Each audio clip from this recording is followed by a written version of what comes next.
नवनीरदाभा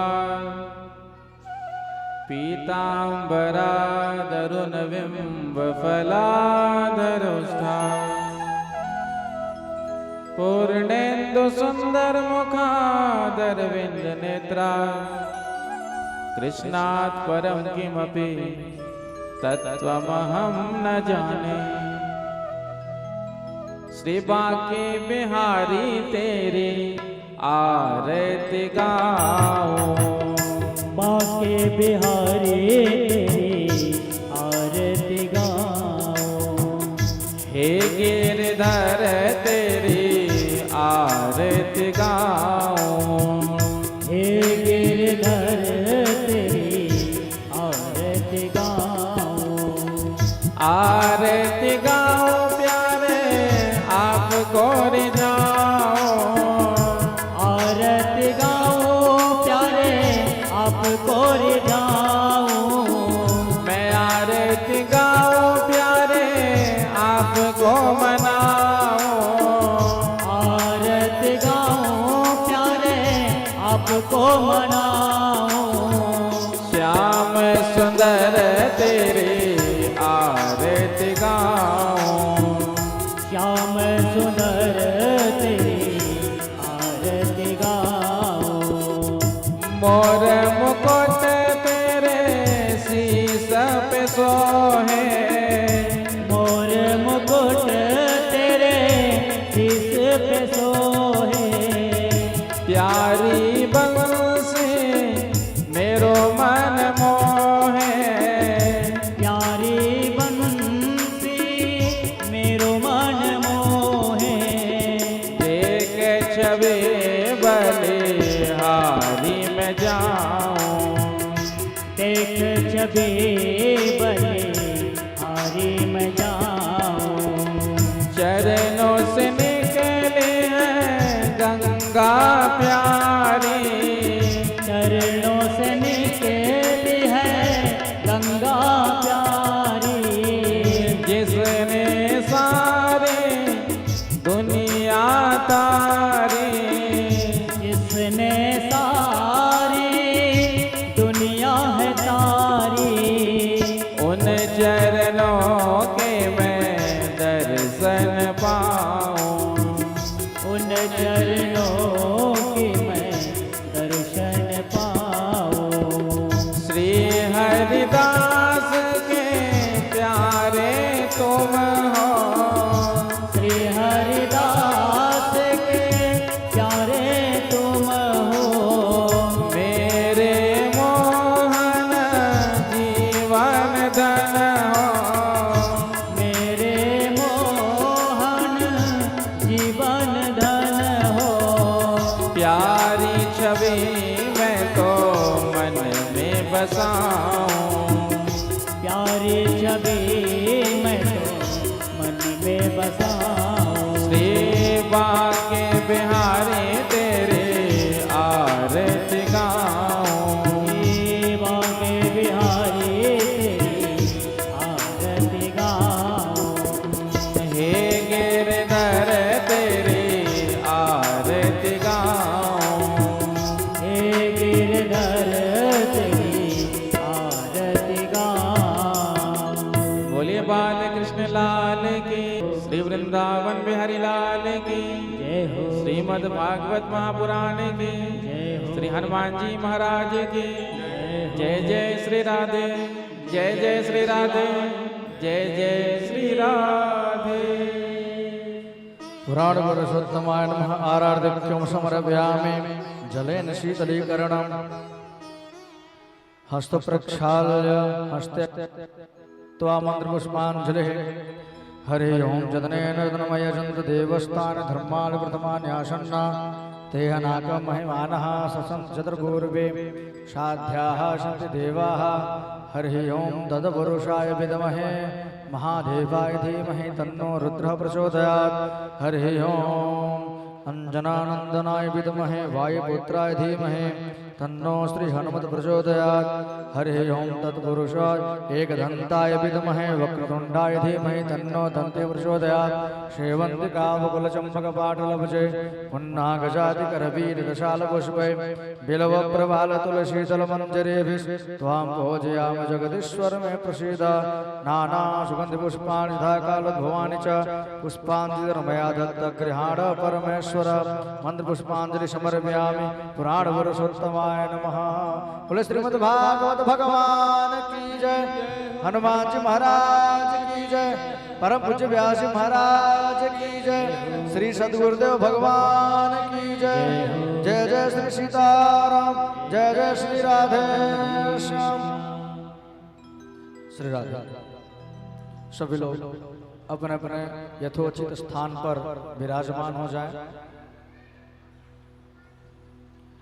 हम सब लोग सप्ताह ज्ञान यज्ञ के अंतर्गत आज चतुर्थ दिवस के प्रथम बेला में आप पहुंचे हैं।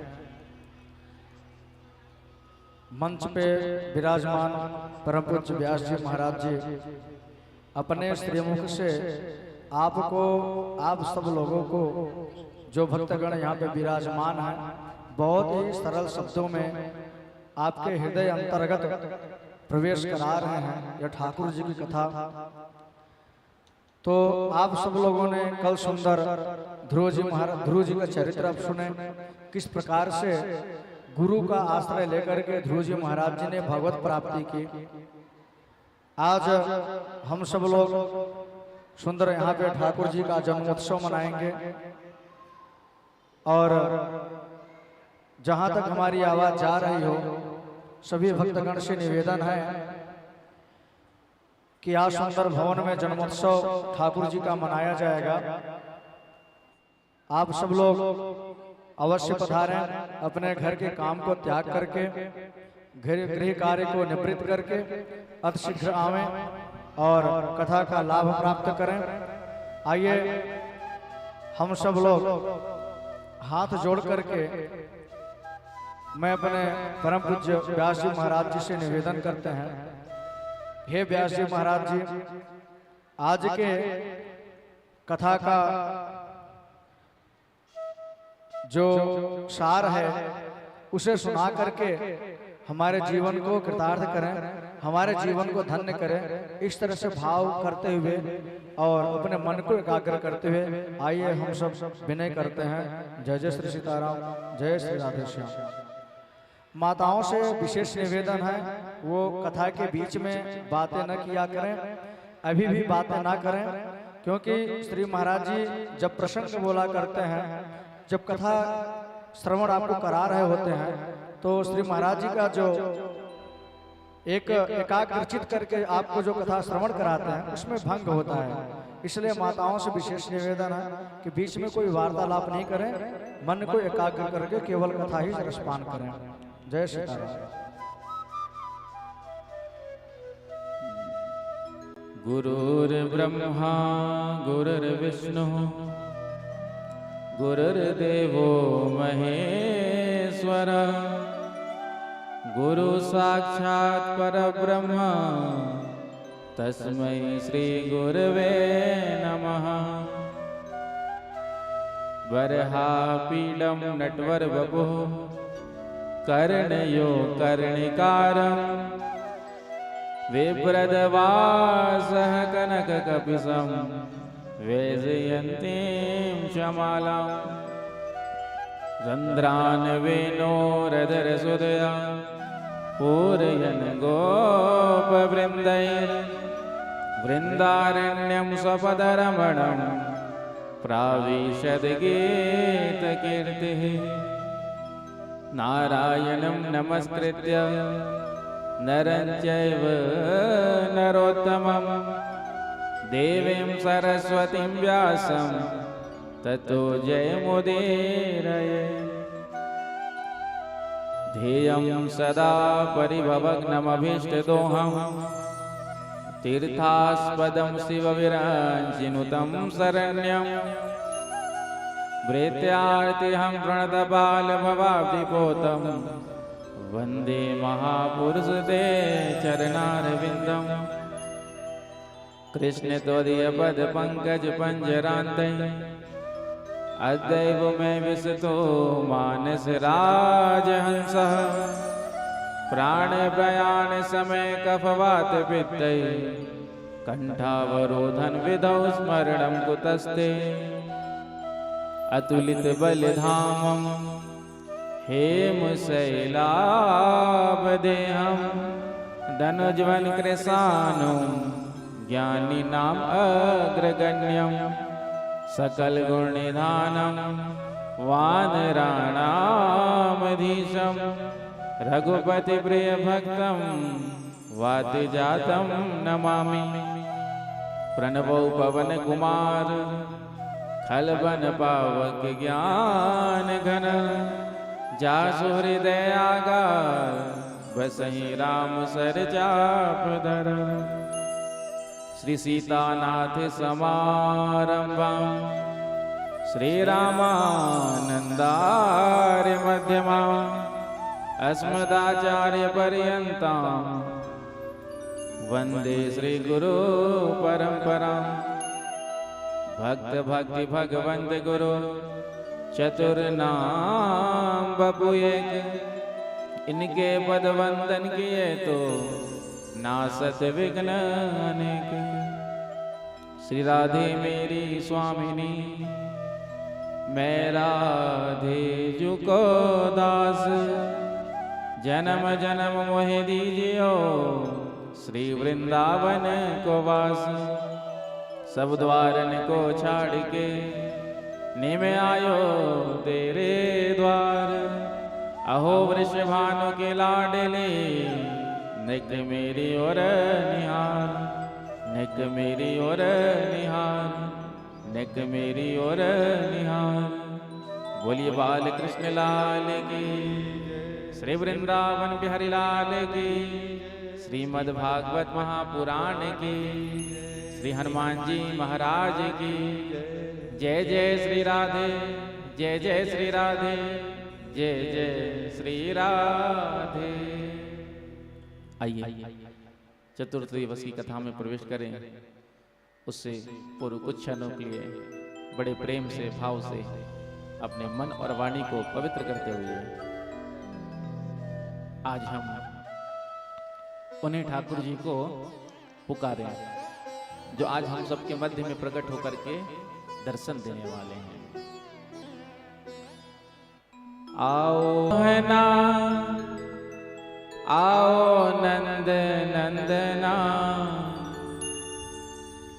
आओ मन मोहना आओ नंद नंदना गोपियों के प्राण धन राधा जी के रमणा गोपियों के प्राण धन जी के रमणा गोपियों के प्राण धन राधा जी के रमणा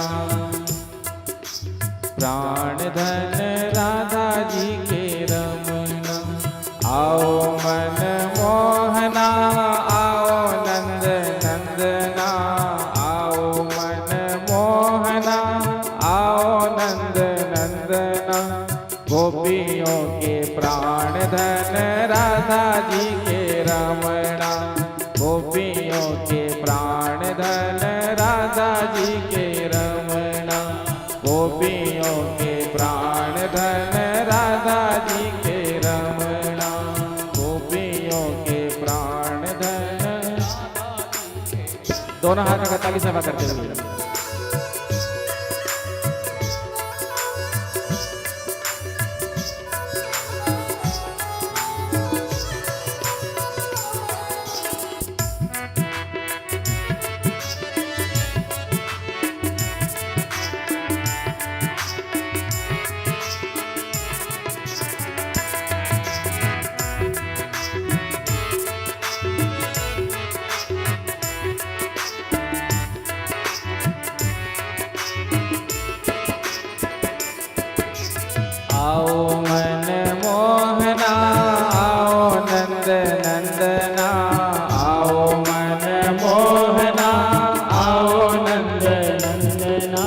गोपियों के प्राण धन राधा जी के रमणा, गोपियों के प्राण धन राधा जी को नंदना, गोपियों के प्राण धन राधा जी के रमणा, गोपियों के प्राण धन राधा जी को रमणा, गोपियों के प्राण धन राधा जी के रमणा, गोपियों के प्राण धन राधा जी को रमणा, आओ मन मोहना आओ नंद नंदना, आओ मन मोहना आओ नंद नंदना, गोपियों के प्राण धन राधा जी के रमणा, गोपियों के प्राण धन। राधा जी को रमणा, अभी आता ही होगा सलोना मेरा,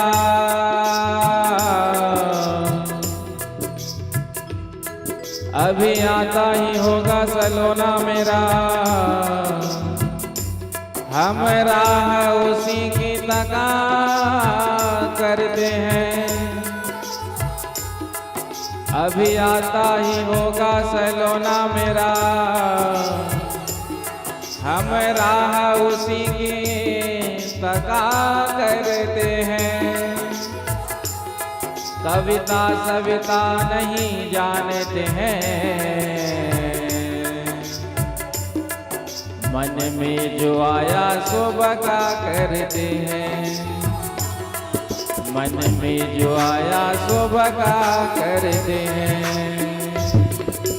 आओ मन मोहना आओ नंद नंदना, आओ मन दोनों हाथ लगाना, आओ नंद नंदना, गोपियों के प्राण धन राधा जी के रमणा, गोपियों के प्राण धन, राधा जी को रमणा, गोपियों के प्राण धन राधा जी के रमणा, गोपियों के प्राण धन राधा जी को रमणा, गोपियों के प्राण धन राधा जी के रमणा, गोपियों के प्राण धन राधा जी को रमणा, गोपियों के प्राण धन राधा जी के रमणा, गोपियों के प्राण धन राधा जी को रमणा, आओ मन मोहना आओ नंद नंदना, आओ मन मोहना आओ नंद नंदना, गोपियों के प्राण धन राधा जी के रमणा, गोपियों के प्राण धन राधा जी को रमणा, गोपियों के प्राण धन राधा जी के रमणा, गोपियों के प्राण धन राधा जी को रमणा, गोपियों के प्राण धन राधा जी के रमणा, गोपियों के प्राण धन राधा जी को रमणा, आओ मन मोहना आओ नंद नंदना, गोपियों के प्राण धन राधा जी के रमणा, गोपियों के प्राण धन राधा जी के रमणा।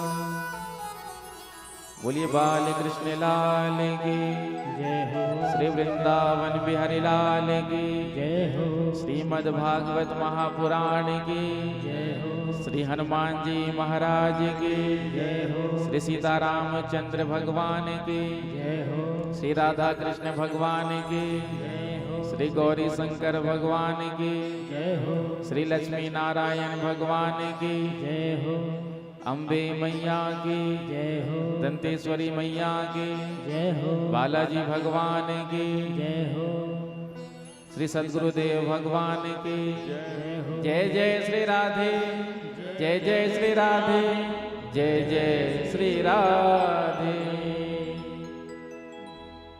परम मंगल श्रीमद् भागवत महापुराण परमहंस संहिता वैष्णव संतों का परम धन उन आनंद कंद अनंत कोटि ब्रह्मांड नायक सर्वेश्वर सर्वाधिपति कुंज निकुंजेश्वर सीताधार मन बाधाहरण, चिदाधार केवल आधार, निर्विकार निर्विकल्प निरेह, अकारण करना वर्णालय, भक्त वांछा कल्पतरु, श्री वृंदावन बिहारी के उन युगल चरणों में ध्यान करते हुए आप सभी को प्रभु के पावन चरित्रों का वर्णन करने जा रहे हैं।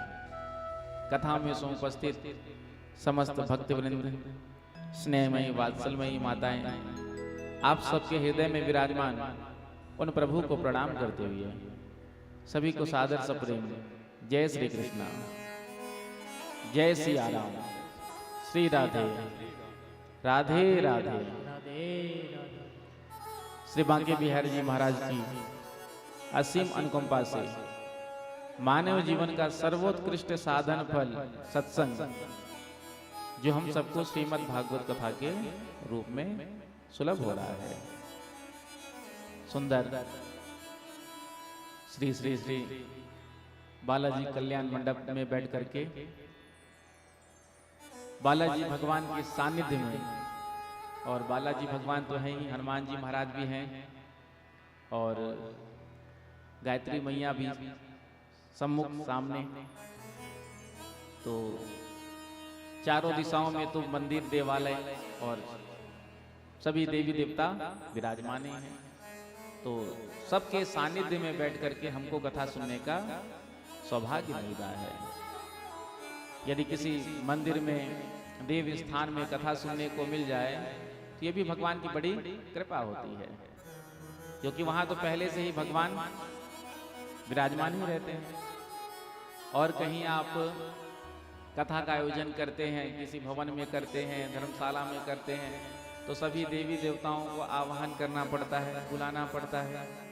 लेकिन मंदिर में और देव स्थान में तो वहाँ पहले से ही भगवान विराजमान ही होते हैं, और उनके सानिध्य में जब कथा सुनने का सौभाग्य मिल जाए तो ये भी एक भगवान की बड़ी कृपा है। और हमारा भी सौभाग्य कि पहली बार बालाजी भगवान को कथा सुनाने का सौभाग्य मिला। वैसे तो यादव परिवार का विचार था कि यह कथा सिरासर भवन में हो, प्रयास भी किया था, लेकिन बालाजी भगवान की इच्छा थी कि हमको कथा सुनना है, तो बालाजी भगवान ने हमको यहाँ बुला लिया। और भी प्रयास आपने किया, हमने तो कहा जिनकी इच्छा होगी, जिन प्रभु की इच्छा होगी, वही अपने चरणों में हमको बुला लेंगे और उन्हीं को हम कथा सुना देंगे। तो बालाजी भगवान को कथा सुनाने का प्रथम बार सौभाग्य मिला। वैसे तो प्राय जगदलपुर के प्रमुख जो देव स्थान है वहाँ तो कथा हो ही चुकी है, और इस क्षेत्र में हाँ आगे तो हम गए हैं, लेकिन ये क्षेत्र अभी तक बचा हुआ था। तो आप सबके निमित्त से ये भी पूरा हो गया। तो ये भगवान की इच्छा होती है, हम चाहते कुछ और है, प्रयास करते कुछ और है, लेकिन होता कुछ और है।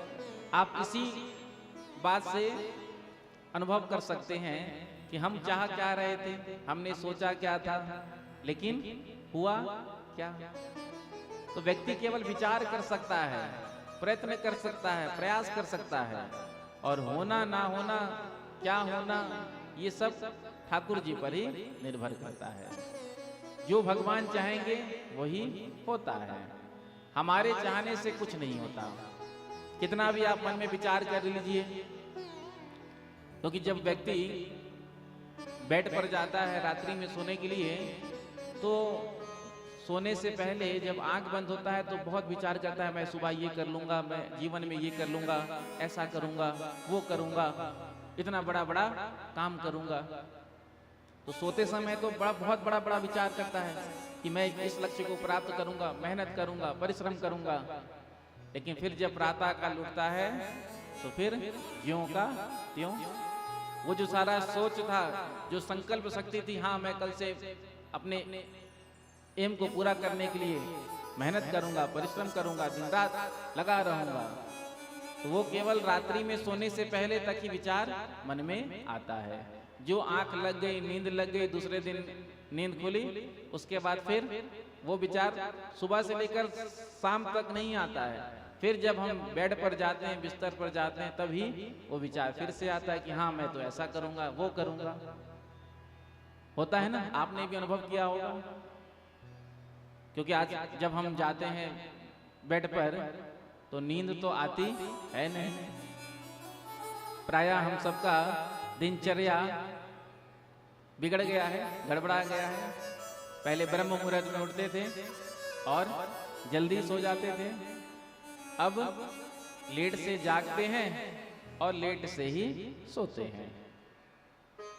तो हम सबके जीवन में अब कोई नियम नहीं है, कोई संयम नहीं है, किसी भी प्रकार का कोई टाइम टेबल नहीं है, अनुशासन नहीं है। अनुशासनहीन आज हम सब हो चुके हैं। जीवन में एक दिनचर्या होनी चाहिए, एक टाइम टेबल होना चाहिए, कुछ नियम संयम तो होना चाहिए। बच्चा जब स्कूल में जाता है तो टाइम टेबल बनाता है ना, एक दिनचर्या अपना सुबह से लेकर रात तक बनाता है। सुबह मुझे इतने बजे उठना है, फिर मुझे इस सब्जेक्ट को पढ़ना है इतने बजे, फिर मुझे स्कूल जाना है, फिर मुझे आना है, फिर मुझे खेलने जाना है, फिर मुझे पढ़ना है, फिर मुझे भोजन करना है। तो वो पूरा अपना सुबह से लेकर के रात तक का दिनचर्या बनाता है, टाइम टेबल जिसको कहते हैं। और जब हम दिनचर्या जो बनाते हैं, रूपरेखा जो टाइम टेबल बनाते हैं, उसके अनुसार जब हम चलते हैं तो हमारा जीवन अनुशासित होता है। लेकिन आज हम सबका जीवन अनुशासित नहीं है, कोई दिनचर्या ही नहीं रहा हमारा।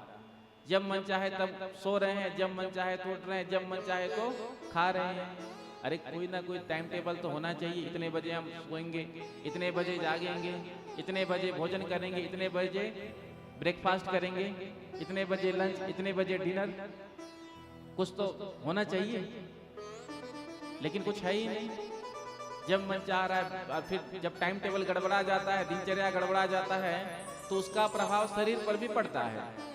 अब दिनचर्या का पालन करिए, प्रातःकाल उठिए, ब्रह्म मुहूर्त में उठिए, उसके बाद देखिए ब्रह्म मुहूर्त में उठ करके थोड़ा सैर करिए, चलना भी चाहिए प्रकृति के मध्य में।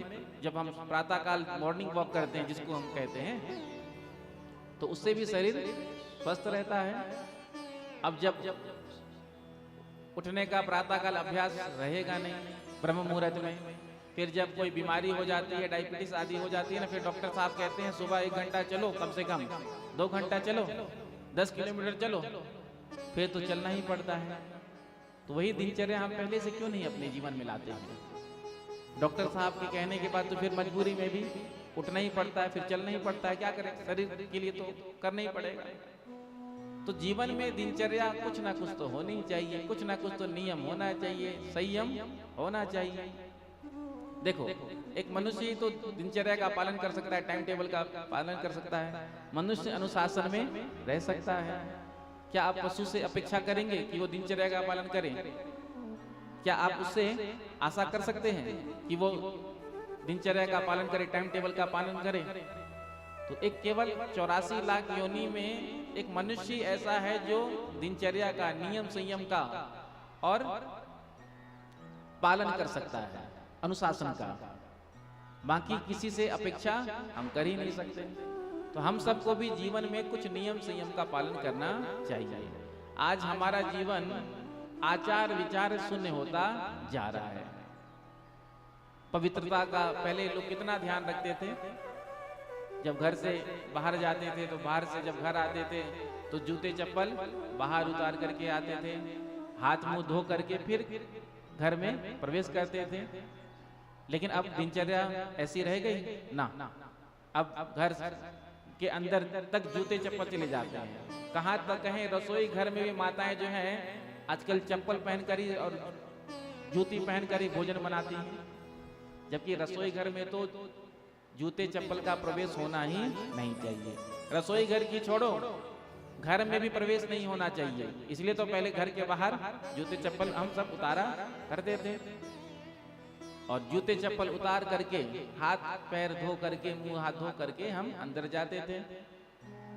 हाथ पैर धोकर कहीं बाहर से आ रहे हैं, कैसा वातावरण से हम आ रहे हैं, वहाँ की कैसे परमाणु हैं, तो उसका प्रभाव घर में ना पड़े, इसलिए हाथ पैर मुंह धो करके अंदर जाते थे। बीच में अभी कोरोना आया था, फिर कोरोना जब आया तो फिर सबने ये चालू किया ना, जब बाहर से आते थे तो हाथ पैर धोना तो छोड़ो, जल से सैनिटाइज, पूरा सैनिटाइज हो करके, केवल हाथ को ही नहीं सैनिटाइज करते थे, सब्जी भाजी जो आए, जो बाहर से सामग्री आए, वस्तु आए, सबको सैनिटाइज करते थे। और फिर जब घर से बाहर निकलते थे तो सैनिटाइज होकर जाते थे, और बाहर से जब घर आते थे तो फिर नियम आया ना, चप्पल जूते बाहर उतार करके सबसे पहले जाते थे हम, हाथ मुंह धोते थे अच्छे से, वो भी डिटॉल हैंड वॉश से, और उसके बाद हम घर में प्रवेश करते हैं। तो ये सब दिनचर्या नियम तो हमारे ऋषियों ने, महापुरुषों ने, संतों ने पहले से ही बनाया। अब हम इसका पालन करते नहीं है। फिर जब कोई ये सब जैसे रोग आता है, जैसे कोरोना महामारी आया, फिर हम उसी दिनचर्या में आ जाते हैं। हम लोग पहले हाथ जोड़ करके अभिवादन करते थे तो लोग कहते थे अरे ये क्या है, अब तो जमाना आगे बढ़ गया, ये हाथ जोड़कर नमस्कार अभिवादन क्या करना, अब तो लोग हैंड शेक करते थे, हैंड शेक करने लगे ना। और जो हाथ जोड़ करके अभिवादन करते उनको लोग निरा मूर्ख समझते, पढ़ा लिखा कम समझते, और जो हाथ मिलाए तो उसको बहुत समझदार समझते, पढ़ा लिखा हुआ हाई प्रोफाइल व्यक्ति होता है ना। फिर जैसे कोरोना आया तो हाथ मिलाना जितना भी था सबने माना। विदेश में भी इस बात को मान लिया गया कि सनातन संस्कृति का जो कल्चर है, ये जो अपना ट्रेडिशन है, ऐसा कल्चर, ट्रेडिशन, ये संस्कृति और सभ्यता कहीं नहीं मिलेगी आपको। फिर लोगों ने कोरोना के बाद हाथ जोड़कर अभिवादन करना ही शुरू किया। कोई किसी से हाथ मिलाना चाहता था, बताओ? कोई मिलाना भी चाह रहा होगा तो भी कहता भैया दूर रहना, दूर सही, राम राम। हाँ, किसी का कोई स्पर्श चाह ही नहीं रहा था, न जाने किस रूप में फैल जाए कोरोना महामारी। तो ये तो हवा से फैलता था। तो ये सब जो दिनचर्या है, अनुशासन है, ये हम सबके जीवन में होना चाहिए। जब हमारा जीवन अनुशासित होगा, हम नियम संयम से रहेंगे, आचार विचार का पालन करेंगे, शास्त्र सम्मत जीवन जिएंगे, वेद वेदांत सम्मत जीवन जिएंगे, तो फिर ये जो आज इतनी सारी बीमारी आ गई हैं, तो इसका कहीं ना कहीं मुख्य कारण हमारी दिनचर्या का बिगड़ना है, होता है ना। तो यदि दिनचर्या सही रहेगा तो कम से कम, अब आज के समय में बीमारी तो ऐसा है नहीं, हर किसी को कोई ना कोई बीमारी तो होती ही है, लेकिन यदि जीवन नियम संयम से रहेगा, आचार विचार का हम पालन करेंगे, अनुशासन में रहेंगे और दिनचर्या का, टाइम टेबल का पालन करेंगे, तो हो सकता है कई रोगों से हम बच जाएं। होता है ना, समय पे भोजन करो, समय पर स्नान करो, समय पर विश्राम करो, देखो आपका जीवन बढ़िया रहेगा, शरीर स्वस्थ रहेगा। और जैसे ही दिनचर्या गड़बड़ा जाती है वैसे ही स्वस्थ भी गड़बड़ाने लगता है। कहीं 2-4 दिन के लिए बाहर चले जाओ, कहीं आप रिश्तेदारी में जाते हो, घूमने फिरने तीर्थों में जाते हो, तो आने के बाद हालत खराब हो जाता है। क्यों? क्योंकि दिनचर्या बिगड़ गई, जो अभ्यास था वो सब छूट गया। तो दिनचर्या हम सबका बढ़िया होना चाहिए, नियम संयम का पालन करना चाहिए, टाइम टेबल का पालन करना चाहिए। तो जब हमारा जीवन अनुशासित होगा तो इससे हमारा ही लाभ है, हमारे ही शरीर स्वस्थ रहेगा, और शरीर स्वस्थ रहेगा तो चकाचक मन भी कहीं भी लगेगा। क्योंकि यदि शरीर में कोई बीमारी हो जाए, रोग हो जाए, तो फिर मन कहीं नहीं लगता। शरीर ठीक ना हो तो फिर कुछ भी अच्छा नहीं लगता। कहते हैं ना, मन ठीक नहीं तो फिर कुछ अच्छा ही नहीं लगेगा। चाहे आप एसी कमरे में बैठे हो, एसी हॉल में बैठे हो, डनलप के गद्दे में हो, 56 भोग आपके सामने रखे हुए हैं, लेकिन यदि आपका मन ठीक नहीं, रुचि ठीक नहीं है, तो आपको कुछ भी अच्छा नहीं लगेगा। जैसे ज्वर हो जाता है, बुखार हो जाता है, तो बुखार होता है तो स्वाद बिगड़ जाता है जीवा का, और जैसे ही स्वाद बिगड़ जाता है तो अब हम कितना भी बढ़िया से पदार्थ क्यों ना खाएं, चकाचक मालपुआ खाएं, रबड़ी खाएं, रसमलाई खाएं, कुछ भी खाते हैं वो सब हमको कड़वा ही लगता है, कोई टेस्टी नहीं आता है। और फिर जैसे ही ज्वर ठीक होता है तो धीरे धीरे स्वाद भी आने लगता है। तो कहने का अभिप्राय, जीवन में नियम और संयम होना चाहिए। और जब हमारा जीवन ही नियम संयम से विहीन होगा तो फिर हमारे बच्चों का जीवन कैसा होगा? आप खुद विचार करके देखें। जब हमारा ही कोई टाइम टेबल नहीं होगा, माता पिता का ही कोई दिनचर्या नहीं होगा, कोई टाइम टेबल नहीं होगा, तो फिर बच्चों पर क्या प्रभाव पड़ेगा? उनका भी कोई दिनचर्या नहीं होगा, उनका भी कोई टाइम टेबल नहीं होगा। तो छोटी छोटी बातों पर विशेष ध्यान देना चाहिए। प्रेम से कहो श्री राधे, जोर से कह दो राधे राधे राधे राधे। 4 दिन है गए, अभी तक आपके मुख से मैंने जयकारा का आवाज बढ़िया से नहीं सुनो। मैं जोर से कह दो राधे राधे। तो आइए कथा क्रम में प्रवेश करते हैं। कल के कथा में हम सब ने सुंदर ध्रुव जी के पावन चरित्र को सुना। छोटे से 5 वर्ष के ध्रुव जी महाराज, कल हमने दर्शन किया, कितना सुंदर स्वरूप था। ऐसा लग रहा था मानो साक्षात ध्रुव जी ही और नारायण प्रकट हो गए हों। ये भी एक कला है, हाथ में हमारे मुनु भैया इतना सुंदर स्वरूप प्रदान करते हैं, देखकर बिल्कुल लगता है कि साक्षात ध्रुव जी हैं, साक्षात नारायण हैं। ये भी एक कला है। हर में ये बात थोड़ी होती है। श्रृंगार भी बहुत लोग करते हैं, लेकिन सबकी अलग अलग विशेषता होती है। अभी 4-6 महीने ये हमसे थोड़े से दूर रहे, थोड़ी सी परेशानी शरीर में आ गई थी, तो और भी आते थे। लेकिन जो इनके हाथ में कला है और फटाफट 5 मिनट में 10 मिनट में ये जो स्वरूप तैयार कर देते हैं, ऐसी कला किसी में हमने आज तक नहीं देखी। बहुत आए हैं, 12-13 साल से कथा कर रहे हैं, कितने आए, लेकिन ये बात और किसी में नहीं। ये भी भगवान की बड़ी कृपा है। तो बड़ा ही सुंदर का ध्रुव जी महाराज का स्वरूप था, आप सबने दर्शन किया। छोटे से 5 वर्ष के ध्रुव जी महाराज भगवान नारायण को प्राप्त करने के लिए तपस्या किया, और जब तप किया तो भगवान नारायण ने दर्शन दिया। भगवान नारायण का दर्शन करके ध्रुव जी मन में गदगद होने लगे और विचार करने लगे कि मैं स्तुति कैसे करूं। तो भगवान नारायण ने अपना शंख ध्रुव जी के कपोल से लगाया। कपोले वस्ते वाणी, प्रेम से कहो श्री राधे। और मानो जो ध्रुव जी की वाणी सोई हुई थी, आज भगवान ने जागृत कर दी और ध्रुव जी स्तुति गा रहे हैं। योऽन्तः प्रविश्य मम वाचमीमां प्रसोक्तां संजीवयत् किल शक्ति धरा स्वधाम्ना। अन्याश हस्तचरण श्रवणत्वगादि प्राणान्नमो भगवते पुरुषाय तोभ्यम्। हे प्रभु, आज आपने मेरे अंदर प्रविष्ट होकर के मेरी इस सोई हुई वाणी को जागृत कर दिया। आज मैं धन्य हो गया आपका दर्शन करके। मुझे तो सदा आपके भक्तों और संतों का सत्संग मिलता रहे, मैं तो यही आपसे वरदान चाहता हूँ।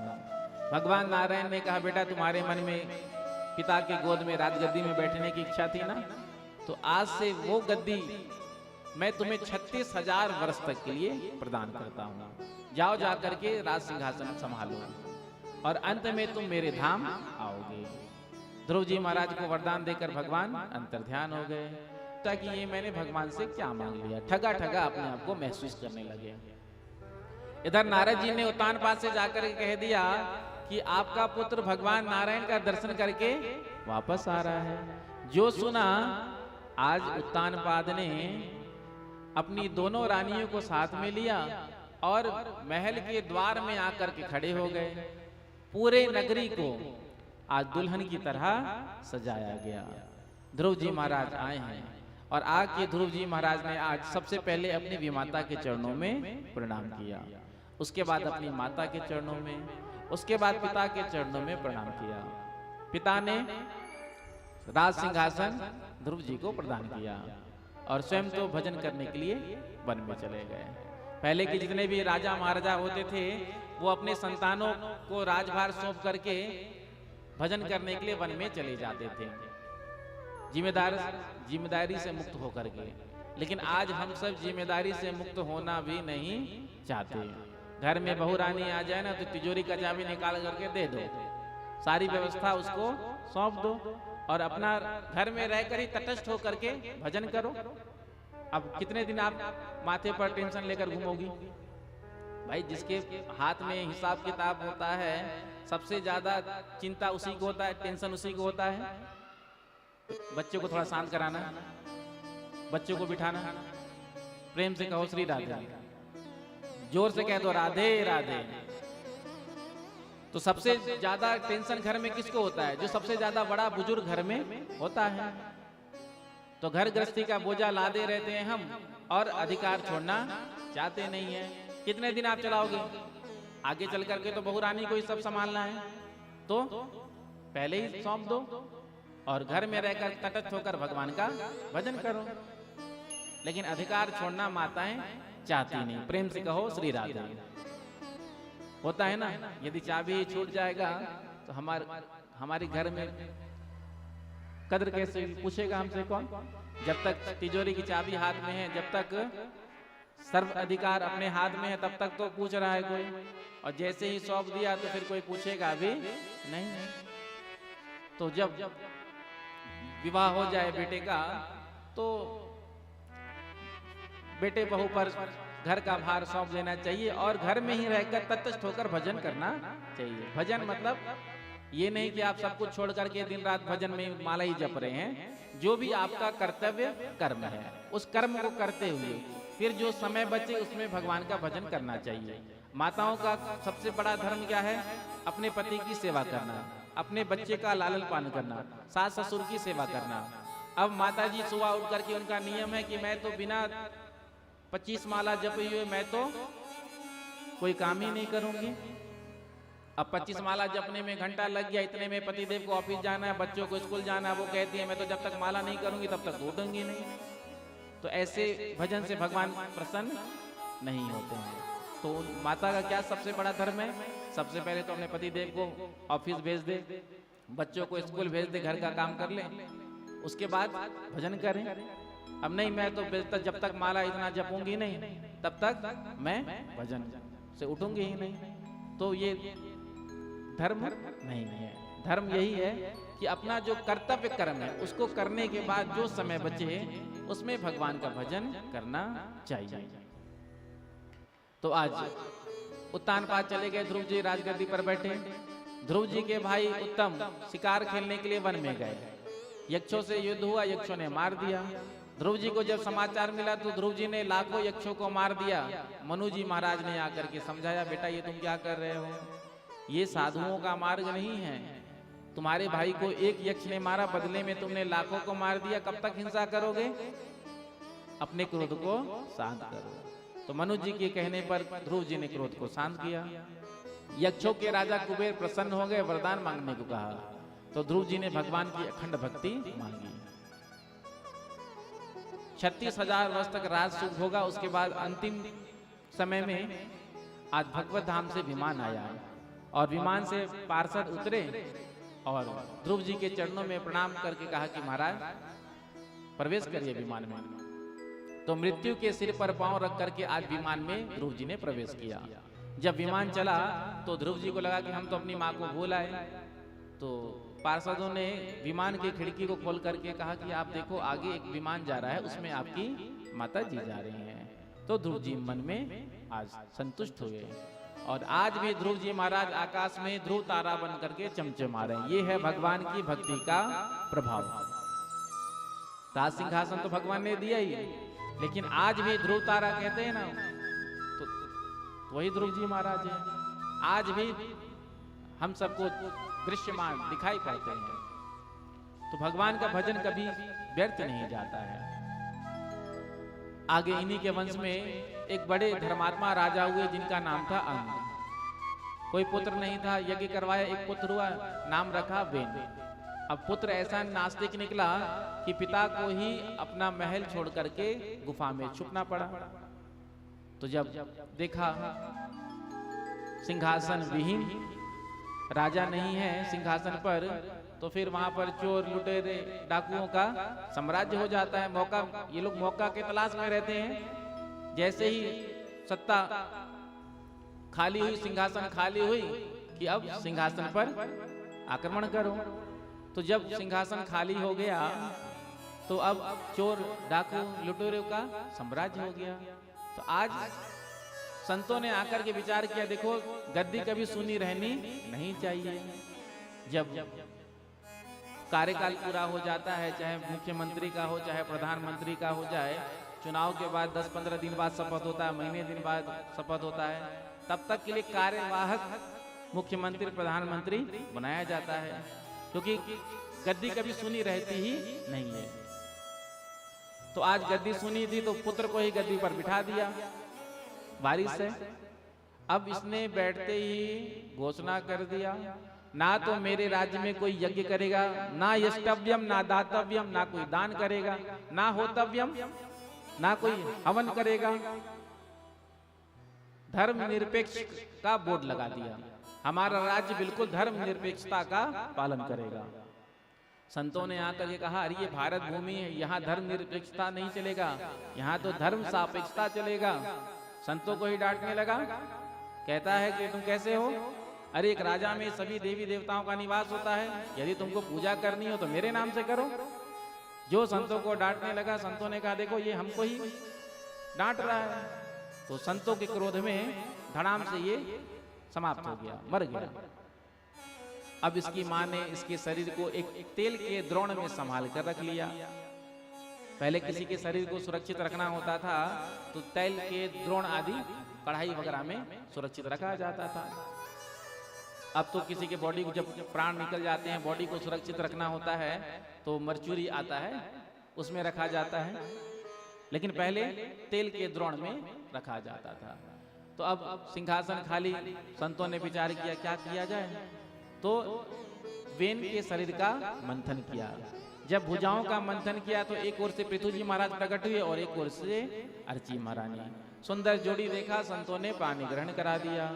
जैसे ही राज सिंहासन पर बैठे, प्रजाजनों ने आकर के प्रार्थना किया, महाराज हम भूख से मर रहे हैं, राज्य में अकाल पड़ा है, तो आप कृपा करिए।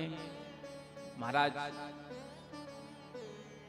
पृथु ने विचार किया कि अन्न क्यों नहीं उत्पन्न हो रहा है भूमि से, पृथ्वी से।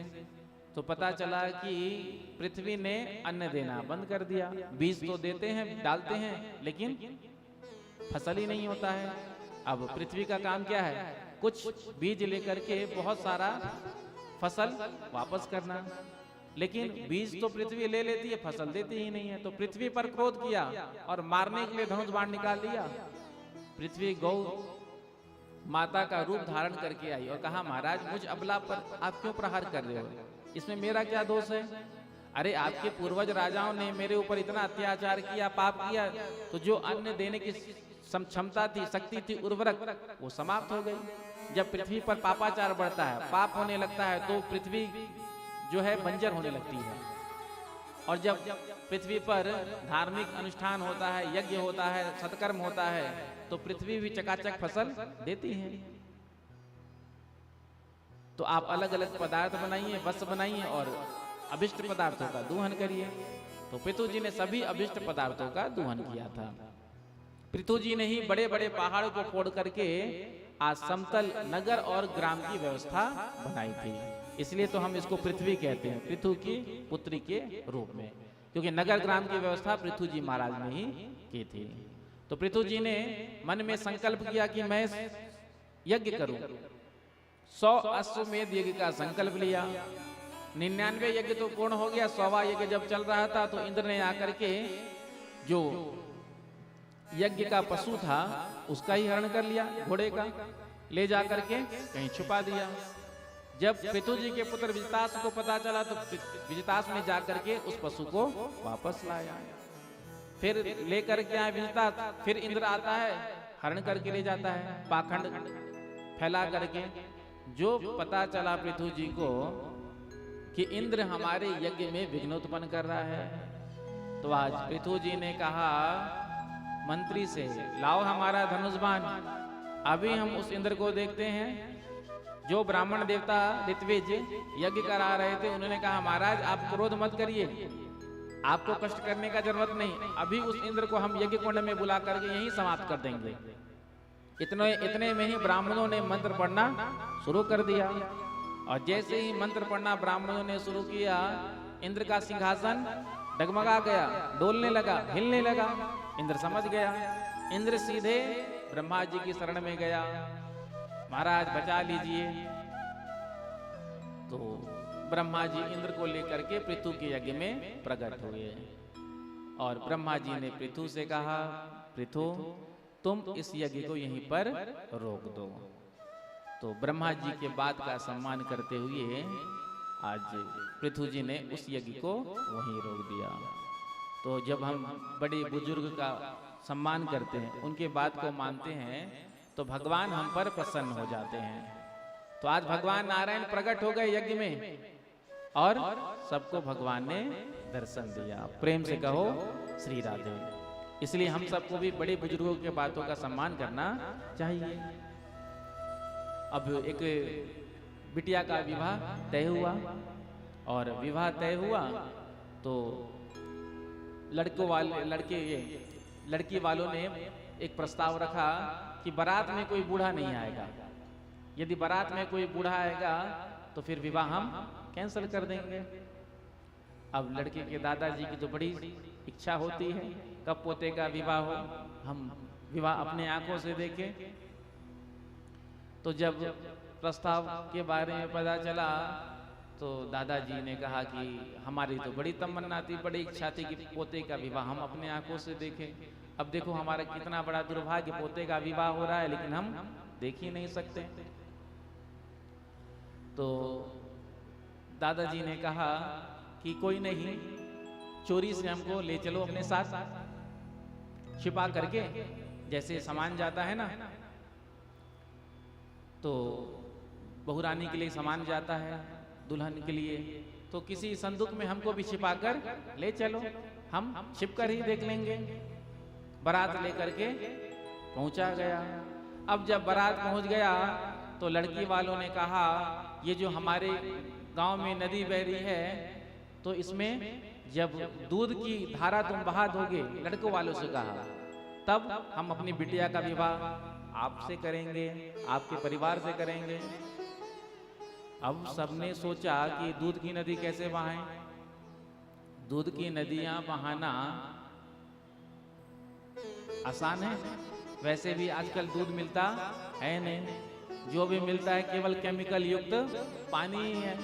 ये जो आप दूध पीते हैं ना, चाहे नाम नहीं लूंगा, नहीं तो प्रेम से कहो श्री राधे, बोल ही देता हूं तो मेरा क्या है, मुझे किससे डर है।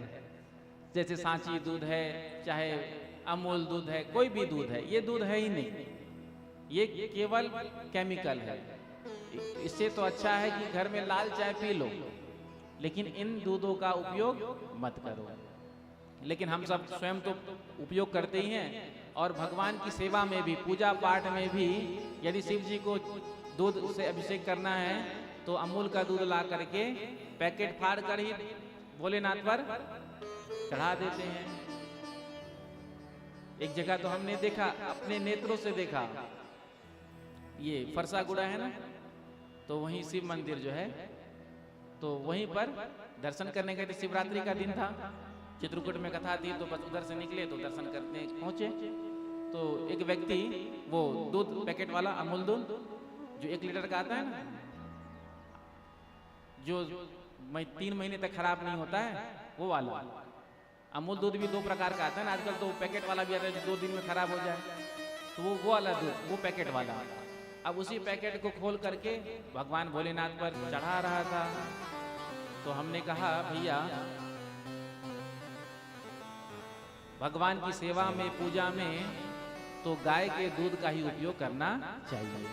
यदि गाय का दूध उपलब्ध नहीं है तो आप जल चढ़ा दो, भगवान उससे ही प्रसन्न हो जाएंगे। लेकिन ये जो आप केमिकल युक्त दूध चढ़ा रहे हो, इससे भगवान भोलेनाथ प्रसन्न नहीं होंगे। क्यों? आप ये जो दूध चढ़ा रहे हैं, इससे भगवान को आघात होगा। आप शिवलिंग पर दूध चढ़ा रहे हैं, केमिकल से युक्त है। अब केमिकल बार बार रोज रोज चढ़ाया जाएगा तो शिवलिंग में विकृति आ जाएगी ना। तो थोड़ा सा विवेक पूर्वक करना चाहिए। व्यक्ति नाराज हो गया, हमारी इच्छा, हमारा मन, हम चाहे जो चढ़ाए। तो फिर हमने कहा ठीक है भैया, हमारा कर्तव्य है, हम आपको बता दिए, अब आगे आपकी मर्जी, आपको जो करना है। कोई विवेकशील प्राणी होता तो उस बात को समझता कि हाँ, भगवान के पूजा में, पाठ में, सेवा में गाय के दूध का ही उपयोग करना चाहिए। यदि गाय का दूध उपलब्ध नहीं है, दही उपलब्ध नहीं है, तो आप केवल जल ही चढ़ा दीजिए, उससे भगवान प्रसन्न हो जाएंगे। लेकिन जो पैकेट वाला, जो केमिकल वाला जो दूध होता है, ये भगवान की सेवा पूजा में उपयोग करना नहीं चाहिए। तो दूध की नदी कैसे बहा दें? अब बोले चलो बारात लेकर वापस चलना पड़ेगा, विवाह तो होगा नहीं, क्योंकि हम दूध की नदी बहा ही नहीं सकते हैं। तो सभी मायूस होकर के बाराती लौटे, तो दादाजी तो थे ही संदूक में छिपे हुए। जब दादाजी ने सुना कि बारात वापस लौट रही है, क्यों? क्योंकि प्रस्ताव रखा है लड़की वालों ने कि जब दूध की नदी हम बहा देंगे तो हम अपनी बिटिया का विवाह आपके यहाँ करेंगे। तो दादाजी ने कहा जाओ जा करके है ना उनसे, सबसे पहले तुम जल को खाली करो, नदी से पहले जल को तुम खाली करो, सुखाओ, उसके बाद हम दूध की नदी बहा देंगे। लड़की वालों से जा करके लड़के वालों ने कहा कि हाँ हम दूध की नदी बहाने के लिए तैयार हैं, लेकिन उससे पहले आप नदी का जल सुखाओ। अब नदी का जल सुखाना आसान बात है क्या? नदी का जल सुखाना बहुत कठिन है, असंभव है। तो लड़की वालों ने कहा कि जरूर बारात में कोई ना कोई बूढ़ा तो आया ही होगा, क्योंकि बारात तो लेकर वो वापस जा ही रहे थे। तो कहा कि जरूर कोई ना कोई बूढ़ा तो आया होगा, छानबीन करो। तो संदूक से दादाजी निकल गए, प्रेम से कहो श्री राधे। तो जो बुजुर्गों के पास अनुभव है, जो ज्ञान है, वो नौजवान के पास नहीं होता है। नौजवान के पास इच्छा शक्ति होती है, बल होता है, लेकिन बुद्धि उतनी नहीं होती। तो जब बुजुर्गों का बुद्धि का हम सम्मान करेंगे, उनका बात को मानेंगे, तो हम सबका ही भला होगा। इसलिए घर परिवार में यदि कोई बुजुर्ग है तो कोई बात कहते हैं तो वो अपने अनुभव से कहते हैं, हमने अभी तक देखा ही क्या। लेकिन हमारे बुजुर्गों ने, हमारे माता पिता दादाजी ने पूरा संसार देख लिया, अनुभव है उनको, तो वो जो बात कहेंगे अनुभव से कहेंगे। और अनुभव का जो ज्ञान होता है वो किताबी ज्ञान से श्रेष्ठ होता है। प्रेम से कहो श्री राधे। तो भगवान नारायण ने वरदान मांगने को कहा, तो पृथु जी ने कहा इन 2 कानों में 10,000 कान की शक्ति मुझे प्रदान करिए। पुनि बंदौ पृथुराज समाना, पुनि बंदौ पृथुराज समाना, पर अग सुनाई सहस 10 गाना, पर अग सुनाई सहस 10 गाना। पुनि बंदौ पृथुराज समाना, पुनि बंदौ पृथुराज समाना, पर अग सुनाई सहस 10 गाना, पर अग सुनाई सहस 10 गाना।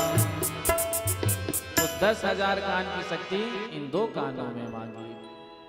और दूसरा वरदान मांगा, प्रभु आपके चरणों की सेवा हमको मिले। तो भगवान नारायण ने एवं वस्तु कहकर आशीर्वाद दिया। एक बार पृथु जी के राज्य में सनत कुमारों का आगमन हुआ था।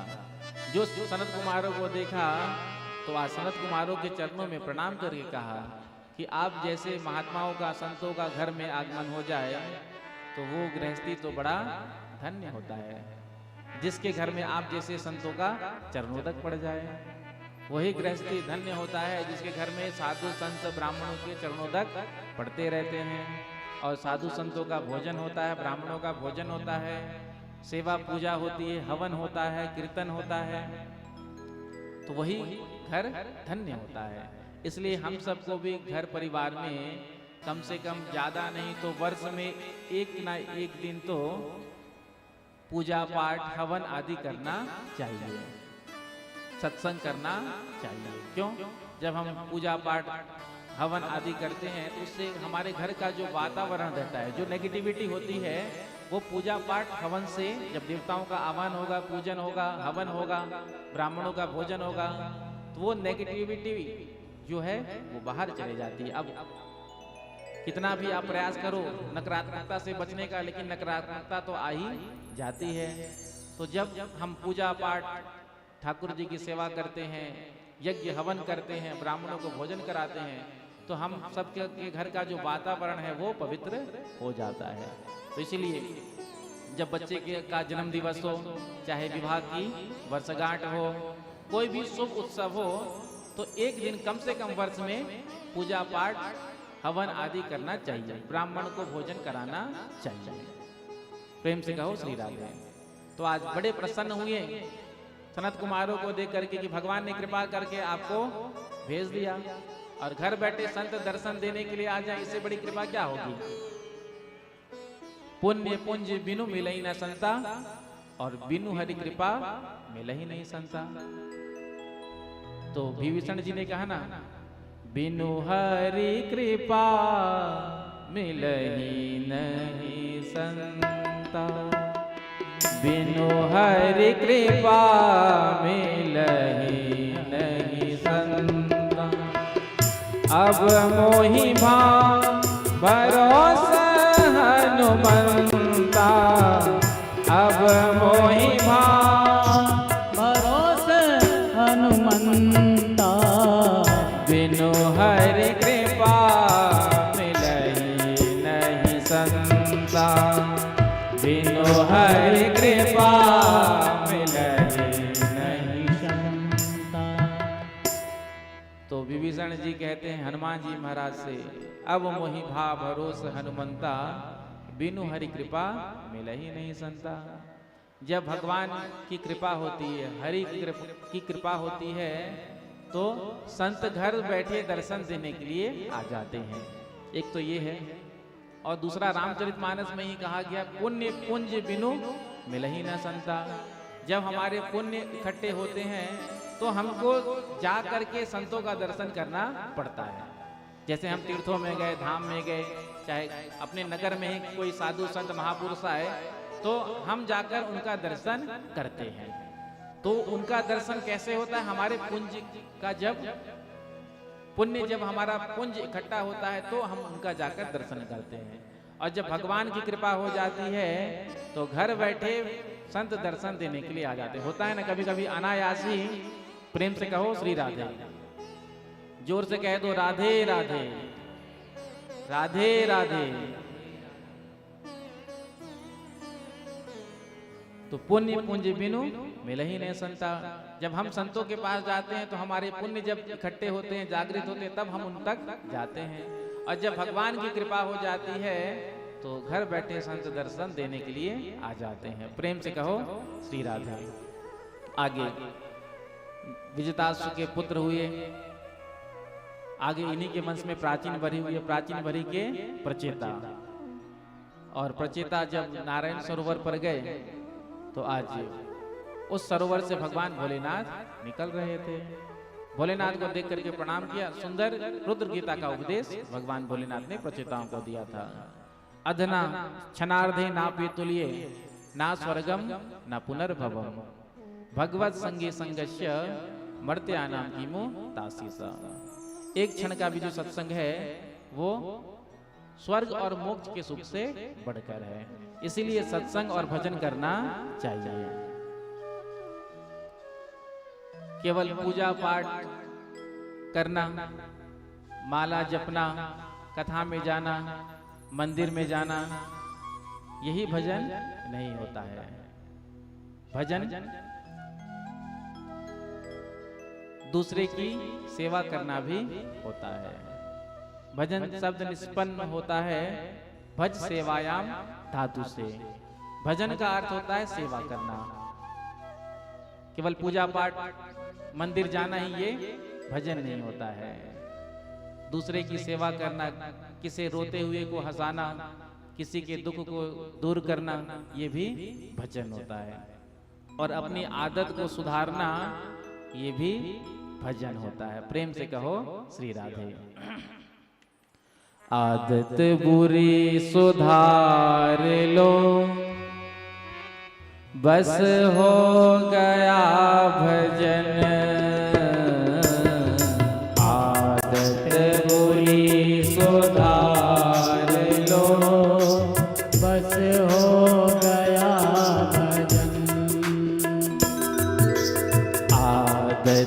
बुरी सुधार लो बस हो गया भजन।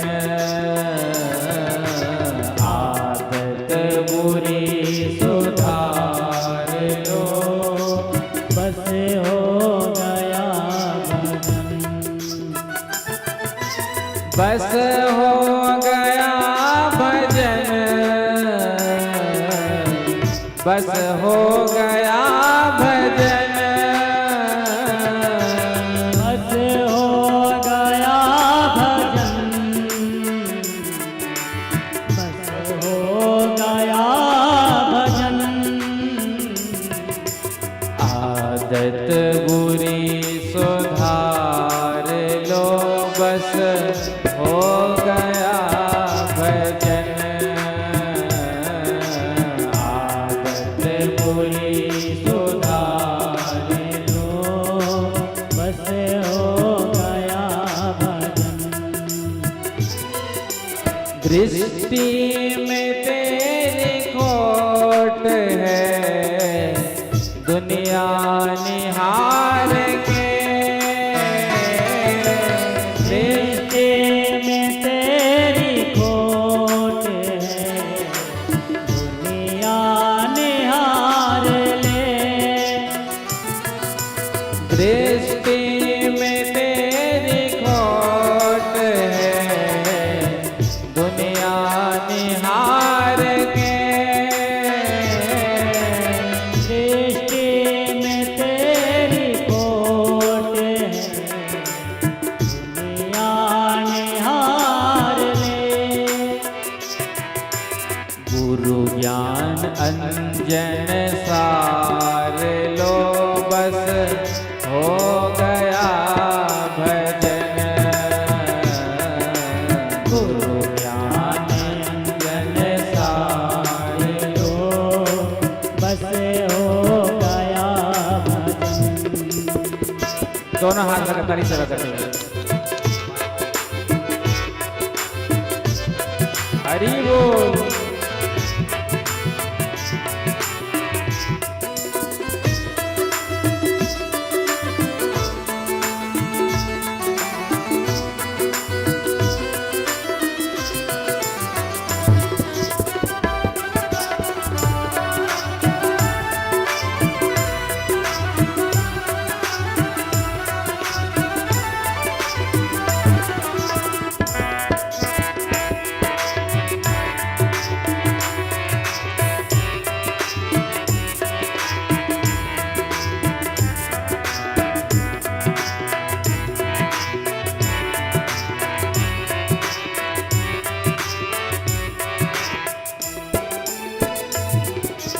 दुनिया तुम्हें बुरा कहे पर तुम करो क्षमा।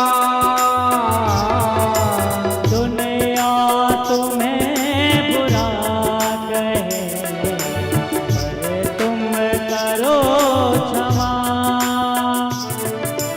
दुनिया तुम्हें बुरा कहे पर तुम करो क्षमा।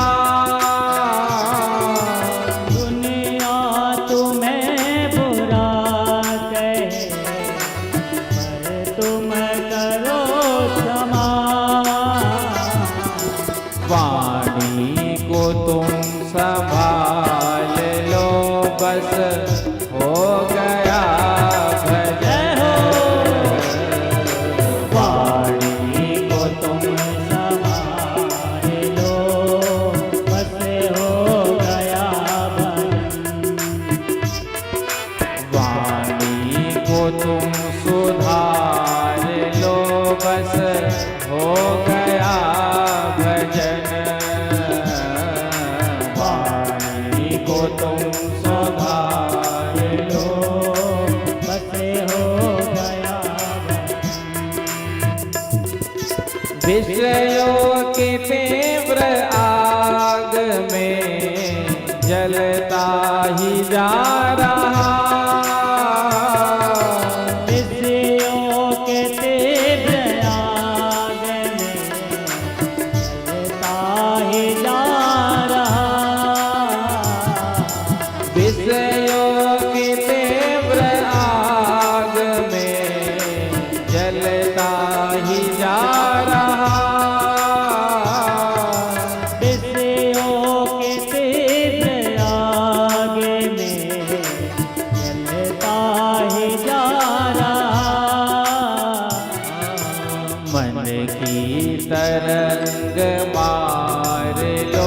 बस हो गया भजन।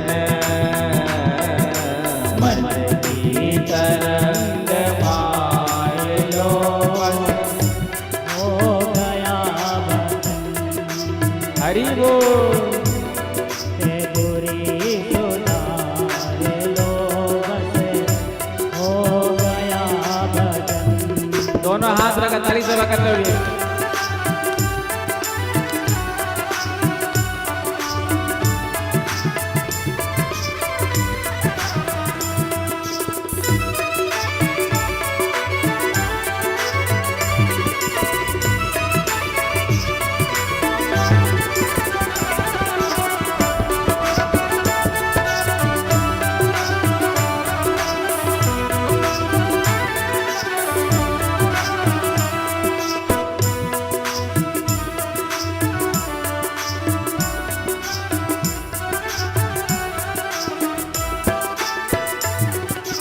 रिश्तों से मोह त्याग कर, कृष्णा से प्रेम कर।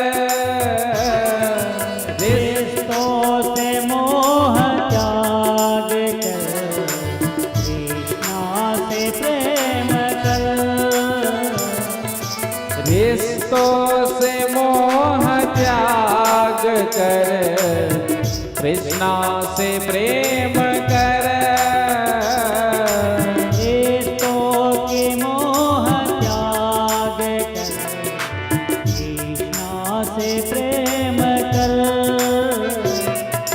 इतना ही मन विचार लो बस हो गया भजन। इतना ही मन विचार लो बस हो गया भजन। जाना है सबको एक दिन दुनिया को त्याग के।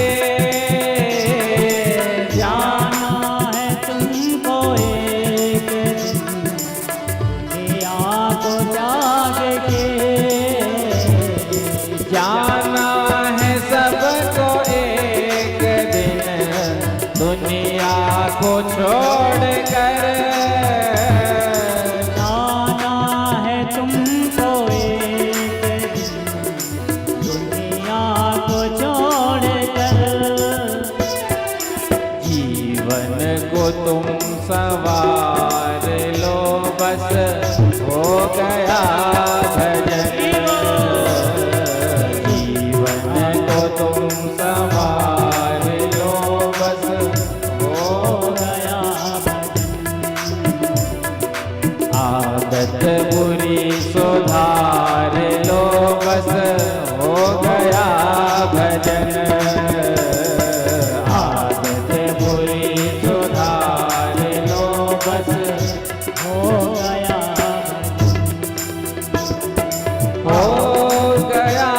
भजन। बस हो गया भजन। बस हो गया भजन।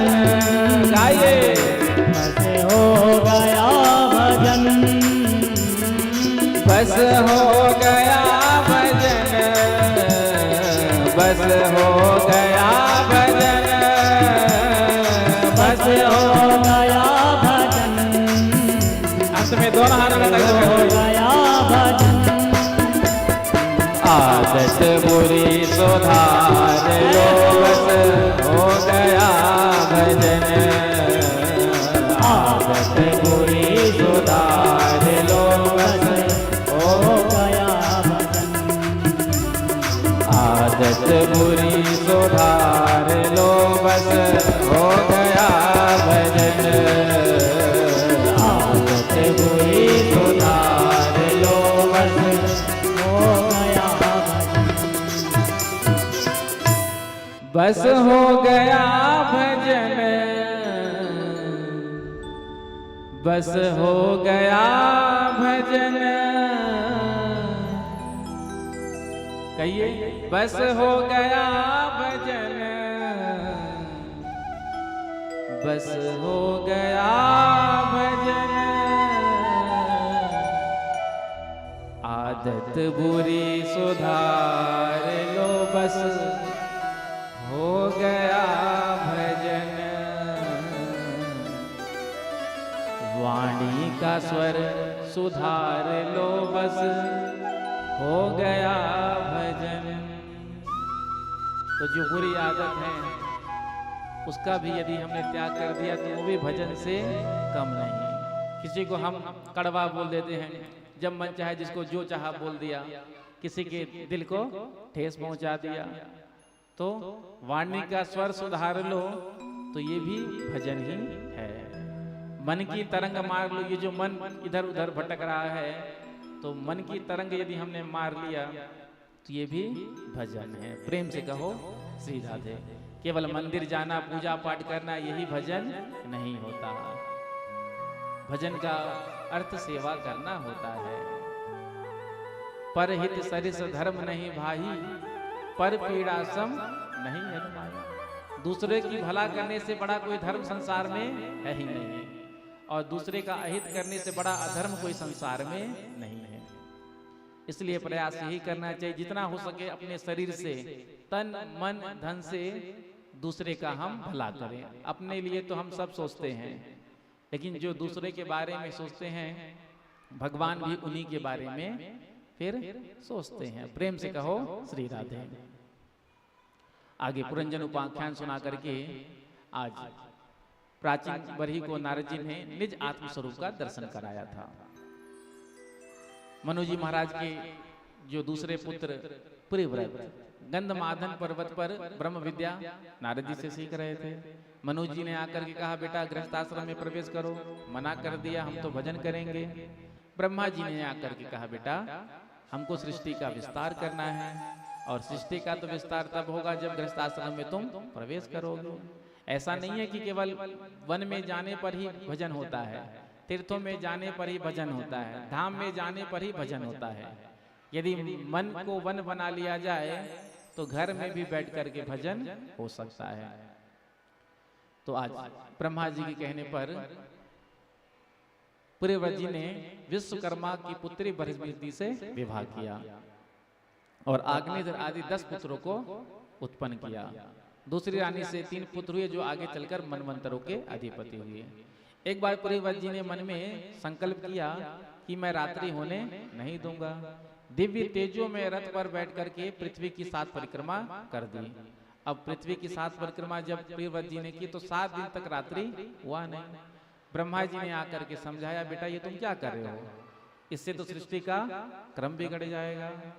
तो ब्रह्मा जी के समझाने पर प्रियव्रत जी मान गए और अपना हठ छोड़ दिया। आगे इन्हीं के पुत्र अग्निध्र हुए, आगे इन्हीं के वंश में नाभि नाम के राजा हुए, और इन्हीं के वंश में श्री ऋषभ देव जी महाराज का प्राकट्य हुआ जो भगवान के अवतार हैं। ऋषभ देव जी बड़े तपस्वी थे, और एक बार इंद्र ने जब पानी बरसाना बंद कर दिया तो अपने तपोबल से वर्षा कर दिया, जिसको देखकर इंद्र बड़े लज्जित हुए। और आज ऋषभ देव जी का विवाह इंद्र की कन्या जयंती के साथ हुआ। 100 पुत्रों का जन्म हुआ। 100 पुत्रों को सामने बिठाया और कहा पुत्रों ये मानव तन क्यों मिला है, बताओ। ये मानव तन हमको मिला है भगवान का भजन करने के लिए, उपासना करने के लिए। ये मानव तन केवल खाने पीने सोने के लिए नहीं मिला है। तो ये मानव तन मिला है हमें सनातन धर्म की रक्षा करने के लिए, राष्ट्र की रक्षा करने के लिए, धर्म की रक्षा करने के लिए और सनातन धर्म की रक्षा करने के लिए। तो थोड़ा सा विचार करना चाहिए। तो ऋषभ देव जी महाराज आज अपने पुत्रों से कहते हैं वही गुरु गुरु है, वही पिता पिता है, वही माता माता है, जो अपने बच्चों को भगवान के चरणों में जाने की शिक्षा देते हैं। प्रेम से कहो श्री राधे। जोर से कह दो राधे राधे। तो माता पिता का कर्तव्य है, धर्म है कि वो अपने बच्चे को भगवान से जोड़े, मंदिर ले जाए। जब छोटे बच्चे होते हैं तो उनको हमको अपने साथ मंदिर ले जाना चाहिए, क्योंकि बच्चे जैसा देखते हैं वैसा ही शिक्षा लेते हैं। आपने देखा होगा ना, माता जी के साथ यदि 1-2 साल कभी बेटा जाता है, बिटिया जाती है भगवान भोलेनाथ के मंदिर में, तो माता जी जब जल चढ़ाती हैं तो बच्ची भी कहती है मैं भी चढ़ाऊंगी। तो बचपन से ही ये संस्कार जागृत करना चाहिए। बचपन में यदि हम अपने बच्चों को मंदिर ले जाएंगे तो वही बच्चे बड़े होकर के बुढ़ापे में हम सबको मंदिर ले जाएंगे, सत्संग में ले जाएंगे। और बचपन में हमने बच्चों को नहीं सिखाया, ना तो कभी मंदिर ले गए, ना तो कभी सत्संग में लेकर के गए, तो फिर वो बच्चे बुढ़ापे आने के बाद हमको भी नहीं पूछने वाले। प्रेम से कहो श्री राधे। तो हम सब का कर्तव्य है कि अपने बच्चों को धर्म की शिक्षा दें, क्योंकि आजकल स्कूलों में आपको पता ही है कॉन्वेंट स्कूल की पढ़ाई कैसी होती है, जहां केवल पेट भरने का ज्ञान दिया जाता है। धर्म की शिक्षा तो ना तो अब घर परिवार में मिलता है ना बाहर मिलता है। आज घर परिवार में भी हम अपने बच्चों को धर्म की शिक्षा नहीं देते हैं, अपनी संस्कृति की शिक्षा नहीं देते हैं। एक मुस्लिम का बच्चा वो तो मदरसा में भेज करके कट्टर बना देते हैं, अपने धर्म के बारे में पढ़ा करके सिखा करके। और हम सब सनातनी हिंदू हैं, हम सब के बच्चों को संस्कृत पढ़ना भी नहीं आता। और घर परिवार में भी पूजा पाठ, तो ये सब तो संस्कार घर से ही पहले मिलता है। बच्चे का सबसे पहला गुरु तो माता पिता होते हैं। तो घर परिवार से ही संस्कार की शिक्षा बच्चों को मिलना चाहिए। लेकिन आज घर परिवार में भी संस्कार की शिक्षा नहीं है। पहले हर घर में जब मोबाइल फोन नहीं आया था तब सब शाम को इकट्ठे हो जाते थे मोहल्ले में, और रामचरितमानस का पाठ, पुराण का पाठ, गीता का पाठ या भजन आदि कुछ सत्संग होता था, तो इससे भी शिक्षा मिलती थी। लेकिन अब तो जब से मोबाइल फोन आ गया तो हर हाथ में मोबाइल फोन ही है, तो अब किसी के पास तो टाइम ही नहीं है। घर परिवार में भी ये भी नहीं कि चलो कभी रामचरित का मानस पाठ कर लिया, कभी गीता जी का पाठ कर लिया, कभी भागवत जी का पाठ कर लिया। तो बच्चों को संस्कार कैसे मिलेगा? स्कूल में तो संस्कार अब मिलता नहीं, धर्म निरपेक्षता की शिक्षा हो गई है, तो संस्कार बच्चों को कहाँ मिलेगा? बच्चों को आपने बड़ा धन दे दिया, संपत्ति दे दिया, ऐश्वर्य दे दिया, लेकिन आपने संस्कार नहीं दिया, तो क्या होगा? सारा संपत्ति ऐश्वर्य वो एक ना एक दिन नष्ट हो जाएगा। हाँ, और यदि आपने संस्कार ही दिया, केवल संपत्ति नहीं दिया, ऐश्वर्य नहीं दिया, तो यदि संस्कार बढ़िया है तो संपत्ति कमा लेंगे, इकट्ठा कर लेंगे। होता है ना, पुत्र को पुत्र तो क्या धन संचय, पुत्र सुपुत्र तो क्या धन संचय। यदि पुत्र सुपुत्र हो गया तो फिर धन देने की जरूरत ही नहीं है। आज हम अपने बच्चों को जमीन दे देते हैं, जायदाद दे देते हैं, संपत्ति दे देते हैं, ऐश्वर्य, दुकान मकान सब दे देते हैं, लेकिन जो देना चाहिए वही नहीं दे पाते हैं। संस्कार, आज के समय में संस्कार की शिक्षा कहाँ मिलती है? आप बताओ। कथा आदि में संस्कार के बारे में थोड़ा सा कहा जाता है, लेकिन कथा में बच्चे और युवा तो आते ही नहीं है। प्रायः कथा में भी बुजुर्ग ही आकर के बैठते हैं। प्रेम से कहो श्री राधे। ये जो आपके बच्चे आए हैं ना, तो अपने अपने पास बैठाओ अपने नन्हे मुन्नों को। हाँ, ये नहीं कि आप बढ़िया कथा सुन रहे हैं, बच्चों को खुला डिस्टर्ब होता है ना। अपने अपने बच्चों को अपने पास ही बिठाना चाहिए। प्रेम से कहो श्री राधे। जोर से कह दो राधे राधे, राधे राधे।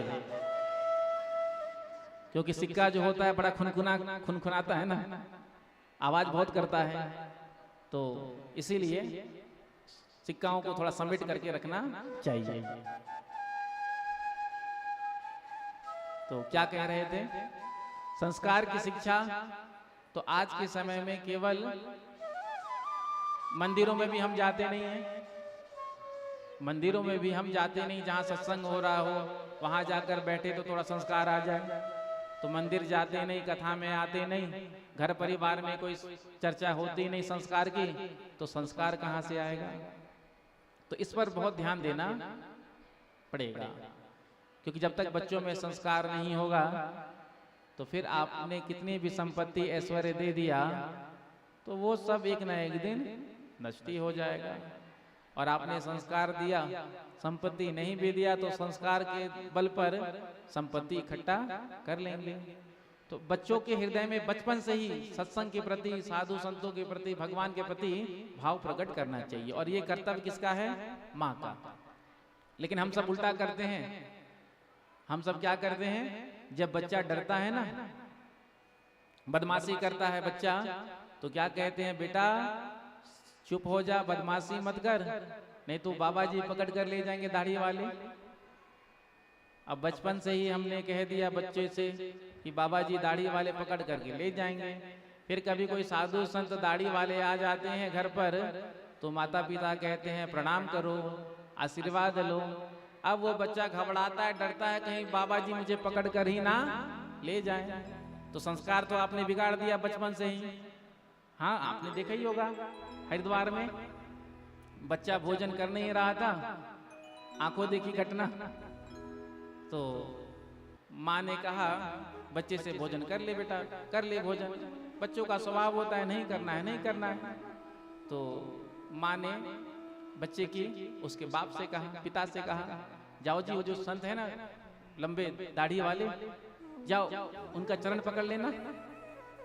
अब पिता गया और जाकर के संत का चरण पकड़ लिया। अब माँ ने कहा देख बेटा जल्दी भोजन कर ले, नहीं तो जैसे तेरे पिता को बाबा जी ने पकड़ लिया है ना, वैसे ही तुझे भी पकड़ कर ले जाएंगे। तो संस्कार तो हम ही बिगाड़ देते हैं। अब बचपन से ही जब बच्चे के मन में ये भय हो गया तो फिर क्या शिक्षा मिलेगा? प्रेम से कहो श्री राधे। शिव जयसवाल कथा श्रवण के लिए आए हैं। अभी कैलाश धाम डोंगरी में कथा हुआ था, मेडगुड़ा बस स्टैंड, तो मुख्य यजमान बने थे और भगवान ने आपको पकड़ा। आपको देख करके मुझे बहुत प्रसन्नता है। प्रेम से कहो श्री राधे। तो जजमान बनने का यही होता है कि फिर कहीं और कथा हो जाए तो दर्शन मिल जाए, तो हमको भी लगता है चलो कथा सुनाने का कोई लाभ मिला। बैठिए जी, प्रेम से कहो श्री राधे। तो घर परिवार में ही संस्कार की शिक्षा देनी चाहिए। आज देखो विधर्मियों को देखो, शुक्रवार के दिन मस्जिद जाते हैं, कितना भी काम हो सब काम छोड़ करके, मैं जब स्कूल में पढ़ता था तब की बता रहा हूँ, जो हमारे साथ मुस्लिम पढ़ते थे वो स्कूल से मतलब छुट्टी लेकर के जाते थे, एक पीरियड गैप करके, और उनको छूट भी मिल जाता था। तो एक मुसलमान शुक्रवार को जुम्मा का नमाज पढ़ने के लिए कहीं भी क्यों ना वो मस्जिद जाता ही है। एक ईसाई कितना भी बड़ा काम क्यों ना हो, लेकिन जब रविवार का दिन आएगा तो वो चर्च में जाएगा। और एक हम हिंदू हैं, सनातनी हैं, हमारे बच्चे हैं जो कभी मंदिर भी जाना उचित नहीं समझते। तो संस्कार की शिक्षा कहां से मिलेगी? आप देखो देश में क्या स्थिति आज उत्पन्न है। अब उनको तो मदरसा भेज करके या तो उनको घर में बुला करके कुरान पढ़ना सिखाया जाता है, उर्दू। हर मुसलमान उर्दू पढ़ लेता है, उसका ज्ञान उसको है।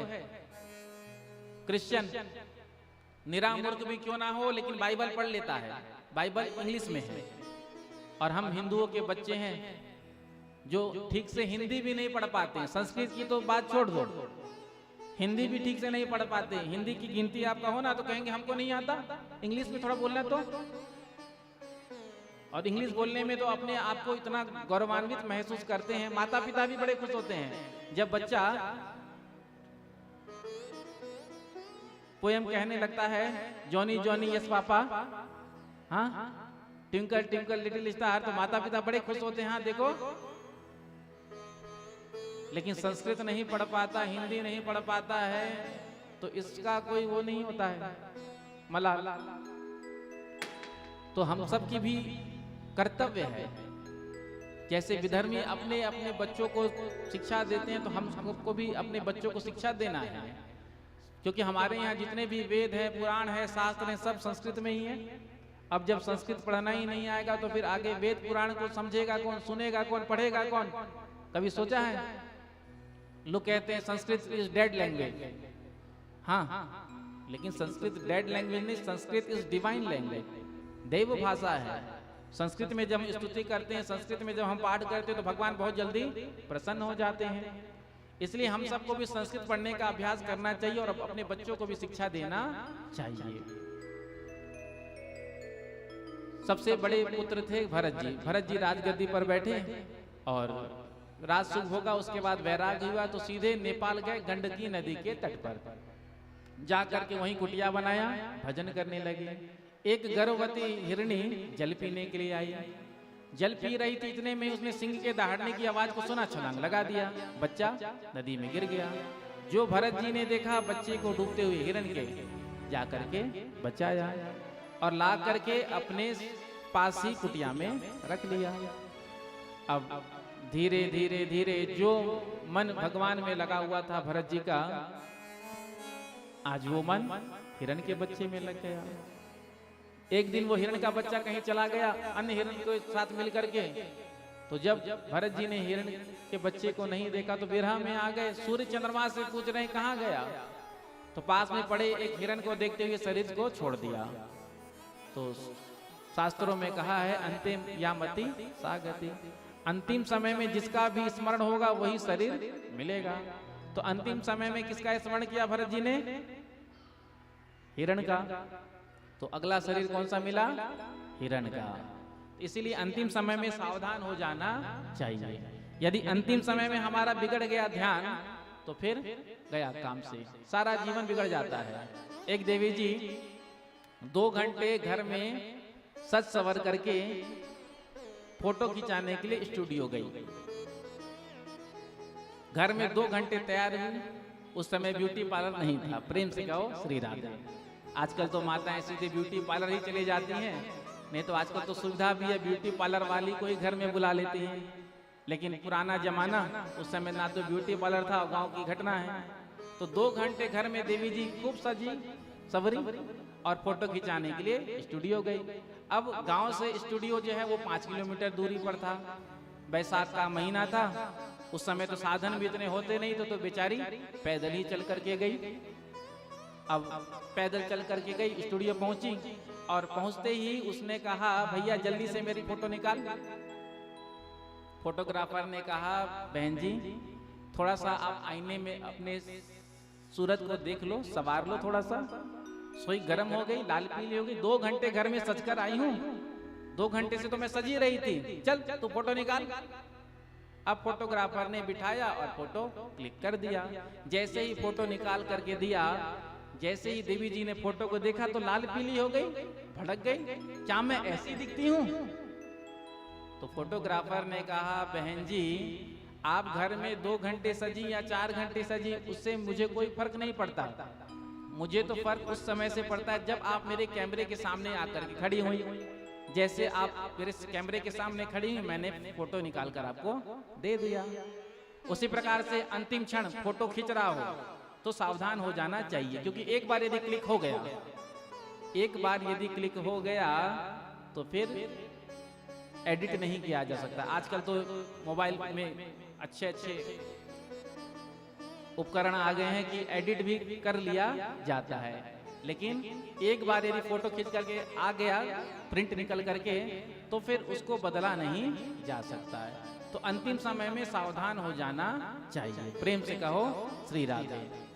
कई लोग होता है ना, कथा में आते भी हैं और जैसे ही कथा में भजन चालू हुआ सोई खड़े होकर के नाचने लगे, मानो उनके जैसा कोई भक्ति नहीं। और जैसे ही भजन समाप्त हो गया फिर बैठ करके नीचे मोबाइल चलाने लगे। फिर भजन चालू हुआ तो उठ करके खड़े हो गए, और जैसे ही कैमरे की दृष्टि पड़ गई सो तो फिर और मस्ती में नाचने लगे। आपने भी देखा होगा, जैसे ही कैमरा घूमता है श्रोताओं की तरफ तो माताएं भी बड़ी सावधान हो जाती हैं। प्रेम से कहो श्री राधे। वैसे तो जमाई ले रही, वैसे तो खराटे बजा रही है, लेकिन जो देख लिया कैमरे को तो बिल्कुल हाँ मुस्कुराती हुई खड़ी हो जाती है। कईयों को तो आपने भी देखा होगा, नहीं तो ऐसे ही बैठी है सोच रही है, लेकिन जो देखा कैमरे को तो हाँ एकदम बिल्कुल। तो जैसे ही कैमरा घूमता है तो बिल्कुल सावधान हो जाते हैं। हो भी जाना चाहिए, फोटो खींच रहा हो तो सावधान हो जाओ। एक बार फोटो खींच गया तो दोबारा चेंज हो नहीं सकता। तो भगवान का भजन कभी खाली जाता नहीं है। हिरण योनि में भी पूर्व जन्म का स्मरण बना है। तो आज हिरण योनि छूट गया, अगला जन्म ब्राह्मण देवता के यहाँ मिला। अब भरत जी ने सोचा, पिता ने नाम रखा भरत। भरत जी ने सोचा अब संसार में कभी फंसेंगे नहीं, तो पागलों की तरह रहने लगे। तो नाम पड़ गया जड़ भरत। एक दिन इनकी भाभीियों ने भेजा, भाई से कहा, इनके भाइयों से कहा कि दिन भर घर में पड़ा पड़ा रहता है, घर में खाता है सोता है, ले जाकर खेत में काम कराओ। खेत में ले जाकर के डंडा हाथ में पकड़ा दिया भरत जी को और कहा कि सुरक्षा करना, देखभाल करना।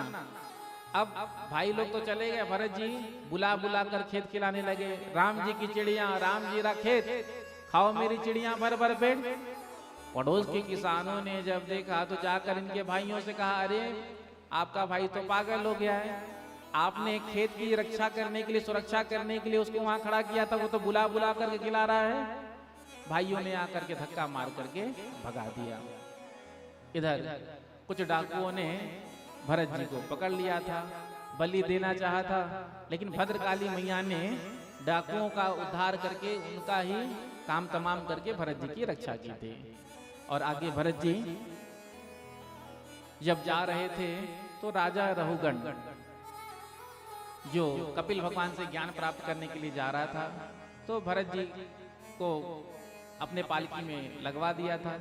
कहा जब कम पड़ गया था तो बड़े व्यंग्य वचन कह रहा था।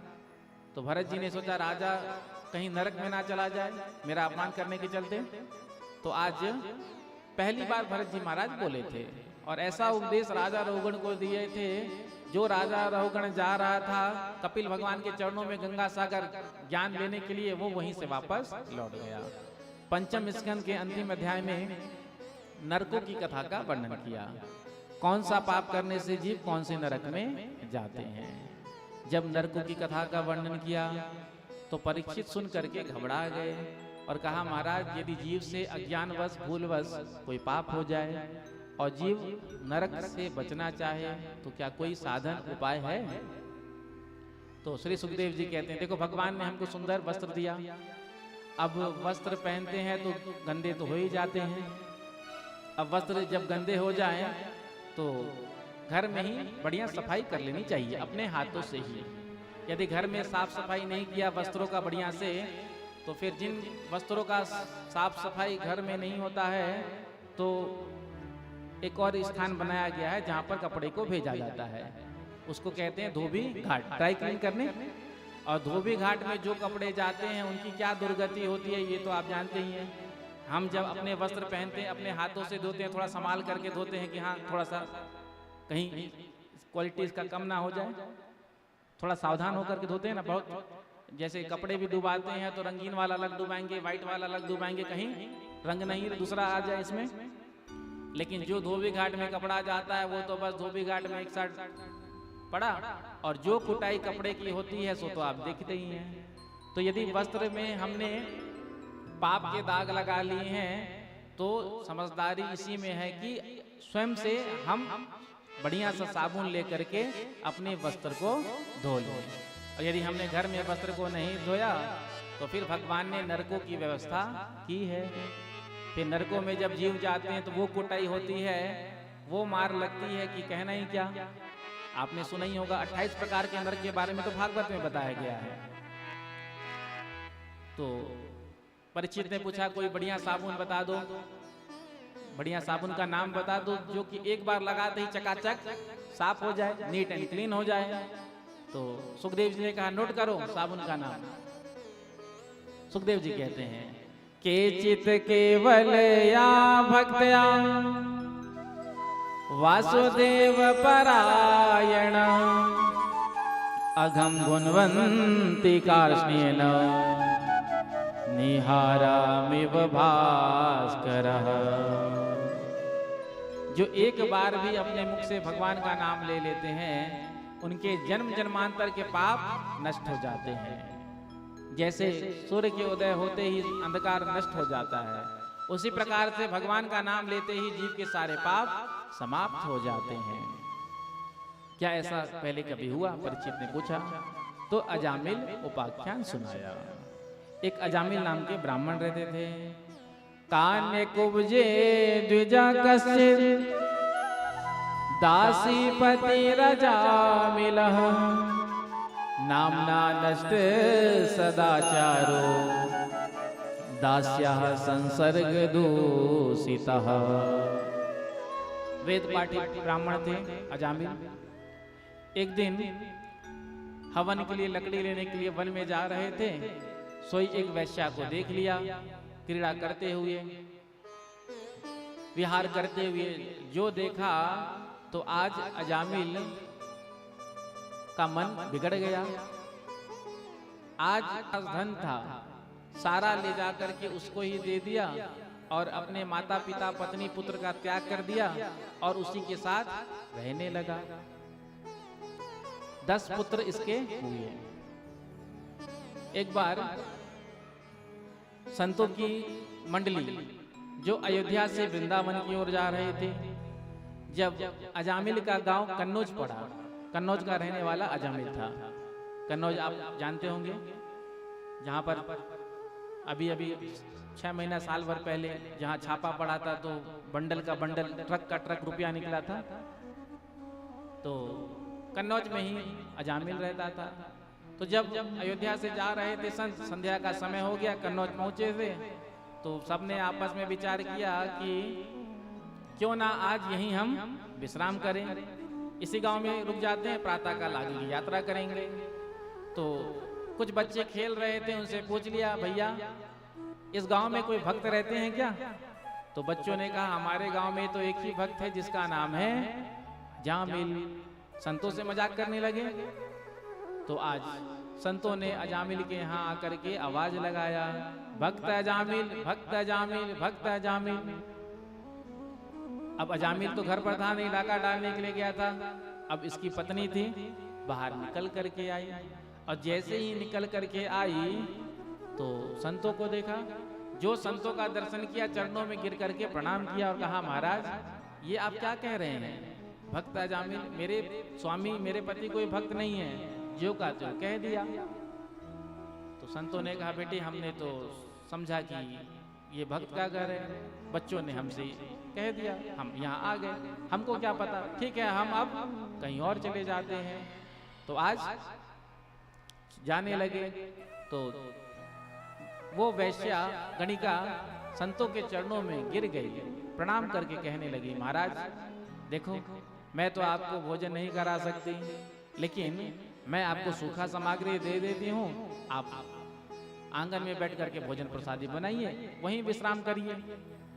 अब संतों को तो अजामिल का कल्याण करना था, इसीलिए आए थे यहाँ। तो कहा ठीक है। संतों ने भोजन बनाया, ठाकुर जी को भोग लगाया, स्वयं प्रसाद पाया और कीर्तन करने लगे। इतने में ही डाका डाल करके रात्रि में अजामिल आया।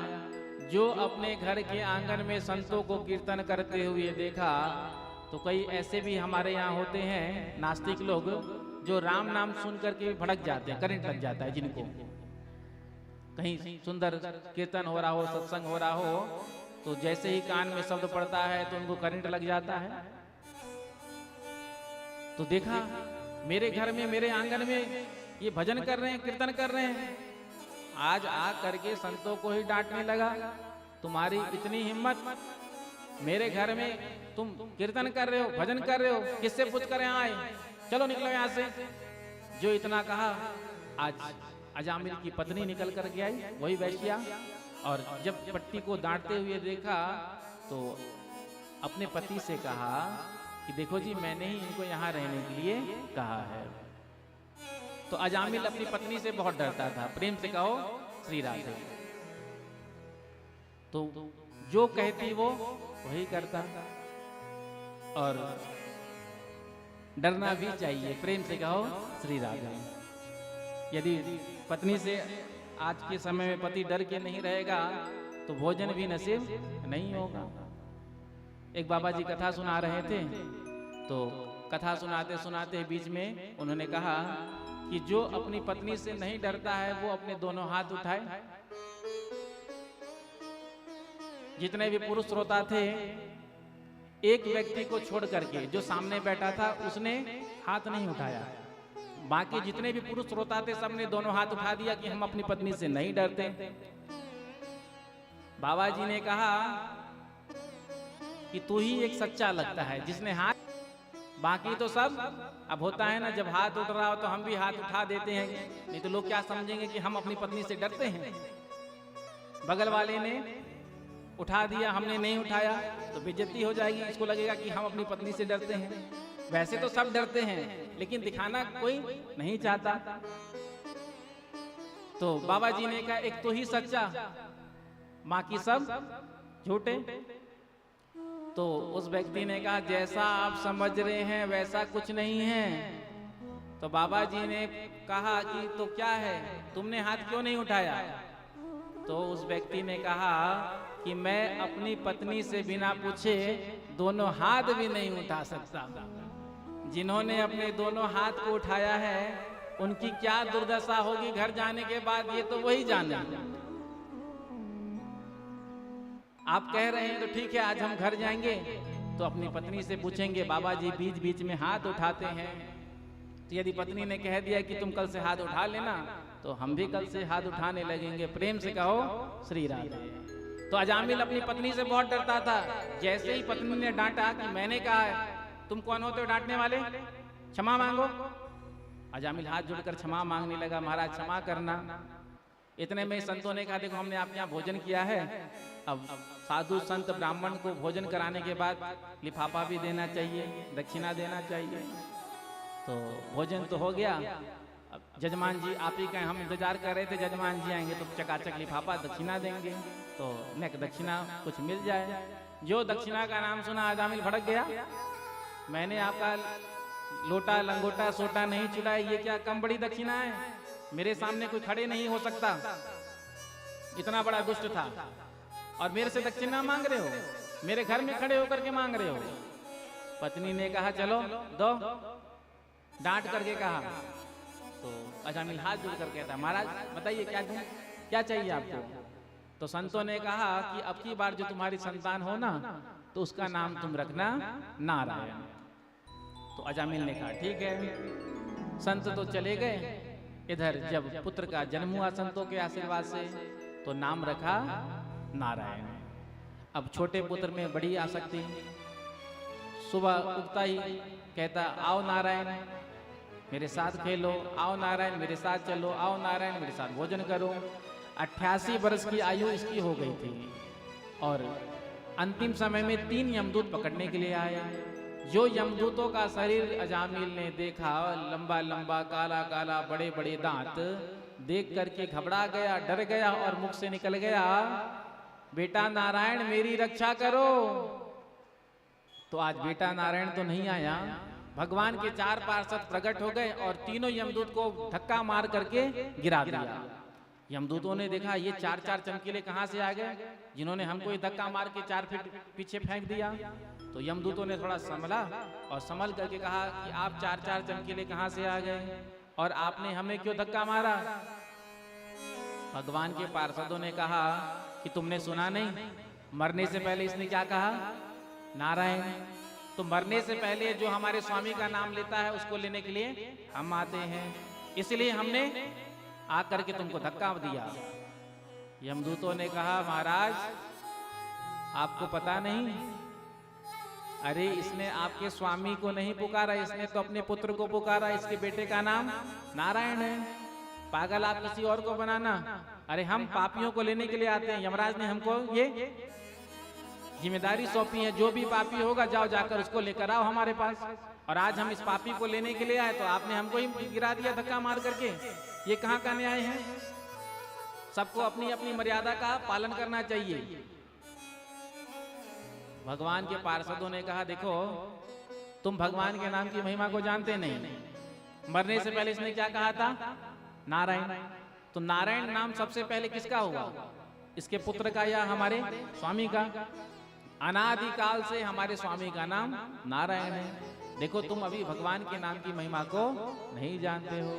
तो आज भगवान के पार्षद भगवान के नाम की महिमा का बखान करते हैं और कहते हैं सांकेत्यम पारिहास्यम वा स्थोभम हेलन में वा वैकुंठ नाम ग्रहण मासे सा गहरम विदो। तो भगवान का नाम तो कैसे भी क्यों ना लिया जाए, कभी खाली नहीं जाता। सांकेत्यम संकेत में, पारिहास्यम वा हंसी मजाक में, अवहेलना में, क्रोध में, वो नाम भी खाली नहीं जाता। वस्तु शक्ति ज्ञान की अपेक्षा नहीं रखती। जैसे अग्नि में जलाने की शक्ति है, यदि आपको ज्ञान हो या ना हो, यदि आपने अग्नि का स्पर्श किया तो आपका हाथ जलेगा। उसी प्रकार से भगवान के नाम में तारक शक्ति है। चाहे आप भाव से लीजिए, चाहे कुभाव से लीजिए, चाहे प्रेम से लीजिए, चाहे अवहेलना से लीजिए, लेकिन वो नाम भी कभी खाली नहीं जाता।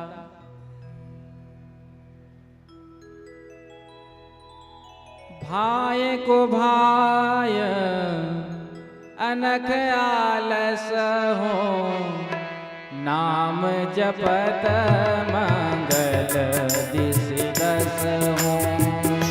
भावक भाव अनख आलस हो, नाम जपत मंगल दिस दस हो।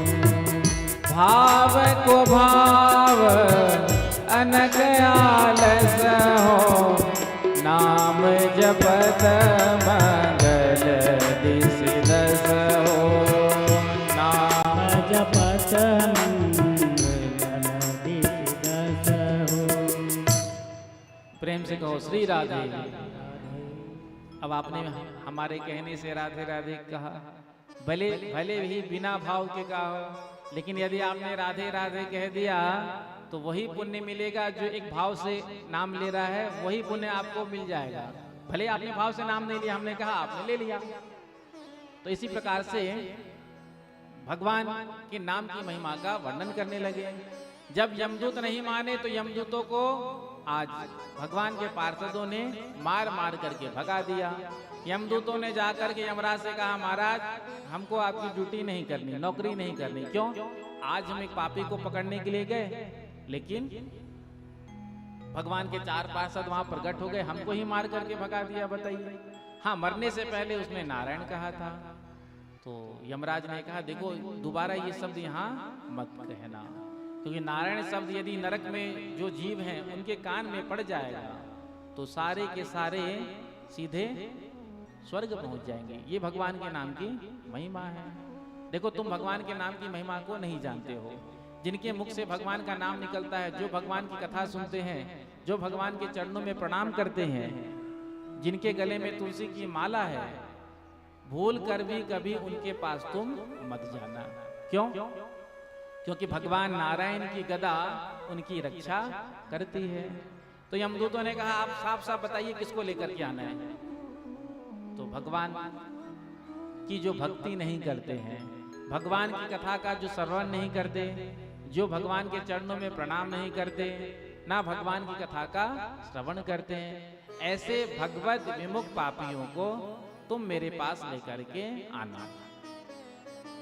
तो ये भगवान के नाम की महिमा नहीं, ये तो नामाभास की महिमा है। इधर अजामिल ने मन में विचार किया, मैंने अपने पुत्र को पुकारा तो भगवान के पार्षद प्रकट होकर के मेरी रक्षा की है। यदि मैंने सचमुच में भगवान को ही पुकारा होता तो आज भगवान आकर के मेरी रक्षा करते। तो नाम महिमा के बारे में बताया। प्रेम से कहो श्री राधे। हरि नाम नहीं तो जीना क्या, हरि नाम नहीं तो जीना क्या, प्रभु नाम नहीं तो जीना क्या, प्रभु नाम नहीं तो जीना क्या। अमृत है हरि नाम जगत में, अमृत है हरि नाम जगत में, इसे छोड़ विष पीना क्या, हरि नाम नहीं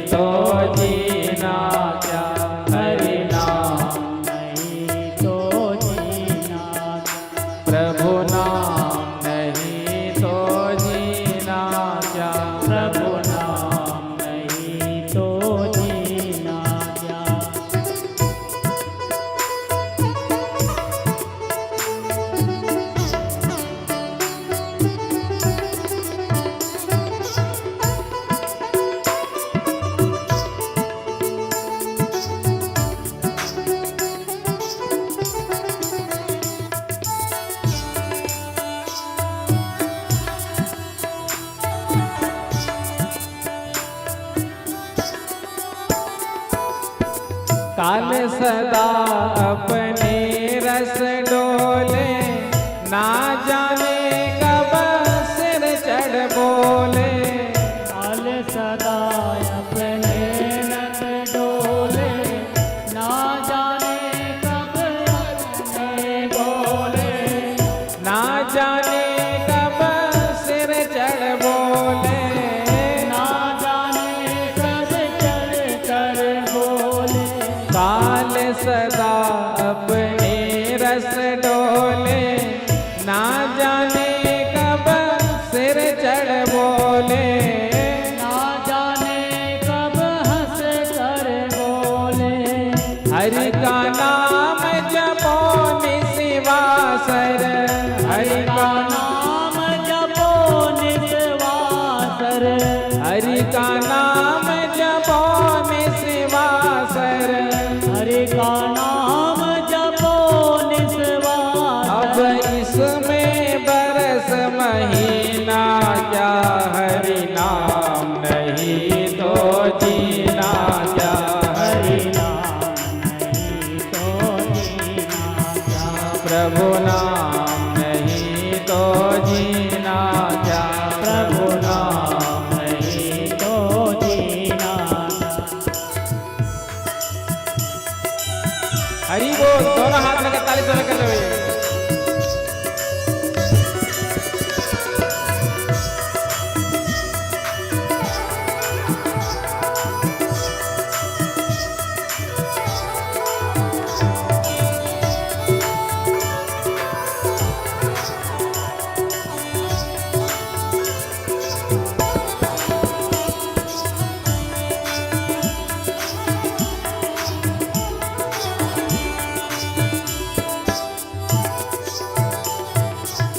तीरथ है हरि नाम तुम्हारा, फिर क्यों फिरता मारा मारा।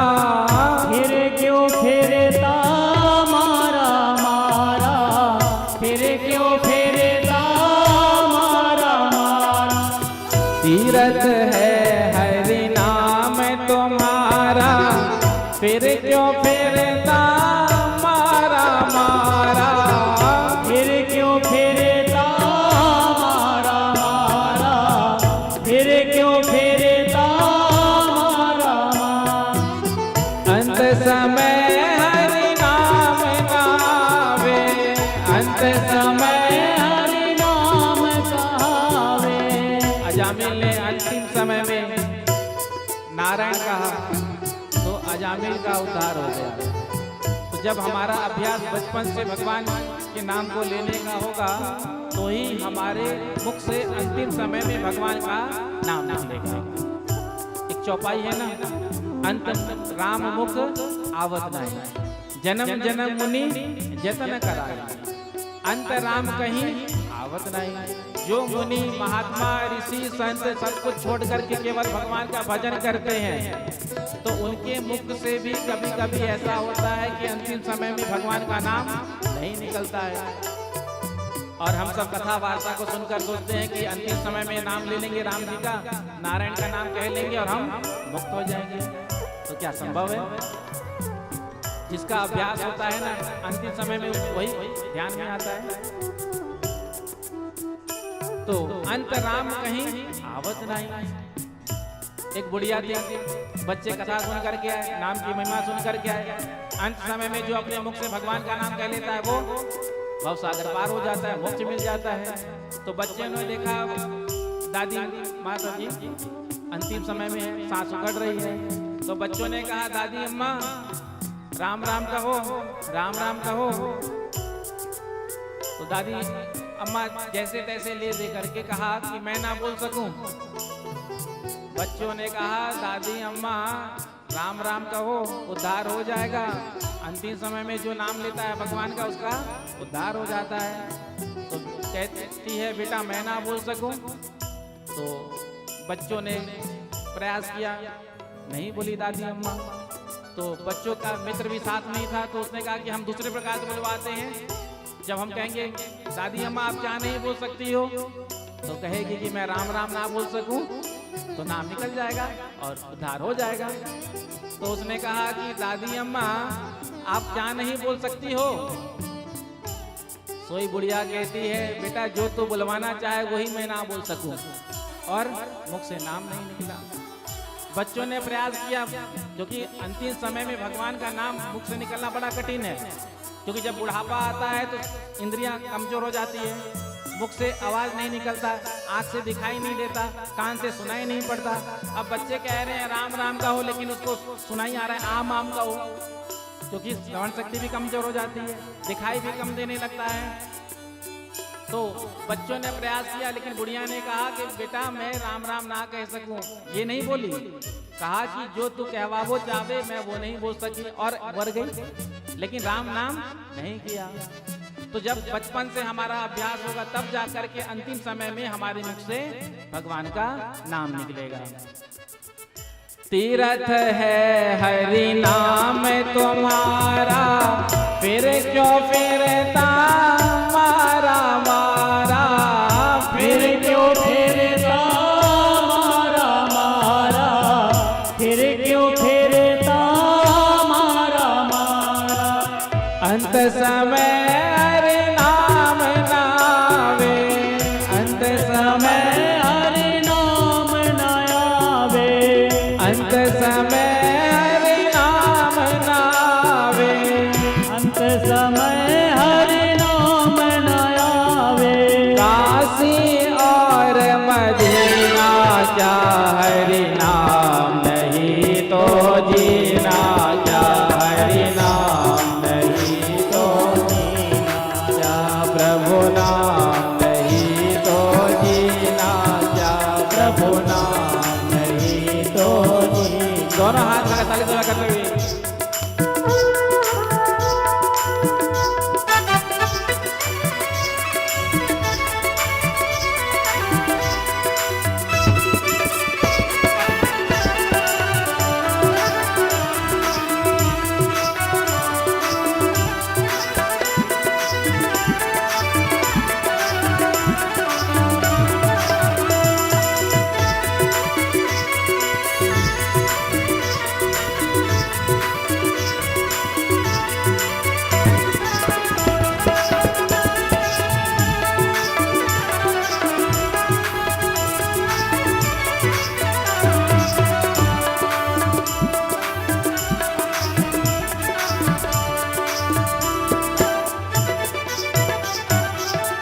भूषण से सब अंग सजावे, रसना पे हरि नाम नावे, रसना पे हरि नाम न आवे, रसना पे हरि नाम न आवे।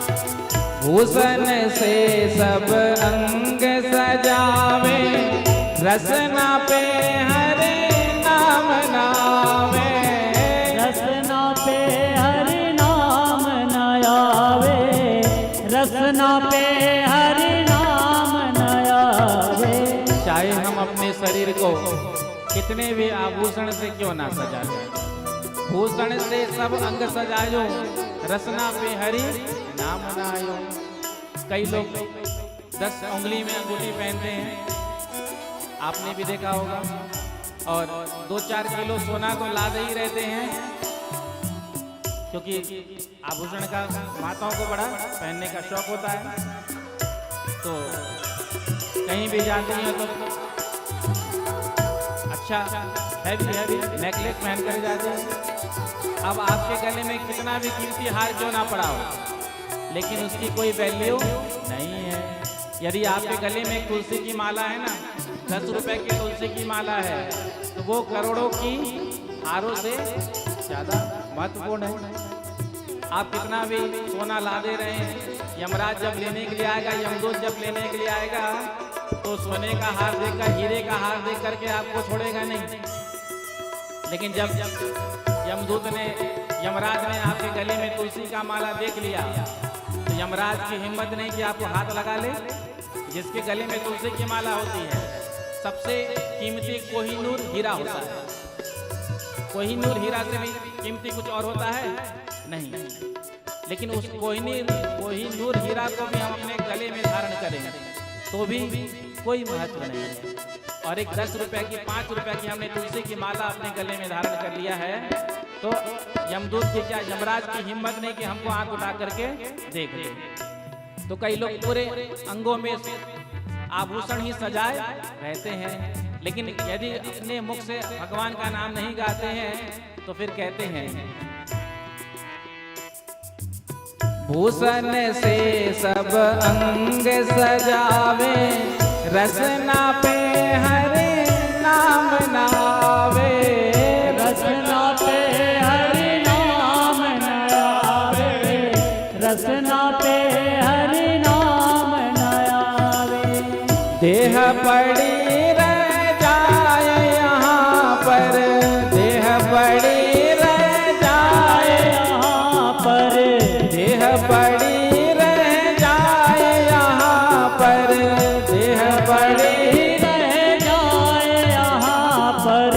कुंडल और नगीना क्या हरि नाम नहीं तो जीना, क्या हरि नाम नहीं तो जीना, प्रभु नाम नहीं तो जीना, क्या प्रभु नाम नहीं तो। अमृत है हरि नाम जगत में, अमृत है हरि नाम जगत में, अमृत है हरि नाम जगत में, अमृत है हरि नाम जगत में। इसे छोड़ विष पीना, जा हरि नाम नहीं तो जीना, जा हरि नाम नहीं तो जीना, प्रभु नाम नहीं तो जीना, जा प्रभु नाम नहीं तो जीना। हरि नाम नहीं तो जीना क्या, प्रभु नाम नहीं तो जीना क्या। अमृत है हरि नाम जगत में, इसे छोड़ विष पीना क्या, हरि नाम नहीं तो जीना क्या। तो हम सबके जीवन में भी ये नियम आ जाए कि हम इतना नाम जपे, भोजन करेंगे नहीं। हाँ, कुछ ना कुछ तो नियम लेना ही चाहिए, क्योंकि कलयुग में तो केवल नाम ही आधार है। अन्य बड़े बड़े साधन के चक्कर में पड़ने से कोई मतलब नहीं। ऐसा नहीं कि फल नहीं देते, फल देते हैं, लेकिन उनको करने के लिए परिश्रम भी कठिन करना होता है। और कलयुग में तो बहुत ही सरल साधन भगवान ने दे दिया है। काम करते रहो, नाम जपते रहो, और नाम जपते जपते ही जीव का कल्याण हो जाएगा। हरे नाम हरे नाम हरे नाम केवलम। कलयुग में केवल हरि का नाम ही, भगवान का नाम ही सार है। वृंदावन में प्रेमानंद जी महाराज तो वो भी प्राय नाम पर ही जोर देते हैं। प्राय सभी संत महापुरुष, क्योंकि सारे वेद पुराण शास्त्र का सार भगवान नाम है, इसलिए तो नाम कीर्तन से कथा प्रारंभ होता है और कथा विश्राम भी नाम कीर्तन पर ही होता है, क्योंकि मूल में भगवान का नाम ही सब कुछ है। एक नाम जप का ही अभ्यास आपने कर लिया जीवन में, तो फिर जपा सिद्धि जपा सिद्धि जपा सिद्धि ना संशय। तो नाम जप करते करते करते करते आपका मन निर्मल हो जाएगा और आपका हृदय भी पवित्र हो जाएगा। और नाम जप का ऐसा अभ्यास आपको लगेगा, फिर तो नाम जप किए बिना आप रह नहीं सकते। हरि नाम नहीं तो जीना क्या। तो जब नाम जपेंगे नहीं तो आपको लगेगा कि यार कुछ छूट रहा है। होता है ना, जिनका कोई नियम होता है जीवन में, घर परिवार में भी कुछ नियम तो होता ही है। प्रातःकाल ठाकुर जी की सेवा का, कुछ माला करने का। तो जिस दिन नियम नहीं होता है तो बार बार हमारा ध्यान कहाँ जाता है, आज तो नियम नहीं हुआ, नियम कब होगा। तो जब हृदय में ये भाव आने लगता है कि आज तो नियम हुआ नहीं, बार बार हमको चिंता सताती है कि नियम कब होगा, तो वो उत्कंठा आपके हृदय में जो है वही भगवान को आप तक पहुंचाती है। क्योंकि भगवान को प्राप्त करने के लिए क्या चाहिए? भगवान को प्राप्त करने के लिए केवल लौल्यता चाहिए, प्रेम चाहिए। प्रेम ते प्रकटम होई में मान। तो वो प्रेम जब आपके हृदय में होगा, वो भाव जब आपके अंदर होगा, वो उत्कंठा आपके अंदर होगी, वो तड़पन होगा, प्रभु को प्राप्त करने के लिए प्यास होगी, जिससे हमारा प्रेम होता है, जिससे हम प्रेम करते हैं, उसके लिए नैन प्यासे होते हैं, नैन तरसते हैं उसको देखने के लिए। साधारण संसार में यदि किसी का किसी से प्रेम होता है तो उससे मिलने के लिए, उसको देखने के लिए, उससे बातें करने के लिए हम कितने उत्सुक रहते हैं। तो भगवान से जब हम प्रेम करते हैं तो प्रेम से कहो श्री राधे। पूज्य पिताजी का भी आगमन हुआ है, प्रेम से कहो श्री राधे। और माता जी का तो 50वां कल है आज। पिताजी, हमारे माता जी पिताजी का आज 50वां है। प्रेम से कहो श्री राधे। राधे जोर से कह दो राधे राधे। राधे राधे। तो मैं ठाकुर जी के चरणों में प्रार्थना करता हूँ, स्वस्थ रहें, मस्त रहें और भगवान की कृपा ऐसे ही बरसते रहे। आगे श्री सुखदेव जी महाराज कहते हैं, प्रचेताओं का जो आगे वंश हुआ उसके बारे में बताया। उसके बाद वृत्तासुर का चरित्र सुनाया। वृत्तासुर दैत्य वंश में जन्म हुआ, लेकिन अंतिम समय में इसने भगवान की वो स्तुति गाई है कि कहना क्या। तो वृत्तासुर का पावन चरित्र सुनाया। उसके बाद षष्ठम स्कंद के अंतिम अध्याय में पुंस वन व्रत की कथा सुनाई। 49 मरुद गणों की उत्पत्ति के बारे में बताया। परीक्षित ने सुखदेव जी से कहा, महाराज जब हम भगवान की लीला को देखते हैं तो हमें बड़ी विषमता नजर आती है।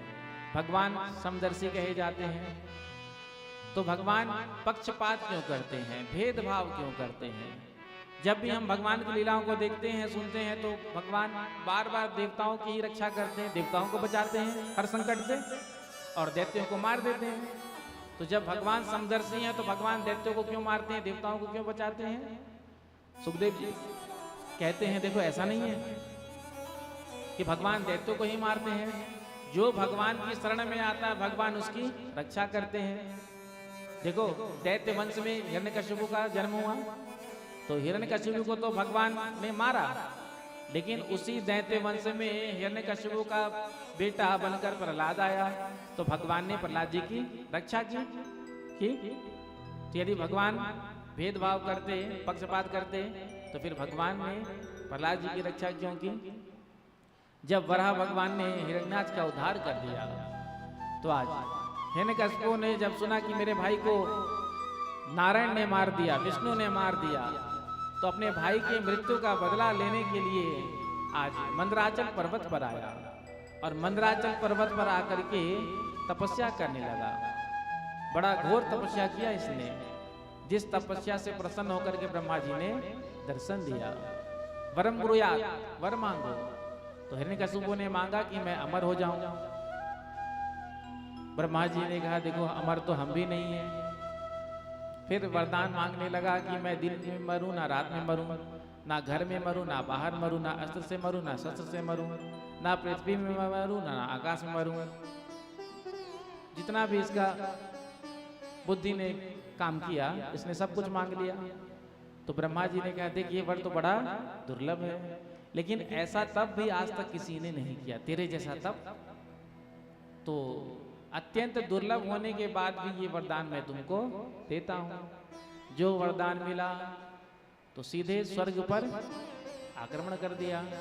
जो देवताओं ने देखा हिरण्यकशिपु को आते हुए, तो स्वर्ग का सिंहासन खाली करके बिना लड़े भाग गए। इंद्र झाड़ू लगाता हिरण्यकशिपु के दरबार में, वरुण देवता जल भरते, पानी भरते, इतना इसका साम्राज्य था। तो सारे देवता वन वन भटकने लगे, परेशान हो गए। तो देवताओं ने एक दिन भगवान से प्रार्थना किया, प्रभु इस दुष्ट से हम सबकी आप रक्षा करें। अब हमारा तो सहारा केवल आप ही हैं। देवताओं के अंदर एक बात बढ़िया है, जब भी कोई संकट आता है तो सीधे भगवान की शरण में पहुंच जाते हैं, हे प्रभु बचा लीजिए। और जब भगवान से प्रार्थना देवता करते हैं तो भगवान भी इन पर कष्ट आता है तो भगवान अवतार लेते हैं। तो जब हमारे अंदर विप्रद्रोहिता आने लग जाए, ब्राह्मणों से द्वेष होने लग जाए, क्योंकि आजकल समाज में कई ऐसे भी हैं जो ब्राह्मणों से बड़ा द्वेष रखते हैं, ब्राह्मणों को तो आजकल कोई देखना ही नहीं चाहता है। लेकिन भगवान के भी पूजनीय है ब्राह्मण। भगवान ने स्वयं कहा है, यदि मेरी भुजा ब्राह्मण का अपमान करे तो मैं अपनी भुजाओं को काट करके फेंक दूंगा। भगवान का वचन है, भागवत में ही भगवान ने कहा है। तो कभी किसी विप्र से द्वेष नहीं करना चाहिए, द्रोह नहीं करना चाहिए, क्योंकि ब्राह्मण देवता, ब्राह्मण जो है अग्नि की तरह होता है। हाँ, यदि तपस्वी बार ब्राह्मण होगा तो हवन कुंड की अग्नि की तरह होगा, और यदि तपस्वी ब्राह्मण नहीं भी है, ब्राह्मण कुल में जन्म ही मिला है, तो भी अग्नि तो है ही, चिता की अग्नि है। यदि धर्म कर्म नहीं करता है, धर्म कर्म से हीन है, तो भी अग्नि तो है ही। अब चिता की अग्नि को भी आप स्पर्श करोगे तो वो भी जलाती है। इसीलिए ब्राह्मणों के प्रति द्रोह नहीं करना चाहिए। आजकल लोग पानी पी पी करके ब्राह्मणों को गाली देते हैं। ये तो तुम्हारे कहने पर क्या होगा? भगवान ने जिसके लिए जो बनाया है, जो भगवान ने जो नियम बनाया है, उसका पालन सबको करना चाहिए। यदि ब्राह्मण देवता नहीं होंगे तो आपके घर पर यज्ञ कौन कराएगा, हवन पूजा पाठ कौन कराएगा, विवाह कौन कराएगा, अंतिम संस्कार कौन कराएगा? बताओ, बिना ब्राह्मण देवता के हो सकता है क्या? क्योंकि ब्राह्मणों के अंदर वो शक्ति भगवान ने दिया है। तो ब्राह्मणों का सम्मान करना चाहिए। दूसरा, गौ माता का सम्मान करना चाहिए।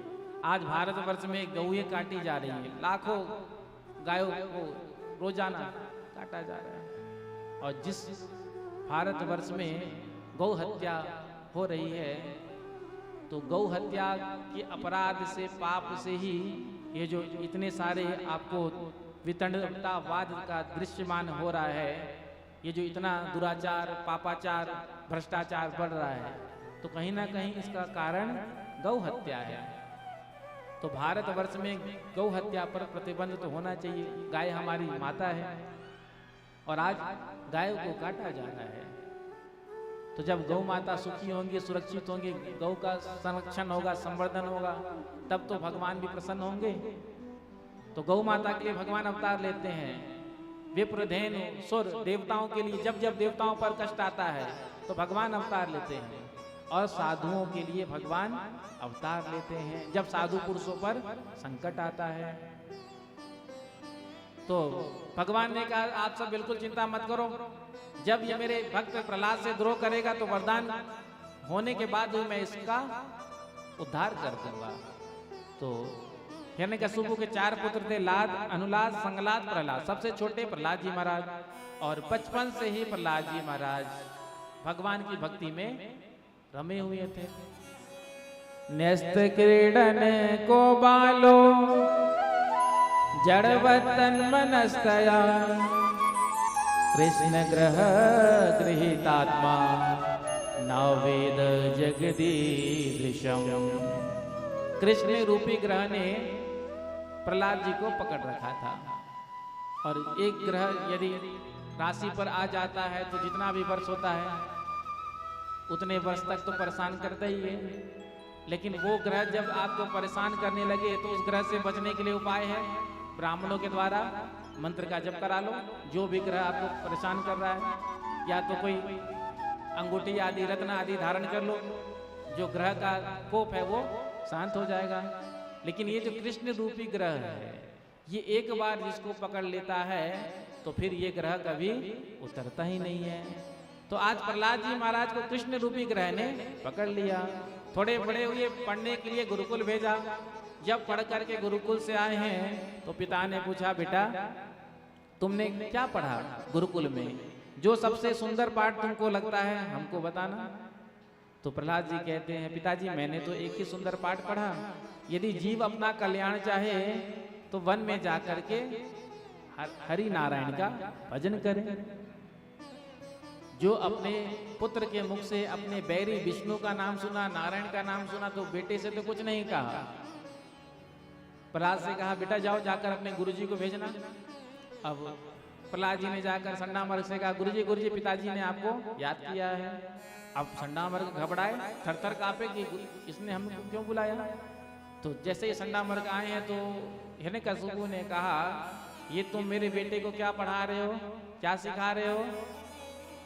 आज मेरा बेटा मुझसे कहता है कि यदि अपना कल्याण चाहो तो वन में जाकर के हरि नारायण का भजन करो।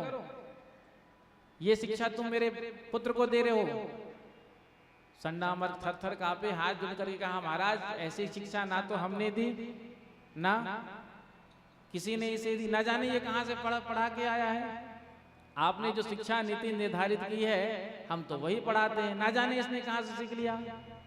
तो हिरण्यकशिपु ने कहा लगता है कोई विष्णु का गुप्तचर आश्रम में घुसपैठ करके बैठा होगा और वही इसकी बुद्धि खराब कर रहा है। अब की बार ले जाओ, ध्यान रखना, अब की बार यदि मेरे बैरी विष्णु का नाम इसके मुख से निकला तो सोच लेना। संडामर्ग प्रहलाद जी को लेकर के आए और प्रहलाद जी को समझाया अरे दुष्ट, दैत्यों के चंदन वन में तू बबूल का कांटा कहां से पैदा हो गया, तुझे पता नहीं। तेरे चाचा को नारायण ने मारा और तू उसी का नाम लेता है। दोबारा कभी भी नारायण शब्द नहीं कहना, नारायण का नाम मत लेना। डांट करके समझा करके सिखा दिया, पढ़ा करके लेकर के आए। आज हिरण्यकशिपु ने पुनः पूछा बेटे तुमने जो अच्छा पाठ पढ़ा है, जो तुमको अच्छा लगता हो, जो गुरुजी ने सबसे अच्छा पाठ पढ़ाया हो वही पाठ मुझे सुनाना।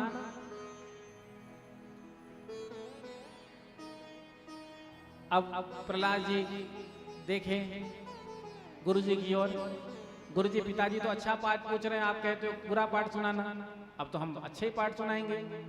तो प्रहलाद जी कहते हैं श्रवणम कीर्तनम विष्णु स्मरणम पाद सेवनम अर्चनम वंदनम दास्यम सख्यम आत्मनिवेदनम। जो प्रहलाद जी के मुख से नवदा भक्ति का उपदेश सुना हिरण्यकशिपु ने, आज अपने मंत्रियों से कहा कि देखो ये नारायण की भक्ति इसके अंदर से जाने वाली नहीं है, तो यदि रोग ठीक नहीं हो रहा है तो रोगी को ही समाप्त कर देना चाहिए, तो जाओ इसको मार दो। तो प्रहलाद जी को मारने का प्रयास किया गया, अनेक प्रयास किए गए, पहाड़ से फेंका गया, जल में डुबाया गया, सर्पों के बीच में छोड़ा गया, होलिका में जलाने का प्रयास किया गया, लेकिन भगवान ने रक्षा की। संडामर्ग ने कहा कि महाराज अभी तो हम इसको ले जाते हैं गुरुकुल, जब पिताजी आएंगे तो पूछेंगे इसका क्या करना है। तो ले जाकर गुरुकुल में बंद कर दिया और संडामर्ग तो काम से चले गए आश्रम के। दैत्य बालकों ने प्रहलाद जी को निकाला बाहर और पूछा भैया प्रहलाद ये तुम नारायण नारायण कहते हो, ये शिक्षा तुमको किसने दी, कहाँ से मिला? क्योंकि तुम्हारे गुरु और हमारे गुरु तो एक ही हैं। तो जो हमारे गुरुदेव हमको पढ़ाते हैं उसमें तो कहीं भी ये बताया नहीं कि नारायण का नाम लो, नारायण कहो, ये तुमने कहाँ से सीखा? तो प्रहलाद जी महाराज कहते हैं देखो मेरे गुरुदेव नारद जी हैं। पूरा वृत्तांत सुनाया। प्रहलाद जी कहते हैं देखो बचपन से ही भगवान का भजन करना चाहिए। कौमार आचरित प्रज्ञा धर्मान भागवतानिहा दुर्लभम मानुषम जन्म तदप्य ध्रुवमर्तदम। ये नहीं कि बुढ़ापे में भजन करेंगे, बचपन से ही भगवान का भजन करना चाहिए। कौमार आचरित प्राज्ञो, कौमार कितने वर्ष को कहते हैं? 5 वर्ष को। तो बचपन से ही भगवान का भजन करना चाहिए, क्योंकि जो बचपन में अभ्यास होगा वही फिर आगे चलकर बना रहेगा। और बचपन में अभ्यास हमने कभी किया नहीं तो फिर आगे बुढ़ापे में भगवान का नाम मुख से नहीं निकलेगा। तो दैत्य बालकों ने कहा हमारा भी मन करता है तेरे साथ नाम करने का, नाम जपने का, बोलने का, लेकिन तेरे पिता से हमें बड़ा भय लगता है। प्रहलाद जी ने कहा देखो मैं भगवान का नाम गाता हूँ तो भगवान मेरी रक्षा करते हैं ना, तो तुम सब भी नाम गाओगे तो तुम्हारी भी रक्षा करेंगे। तो दैत्य बालकों ने कहा ठीक है, आज तो हम तेरे साथ मिलकर गाएंगे, क्योंकि गुरुकुल में गुरुदेव भी नहीं है, बाहर गए हुए हैं। तो आज ढोलक मंजीरा मंगाया और सब गाने लगे। राधा राधा कृष्ण राधा राधा राधा कृष्ण राधा राधा कृष्ण राधा राधा राधा कृष्ण राधा राधा कृष्ण राधा राधा कृष्ण राधा राधा कृष्ण राधा राधा कृष्ण राधा राधा राधा कृष्ण राधा राधा राधा कृष्ण राधा राधा राधा कृष्ण राधा राधा राधा कृष्ण राधा राधा कृष्ण राधा राधा राधा कृष्ण राधा राधा कृष्ण राधा राधा राधा कृष्ण राधा राधा राधा कृष्ण राधा। जैसे ही संडावर गाए तो क्या देखते हैं, आज प्रहलाद के साथ सारे दैत्य बालक गा रहे हैं नारायण नारायण नारायण। संडामक ने जाकर के हिरण्यकशिपु से कहा महाराज रोग फैल गया। हिरण्यकशिपु ने तो कहा कि मैंने तो पहले ही कहा था कि रोगी को ठिकाने लगा दो, नहीं तो ये भगवत भक्ति का जो भजन का जो रोग है ये भी कोरोना वायरस की तरह है। यदि नगर ग्राम में कोई एक भजनानंदी पैदा हो जाए तो देखते देखते सारे नगर वाले ग्राम वाले भजनानंदी हो जाते हैं। मैंने तो पहले तुमसे कहा था इसको ठिकाने लगा दे, तुमने ही बचाया। आज हिरण्यकशिपु आया, जो दैत्य बालकों ने हिरण्यकशिपु को देखा तो सबके सब थर-थर कांपने लगे। प्रहलाद जी ने देखा तो प्रहलाद जी देखने लगे। इधर हिरण्यकशिपु ने कहा हे दुर्विनीत मंदात्मन कुल भेद कराधमा, गालियां देने लगा। तू किसके बल पर मुझे चुनौती देता है? तुझे किसका बल है जिस बल पर तू अपने पिता को एक चुनौती दे रहा है? तो प्रहलाद जी कहते हैं आपको जिसने बल दिया ना, तो आपको जिसने बल दिया उनको भी जिसने बल दिया, मैं उन्हीं के बल पर आपको चुनौती दे रहा हूं। ना केवलम में भवतस राजन सावय बलम बलिनाम चा परेशाम परिवरे में स्थिर जंगमाये ब्रह्मादयो येन वसम प्रणीतः। आपको ब्रह्मा जी ने वरदान दिया, लेकिन जिन ब्रह्मा जी को भगवान नारायण ने वरदान दिया, मैं उन्हीं के बल पर आपको चुनौती दे रहा हूँ। तो तेरे नारायण को तो मैंने बहुत ढूंढा खोजा, लेकिन मुझे तो दिखाई नहीं देता है, बता कहाँ है तेरा नारायण? तो प्रहलाद जी कहते हैं मेरे नारायण तो हर जगह हरि व्यापक सर्वत्र समाना कण कण में है, तो मुझे दिखाई क्यों नहीं देता? तो इस खंबे में तेरा नारायण है? प्रहलाद जी ने कहा इस खंबे में है। जो हिरण्यकशिपु ने मुष्टिका का प्रहार किया, सोई खंभ फाड़ करके भगवान नरसिंह प्रकट हो गए और गर्जना करने लगे। हिरण्यकशिपु ने देखा तो कहा पहचान गया पहचान गया, यही नारायण है, आज नरसिंह बनकर के आया है। आज मैं अपने भाई की मृत्यु का बदला इससे जरूर लूंगा, और युद्ध लड़ने लगा। भगवान भी इसको खेल खिलाने लगे, क्योंकि संध्या के समय ही इसके मार सकते थे। तो 12 बजे भगवान नरसिंह प्रकट हुए थे, खेल खेल रहे थे। जैसे सूर्यास्त होने लगा, आज भगवान नरसिंह इसको लेकर के अपने गोद में देहरी पर बिठा लिया। अब हिरण्यकशिपु कहता है मैं तो मरूंगा नहीं, मुझे वरदान है ब्रह्मा जी का। भगवान ने कहा कौन सा वरदान? तो अब वरदान गिनाने लगा, ना मैं दिन में मरूं ना रात में मरूं, ना घर में मरूं ना बाहर मरूं, ना पृथ्वी में मरूं ना आकाश में मरूं, ना अस्त्र से मरूं ना शस्त्र से मरूं। तो भगवान ने सभी वरदानों को स्मरण कराया। देख, ना तो दिन है ना रात है, ना घर है ना बाहर है, ना पृथ्वी है ना आकाश है, ना अस्त्र है ना शस्त्र है, और हमारा बनाया हुआ 12वां नहीं तेरे लिए 13वां महीना हमने बनाया है। और इतने में भगवान नरसिंह नख प्रकट किया और हिरण्यकशिपु के उदर को विदीर्ण कर दिया, आंतों को बाहर निकाल करके रख दिया। देवताओं ने स्तुति किया, नरसिंह भगवान का क्रोध बढ़ता जा रहा है। इधर ब्रह्मा जी ने प्रहलाद जी को भेजा, बेटा जाओ, तुम्हारे लिए ही आए हैं, तुम ही इनको शांत करा सकते हो। तो प्रहलाद जी ने आकर के बड़ी सुंदर स्तुति को गाया है। ब्रह्मा दया सुरगणा मुनियोत सिद्धा सत्वैकतान मतयो वचसाम प्रवाहे नाराधितुम गुरुगुणैर्धुना पिप्रो किम तोष्टुमर्हति समय हरिरुद्र जाते।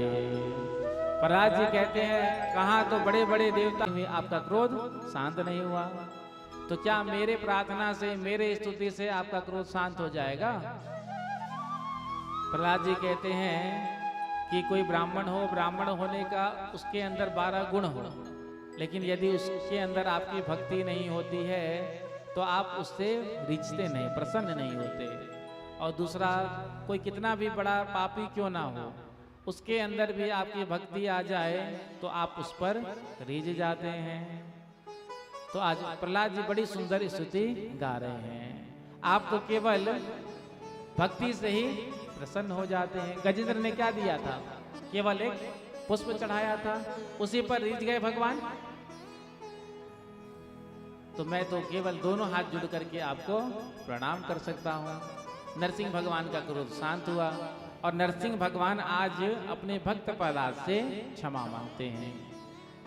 बोले प्रभु प्यारे प्रिय कोमल तुम्हारे अंग, असुर ने मारे मम नाम एक गाने में, गिरी से गिराए पुनि जल में डुबाए, अग्नि में जलाए कसक राखी ना सताने में, उर से लगाए फिर कहे प्रभु बार बार, करुणा स्वरूप रहे करुणा दिखाने में, मंजुल मुखार विंद चूम चूम कहे प्रभु, क्षमा करो भक्त मोहे देर भई आने में।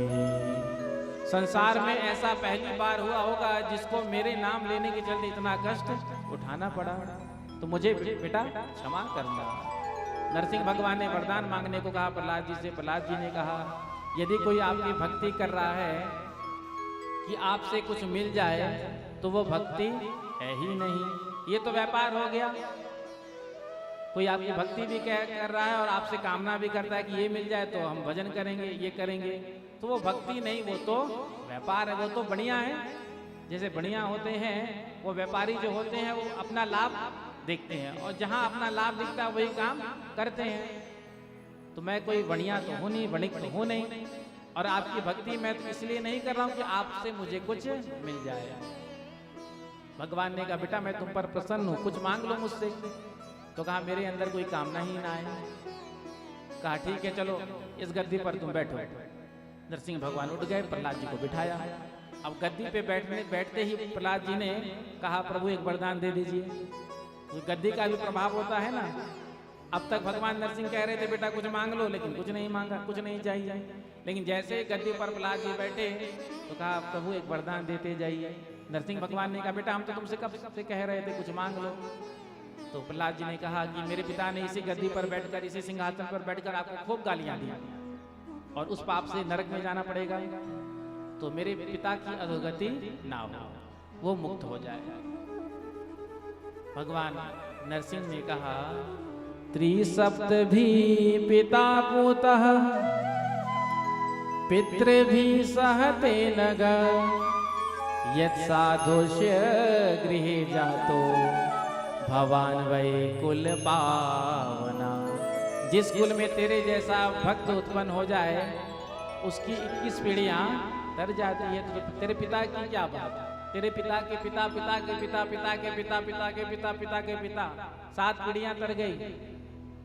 तो प्रहलाद जी ने भगवान के चरणों में प्रणाम किया और भगवान नरसिंह अंतर ध्यान हुए। आगे कर्म पंचाध्याय के बारे में बताया है। अष्टम स्कंद में मनवंतरों के बारे में बताया। एक मनवंतर में भगवान ने गजेंद्र हाथी की रक्षा ग्रह से की थी, अजगर से की थी। गजेंद्र जल पीने के लिए सरोवर में आया, जल पीने के बाद जल क्रीड़ा करने लगा, अपनी पत्नी के ऊपर, बच्चों के ऊपर सूंड से पानी ले ले करके छीट रहा है। आपने देखा होगा जब हाथी जल में जाता है, प्रवेश करता है सरोवर में, तो जल क्रीड़ा करता है। तो जल क्रीड़ा करने लगा।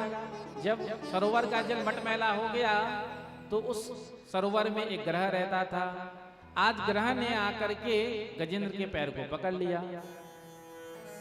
गजेंद्र ने अपना सारा बल लगाया लेकिन छूट नहीं पाया। पत्नियों ने निकालने का प्रयास किया, सूंड से सूंड मिला करके खींच रहे हैं। बच्चों ने प्रयास किया लेकिन सब असफल रहे।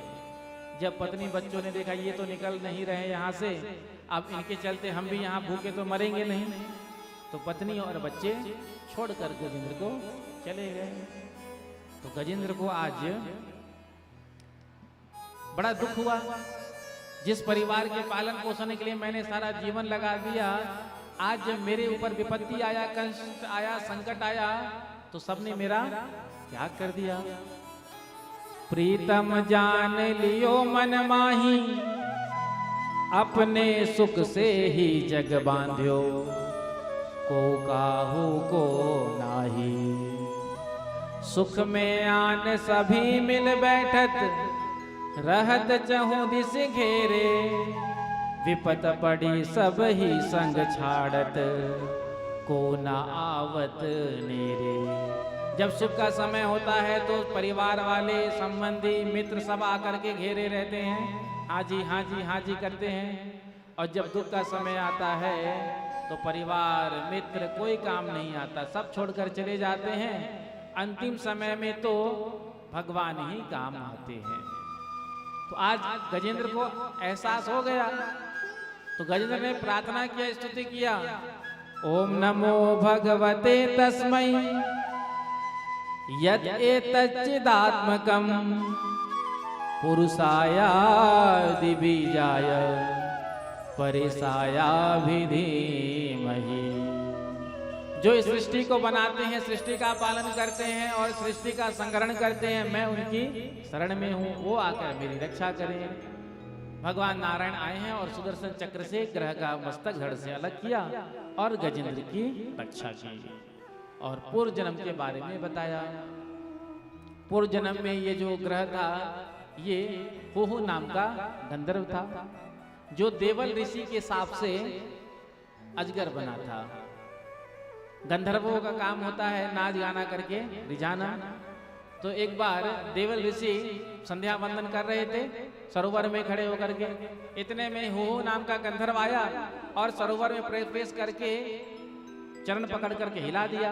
अब देवल ऋषि घबरा के डर गए, अरे ये क्या हो गया, किसने पैर पकड़ लिया।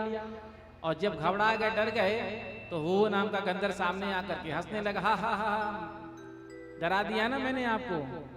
तो देवल ऋषि ने कहा, देख दुष्ट, एक हम भजन कर रहे थे, भजन में तूने विघ्न उत्पन्न किया और हंस रहा है, तो जा, तुझे पैर पकड़ने का शौक है ना, तो जा अजगर ही हो जा। तो देवल ऋषि के हिसाब से ये ग्रह बना। और गजेंद्र हाथी जो था, ये इंद्रद्युम्न नाम का राजा था, तो ये भी सांप के कारण ही हाथी बना था। तो भगवान ने आज इन दोनों का उद्धार किया।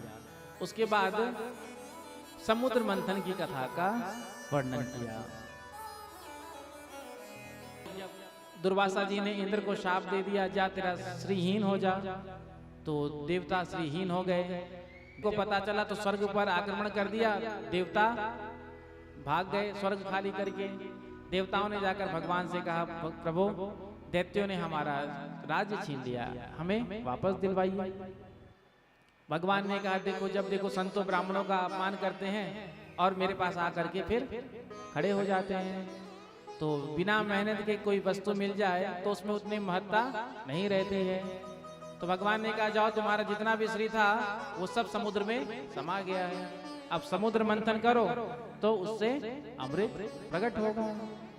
लेकिन समुद्र मंथन अकेले तुम नहीं कर सकते हो, इसके लिए तो तुमको दैत्यों का सहयोग चाहिए।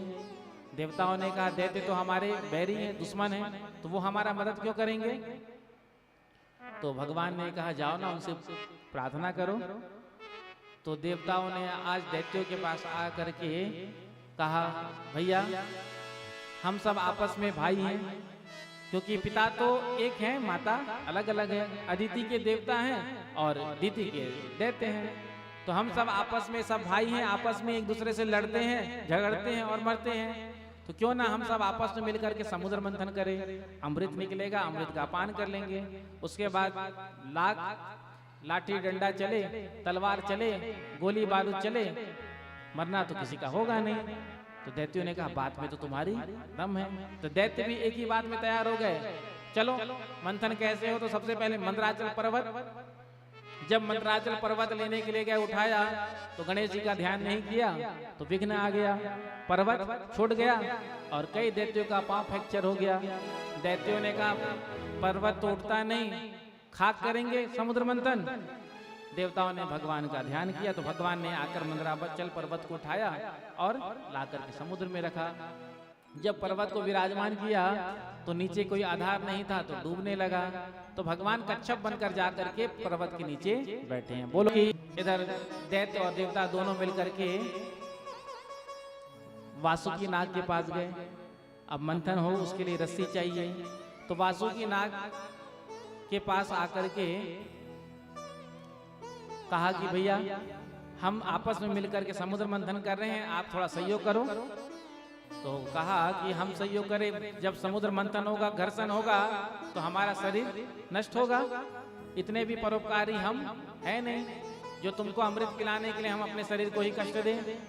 तो देवताओं ने और दैत्यों ने मिलकर कहा देखो जब अमृत निकलेगा ना तो उसमें से कुछ बूंद आपको हम देंगे। तो अमृत का लोभ वासुकी तैयार हो गया। इधर वासुकी नाग का रस्सी बनाया गया।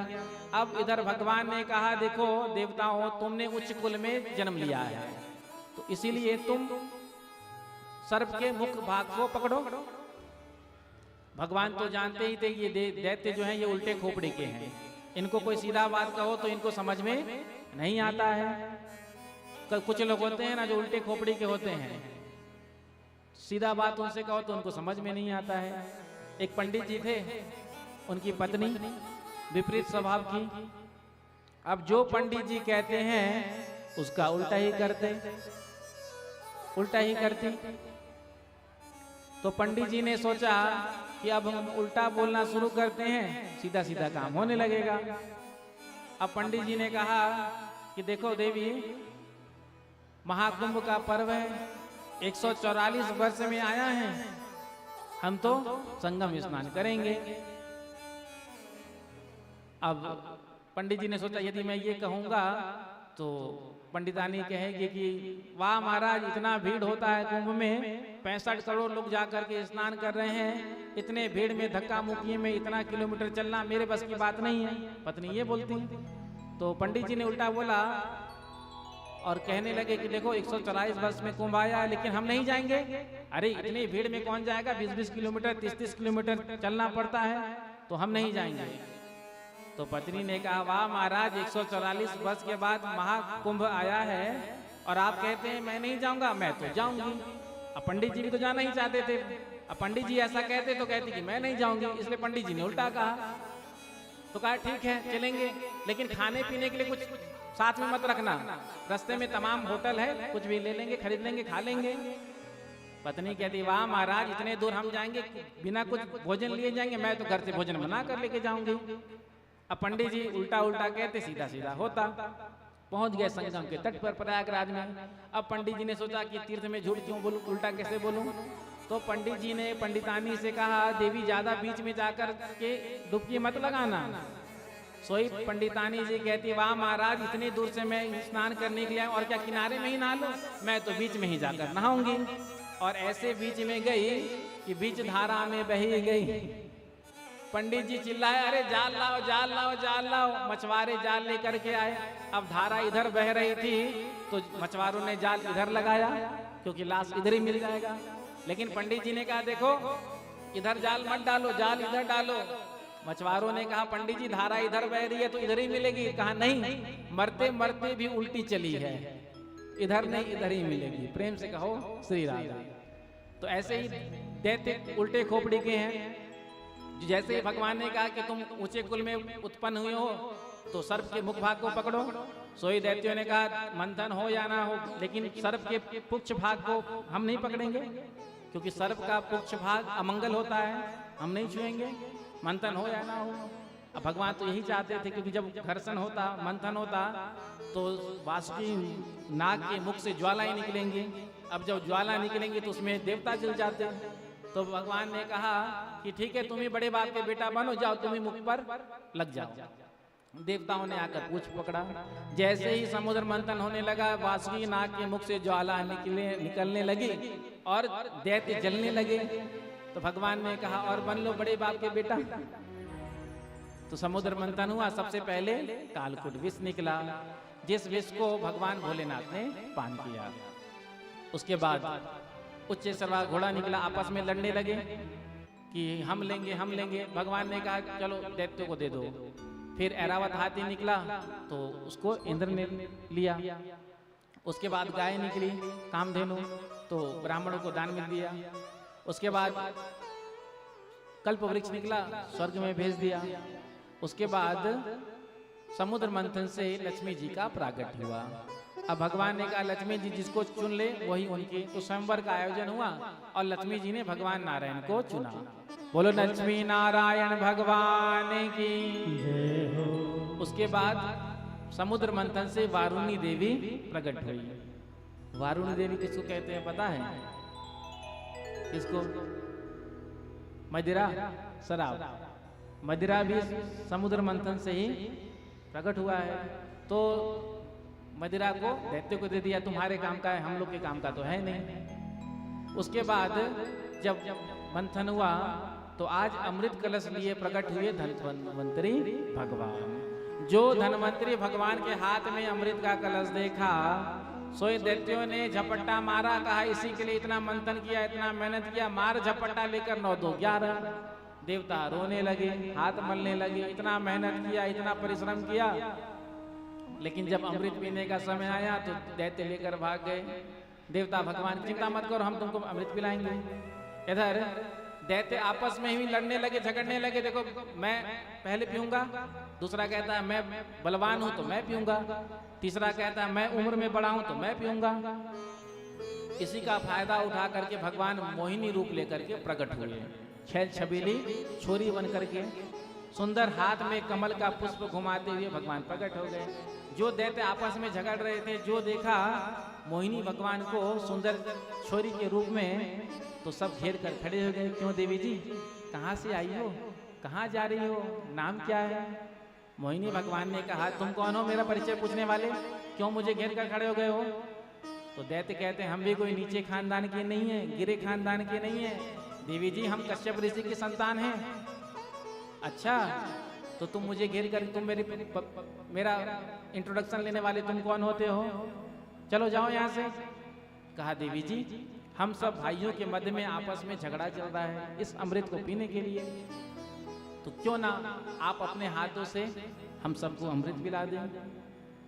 तो मोहिनी भगवान ने कहा देखो अपरिचित स्त्री पर भरोसा करना नहीं चाहिए। जो इतना कहा दैत्यों की श्रद्धा बढ़ गई। एक कहता है मुझे तो बहुत पढ़ी लिखी मालूम चलती है, बात तो इसने बिल्कुल समझदारी भरी की है, कोई अपरिचित स्त्री पर भरोसा करता है क्या? दूसरे ने कहा मुझे तो बड़ी ऊंचे खानदान की लगती है। तीसरे ने कहा अब जो हो, यदि हम अमृत पिएंगे तो इसके हाथ से ही पिएंगे। मोहिनी भगवान ने कहा देखो तुम तो आपस में ही लड़ रहे हो, और अमृत बांटते समय यदि कम ज्यादा अमृत किसी में गिर गया तो तुम तो मुझसे भी लड़ बैठोगे, और मैं इसमें पढ़ना नहीं चाहती भैया, मुझसे नहीं होगा। दैत्यों ने सौगंध खाया, कसम खाया, अपने पिता की कसम खाकर कहते हैं कि आप जैसा चाहें वैसा पिलाएं सबको, हम आपसे झगड़ा नहीं करेंगे। तो अमृत कलश मोहिनी भगवान के हाथ में दे दिया। इतने में ही देवता आ गए। देवताओं को देख करके भगवान ने पूछा कि ये कौन है? दैत्यों ने कहा हमारे ही भाई हैं, हम सब ने मिलकर ही समुद्र मंथन किया था। तो मोहिनी भगवान ने कहा देखो इस अमृत के कलश में ऊपर ऊपर निरा पानी पानी अमृत है और अंदर गाढ़ा गाढ़ा माल है, तो क्यों ना पानी पानी अमृत देवताओं को पिला दिया जाए और गाढ़ा गाढ़ा माल तुम सब दैत्यों को पिला दूंगी। अब दैत्य तो मोहिनी भगवान की सुंदरता पर मोहित थे। अब देवता को भगवान ने इशारा कर दिया, पंगत में बैठ गए और अमृत पिलाना शुरू कर दिया मोहिनी भगवान ने। स्वर भानु नाम का दैत्य सूर्य और चंद्र के मध्य जाकर बैठ गया। इसको लगा कहीं ना कुछ तो गड़बड़ है, तो दाल में काला जब लगा तो ये सूर्य चंद्र के बीच में बैठ गए। भगवान अमृत पिलाते पिलाते स्वर भानु को भी पिला दिया। अब जैसे ही स्वर भानु को अमृत पिलाया, सूर्य चंद्र ने पोल खोल दिया, महाराज ये देवता नहीं, ये तो दैत्य है। तो ही भगवान का सुदर्शन प्रकट हुआ और स्वर भानु का धड़ सर से अलग हुआ, जो ग्रह बने राहु और केतु। इधर भगवान ने देवताओं को अमृत पिलाया और दैत्यों की ओर देख करके केवल मुस्कुराया। जैसे ही देवताओं को अमृत का पान भगवान ने करा दिया, सोई भगवान मोहिनी अंतर्ध्यान हो गए। इधर जब दैत्यों ने मोहिनी भगवान को नहीं देखा, अरे कहाँ गई वो सुंदरी, कहाँ गई वो छोरी, कहाँ गया वो अमृत। एक ने कहा गई नहीं गया, थी नहीं था, मुझे तो लगता है वो नारायण ही था जो आज छैल छबीली छोरी का रूप लेकर के हमको चूना लगा करके चला गया। अब तो दैत्यों ने कहा देवताओं ने हमको ठगा, मारो इनको। तो दैवासुर संग्राम हो गया और उस संग्राम में राजा बलि की मृत्यु इंद्र के हाथों हो गई। बाद में शुक्राचार्य जी ने मित्र संजीवनी विद्या के द्वारा उनको जीवित किया। उसके बाद कहा कि देखो तुमको त्रिलोकी का राज्य चाहिए ना, तो ब्राह्मणों की सेवा में लग जाओ। जिसके पक्ष में ब्राह्मण होते हैं उसी के पक्ष में नारायण होता है। तो अब राजा बलि ने ब्राह्मणों की सेवा चालू कर दिया। ब्राह्मणों ने प्रसन्न होकर एक तेजोमय विमान बना करके दे दिया। जिस विमान पर बैठकर राजा बलि जब स्वर्ग में गए, बृहस्पति जी ने कहा स्वर्ग खाली करके भागो यहाँ से। सारे देवता भागे। देवताओं की माता अदिति को बड़ा कष्ट, पुत्रों का राज्य छिन गया। तो अपने पति कश्यप ऋषि से कहा कि ऐसा कोई उपाय करिए जिससे हमारे पुत्रों का राज्य उनको वापस मिल जाए। तो पयोव्रत नाम का व्रत बताया, जिस व्रत को आज अदिति जी ने किया और बड़ा सुंदर समय आया। नमस्ते कृष्ण गर्भाय वेद गर्भाय वेद से त्रिनाभाय त्रिपृष्ठाय शिपिविष्टाय वैष्णवे। बड़ा ही सुंदर दिन आया। भादव का महीना, शुक्ल पक्ष द्वादशी तिथि, दिन के ठीक 12 बजे आज अदिति जी के गर्भ से भगवान वामन का अवतार हुआ। बोलो वामन भगवान की तम वटुम वामनम दृष्ट्वा मोदमाना महर्षया कर्माणि कार्यामासः पुरस्कृत्य प्रजापति। बड़ा ही सुंदर वामन भगवान का स्वरूप था। वामन अंगुल के थे। आज बृहस्पति ब्रह्मसूत्रम मेखलाम कश्यपो ददात। बृहस्पति जी ने यज्ञोपवीत संस्कार कराया। माता अदिति ने भिक्षा पात्र दिया। भगवती अंबिका ने भिक्षा दिया। देवताओं ने छत्र दिया, किसी ने कमंडल दिया। जब यज्ञोपवीत संस्कार होता है बालक का, तो जो कुछ मिलता है उसे ले जाकर के गुरुदेव भगवान को अर्पण करता है। जो भी मिला सब वामन भगवान ने बृहस्पति जी के चरणों में जाकर समर्पण कर दिया। बृहस्पति जी ने कहा इससे हमारा कुछ नहीं होगा, हमको तो त्रिलोकी की भिक्षा चाहिए। वामन भगवान ने कहा त्रिलोकी की भिक्षा कहाँ, कैसे दूं आपको?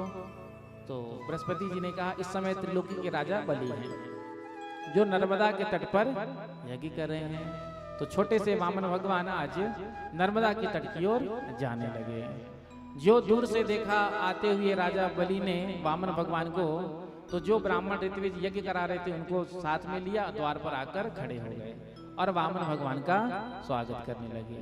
स्वागतम ते नमस्तुभ्यम ब्रह्मन् किम करवाम ते ब्रह्मर्षिणाम तपः साक्षान् मन्ये त्वार्य वपुर्धरम्। स्वागत है आपका। आपका सुंदर स्वरूप देख करके तो ऐसा लगता है मुझको कि आज मेरे पूर्वज मुझ पर बड़े प्रसन्न हैं। आपको देख करके तो ऐसा लगता है कि उनकी कृपा ही आज मुझ पर है।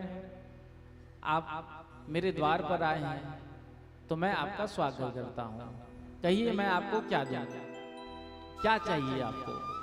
वामन भगवान ने कहा देखो हमने सुना कि तुमने यज्ञ का आयोजन किया है, तो हम यज्ञ का दर्शन करने के लिए आए हैं। अब हम तुम्हारे द्वार पर कुछ लेने के लिए थोड़ी आए हैं। तो राजा बलि ने कहा कि ब्राह्मण बिना मतलब कि किसी के द्वार पर नहीं जाता। ब्राह्मणों से खूब कहा जाता है शर्मा शर्मा, लेकिन वो ब्राह्मणी के साथ जो शर्मा जाए, प्रेम से कहो श्री राधे। तो आज आप मेरे द्वार पर आए, कुछ ना कुछ आपकी इच्छा तो होगी, क्योंकि बिना कामना के कोई ब्राह्मण किसी के द्वार पर जाता नहीं है। तो राजा बलि के कहने पर वामन भगवान ने कहा, देख तेरे जैसा कोई दानी नहीं ना, तो हम जैसा कोई संतोषी ब्राह्मण भी नहीं। संतोषी ब्राह्मण का धन तेज बढ़ता है। राजा बलि ने कहा, आज आप मेरे द्वार पर आए हैं तो कुछ ना कुछ तो आपको लेना ही होगा। यदि आपने कुछ नहीं लिया तो मेरा यश धूमिल हो जाएगा। मेरे कीर्ति का क्या होगा कि राजा बलि के द्वार से एक ब्राह्मण बिना कुछ लिए वापस चले गए। तो वामन भगवान ने कहा, देखो वैसे तो हमारी इच्छा कुछ नहीं है लेने की, लेकिन तुम्हारी देने की ज्यादा श्रद्धा है, तो 3 पग भूमि मुझे दान करो। तस्मात् त्वतो महिमी सद वृणो हम वर दर्शभा दैत्येन्द्र संमितानि पदा मम। 3 पग भूमि, वो भी हमारे पग से नाप करके। जो सुना राजा बलि हंसने लगा, मांगा भी तो क्या मांगा, 3 पग भूमि, वो भी अपने पांव से बिलस्त भर के चरण आपके। 3 पग में महाराज क्या होगा।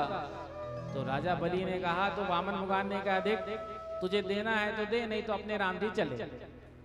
इधर शुक्राचार्य जी ने देखा बड़ी देर से ये बोना बातें बना रहा है, तो जैसे ही दिव्य दृष्टि से देखा, सोई बलि से कहा, ऐसा वैरोचने साक्षात् भगवान विष्णुरव्ययः कश्यपाददितिर्जातो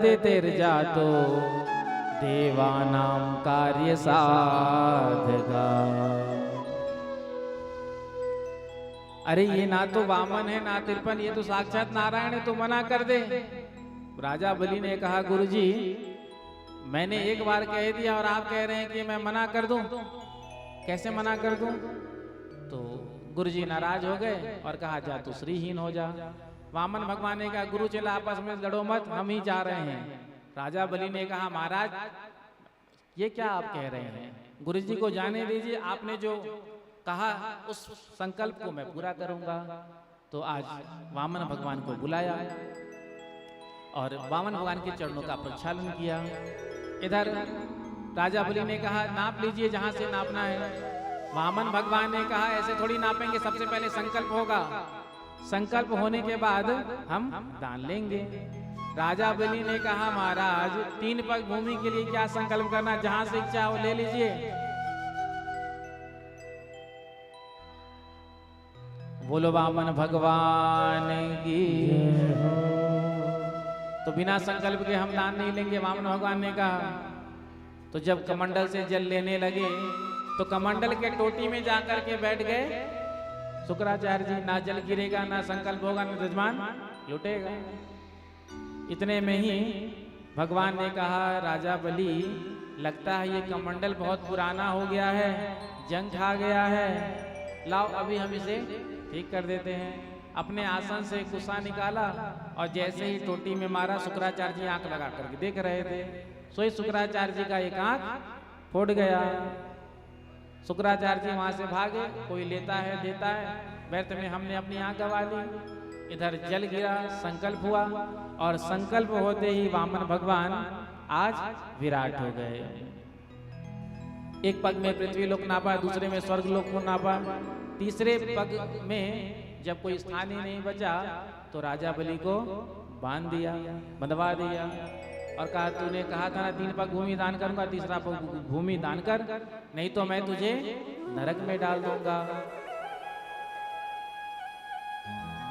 राजा बलि ने कहा, महाराज एक बात बताइए, धन बड़ा होता है या धनवान? तो भगवान ने कहा, धनवान। तो 2 पग में तो आपने केवल मेरे धन को नापा, तीसरा पग मुझ धनवान के ऊपर रखिए और मेरे वचन को सत्य करिए। तो तीसरा पग राजा बलि के मस्तक पर रखा भगवान वामन ने और उसके वचन को सिद्ध किया। बोलो वामन भगवान की जय हो।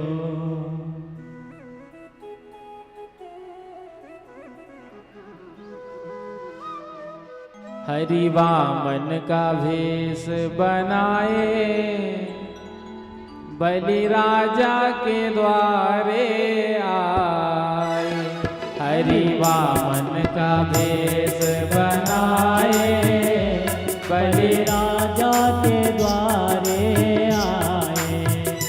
हरि वामन का भेष बनाए बलि राजा के द्वारे आए। हरि वामन का भेष दोनों हाथ बनाए बलि राजा के द्वारे आए।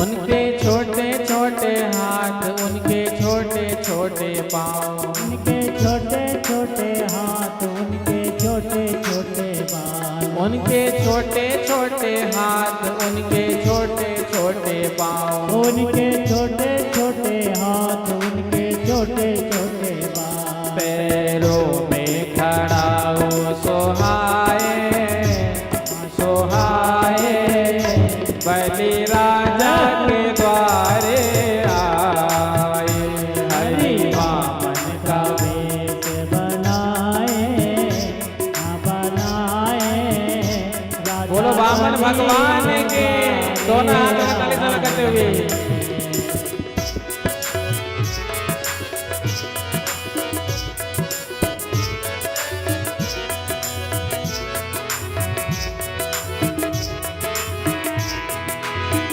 हरि बोल।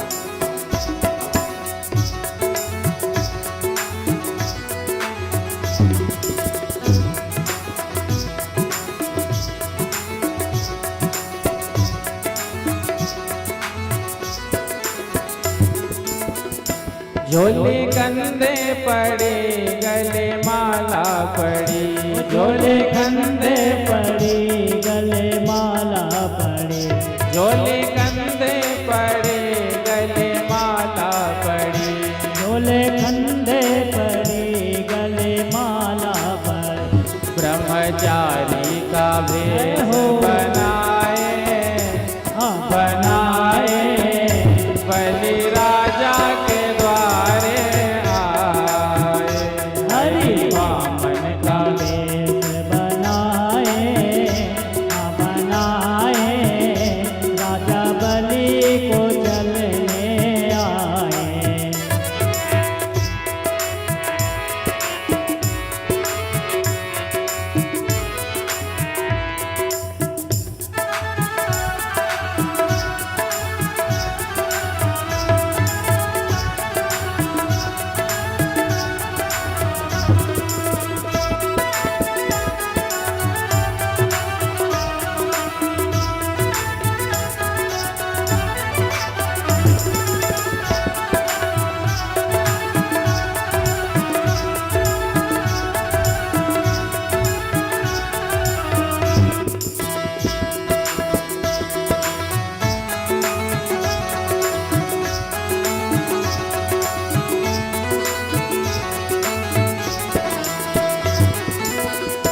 माथे तिलक सोहे सिर पे चोटी सोहे, ओ माथे तिलक सोहे सिर पे चोटी सोहे, माथे तिलक सोहे सिर पे चोटी सोहे, माथे तिलक सोहे सिर पे चोटी सोहे, हाथों में कमंडल सोहाए सोहाए बलि राजा के द्वारे आए। हरि वामन का भेष बनाए बनाए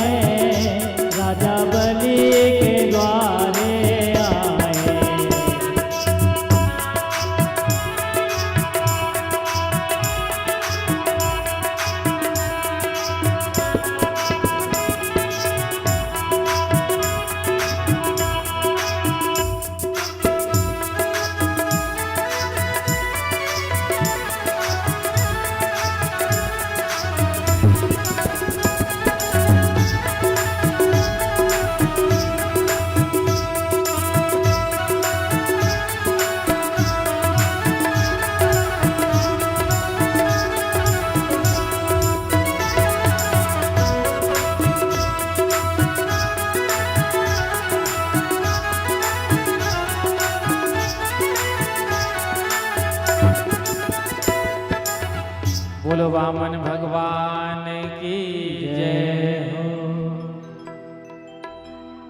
तो आज तीनों वचन को, 3 पग भूमि के वचन को आज राजा बलि ने पूर्ण किया। भगवान ने कहा कि अगला इंद्र आपको बनाएंगे, तब तक आप सुतल लोक का राज संभालिए और हम स्वयं द्वारपाल बन करके वहां खड़े रहेंगे। प्रेम से कहो श्री राधे।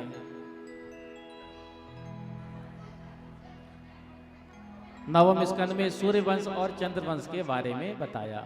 सूर्य वंश में भगवान श्री राम आए हैं और चंद्र वंश में भगवान श्री कृष्ण आए हैं। देखो समय का अभाव है, इसलिए हम सब सीधे अयोध्या होते हुए गोकुल पहुंचने का बहुत जल्दी प्रयास करेंगे। तो सबसे पहले सूर्य वंश का वर्णन किया। इक्ष्वाकु जी के वंश में युवनाश हुए और युवनाश के वंश में मानधाता हुए और आगे इन्हीं के वंश में हरिश्चंद्र हुए और आगे इन्हीं के वंश में सगर हुए।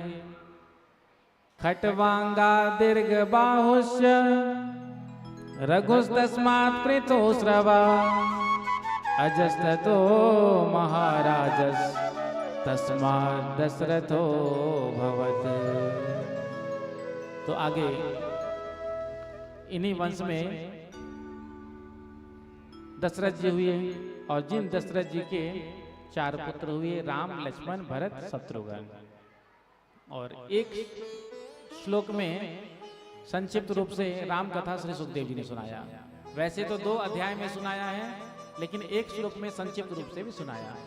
अपने माता पिता के वचन का पालन करते हुए भगवान राम वनवास में चले गए और वनवास में जाकर के आज बड़े बड़े असुरों को मारा, रावण का उद्धार किया और वापस 14 वर्ष के बाद अयोध्या में राम जी आए। तो कृष्ण चरित्र सुनाने से पहले राम जी के पावन चरित्रों को सुनाया था, क्योंकि राम जी का कितना सुंदर चरित्र है हम सब जानते हैं। राम कथा परम पवित्र कथा और श्री कृष्ण कथा परम विचित्र कथा। तो विचित्र कथा सुनने से पहले पवित्र कथा को सुनना जरूरी होता है। तो राम जी का जीवन कैसा है हम सब जानते हैं।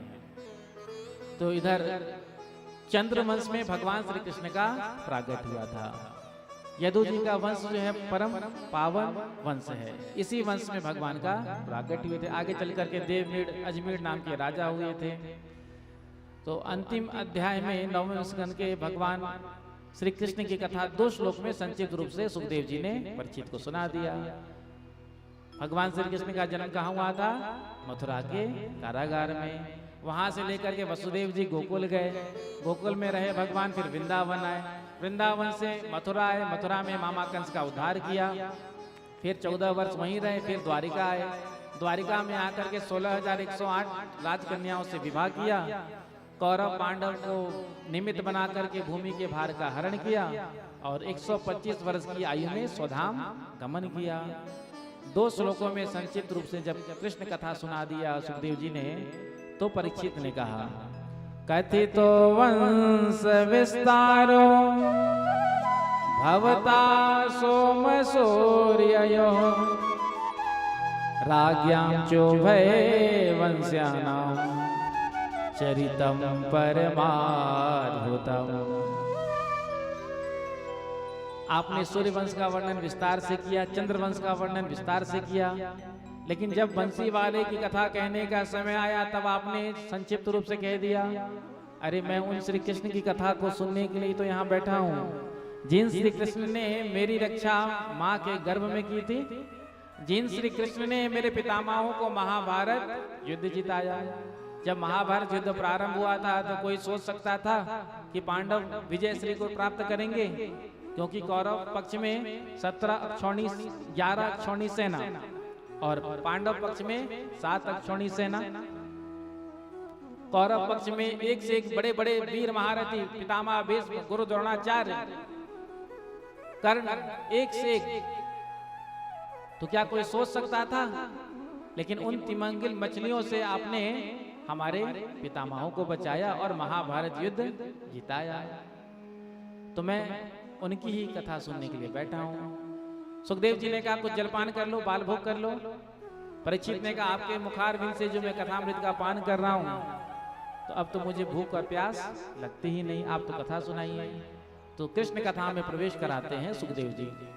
जब भूमि भार से पीड़ित हो गई, अनेक दुष्ट राजा उत्पन्न हो गए, जरासंध, कंस आदि पृथ्वी पर बड़ा पाप करते, अत्याचार करते, तो पृथ्वी गौ रूप धारण करके देवताओं की शरण में गई।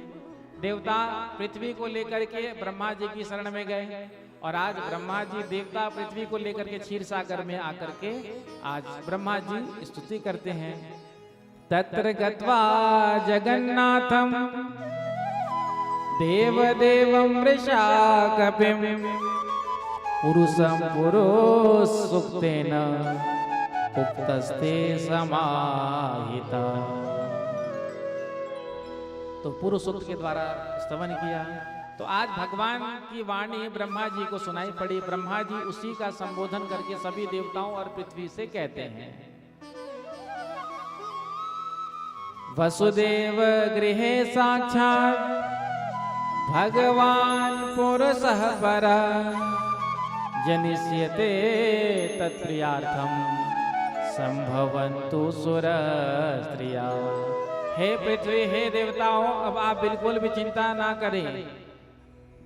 भगवान ने कहा है कि वो अवतार लेने वाले हैं मथुरा में बहुत जल्दी, और भगवान अकेले नहीं आ रहे हैं, अपनी आह्लादनी शक्ति अपनी प्रिया के साथ आ रहे हैं। इसलिए आप सभी जाकर मथुरा में अवतार ले लो।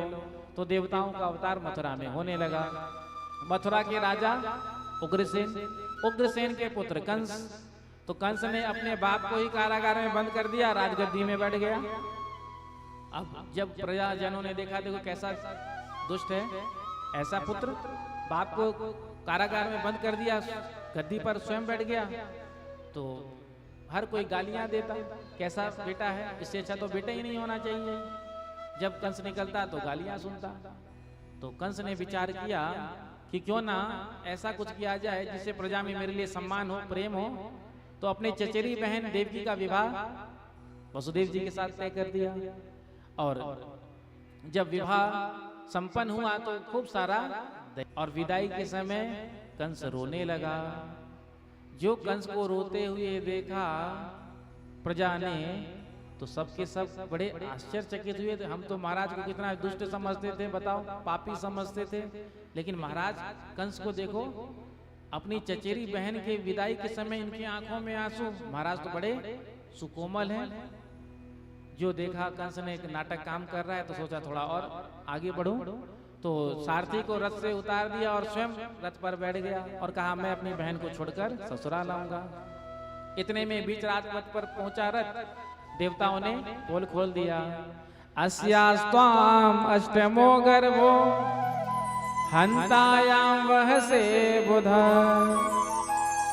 देवताओं ने आकाशवाणी के माध्यम से कह दिया, जिस बहन को तू इतने प्रेम से विदा कर रहा है, इसका 8वां गर्भ तेरा काल होगा। जो प्रेम था सब समाप्त हो गया। देवकी के केस पकड़ लिया, तलवार निकाल लिया मारने के लिए। वसुदेव जी ने समझाया, मृत्युर्जन्म वताम वीर देहेन सहजायते अद्यवाब्द सतान्तेवा मृत्युर्वै प्राणी नाम ध्रुवा। कंस, मृत्यु तो तेरी भी होनी है, मेरी भी होनी है। जिस जीव का जन्म होता है उसकी मृत्यु भी निश्चित ही होती है। तो आज तक कोई मृत्यु से बचा थोड़ी है। कंस ने कहा मैं अपने काल को नहीं छोड़ूंगा। वसुदेव जी ने कहा देख तुझे देवकी से भय नहीं ना, खतरा नहीं ना, इसके पुत्रों से है ना, तो मैं वचन देता हूँ देवकी के जितने भी पुत्र होंगे मैं तुझे लाकर सौंप दूंगा। तो कंस ने कहा जब तक देवकी के 8 पुत्र ना हो जाए तब तक तुमको मथुरा में ही रहना होगा मेरे साथ। तो वसुदेव जी ने हाँ कह दिया। इधर प्रथम पुत्र का जन्म हुआ, ला करके दे दिया कंस के हाथों में। कंस ने उसे वापस भेज दिया। नारद जी ने आकर के समझाया तो फिर बुला करके आज कंस ने उस बालक को मार दिया। 6 पुत्रों को मारा। 7वें गर्भ में बलराम जी आए तो योग माया से कह करके उस गर्भ को रोहिणी जी के गर्भ में स्थापित कर दिया। अष्टम गर्भ में भगवान श्री कृष्ण आए हैं। और जब भगवान श्री कृष्ण गर्भ में आए हैं तो देवताओं ने आकर के गर्भ स्तुति किया। सत्यव्रतम सत्य परम त्रिसत्यम सत्यस्य योनिं निहितं च सत्ये सत्यस्य सत्यमृत सत्य नेत्रम सत्यात्मकम त्वाम शरणम प्रपन्नः। सत्य सत्य कह करके भगवान को पुकारा है देवताओं ने, और सत्य सत्य कह करके संबोधन करके ये भी कह दिया कि सत्य का पालन करने के लिए आपका अवतार हुआ है। ये नहीं कि मामा जी हैं तो छोड़ दे, आपका अवतार तो दुष्टों का विनाश करने के लिए हुआ है ना, इसीलिए उस बात को आप ध्यान रखेंगे। देवता गर्भ स्तुति करके चले गए। बड़ा ही सुंदर समय आया, भादव का महीना आ गया, अष्टमी तिथि आ गई, कृष्ण पक्ष आ गया, बुधवार का दिन आ गया, रात्रि के ठीक 12 बजे आज मथुरा के कारागार में भगवान श्री कृष्ण ने चतुर्भुज रूप से अवतार लिया। तमद्भुतम बालकमम्बुजीक्षणम चतुर्भुजम शंख गदार युधायुधम श्रीवत्सलक्ष्मम गलशोभिकौस्तुभम पीतांबरम सांद्रपयोद सौभगम।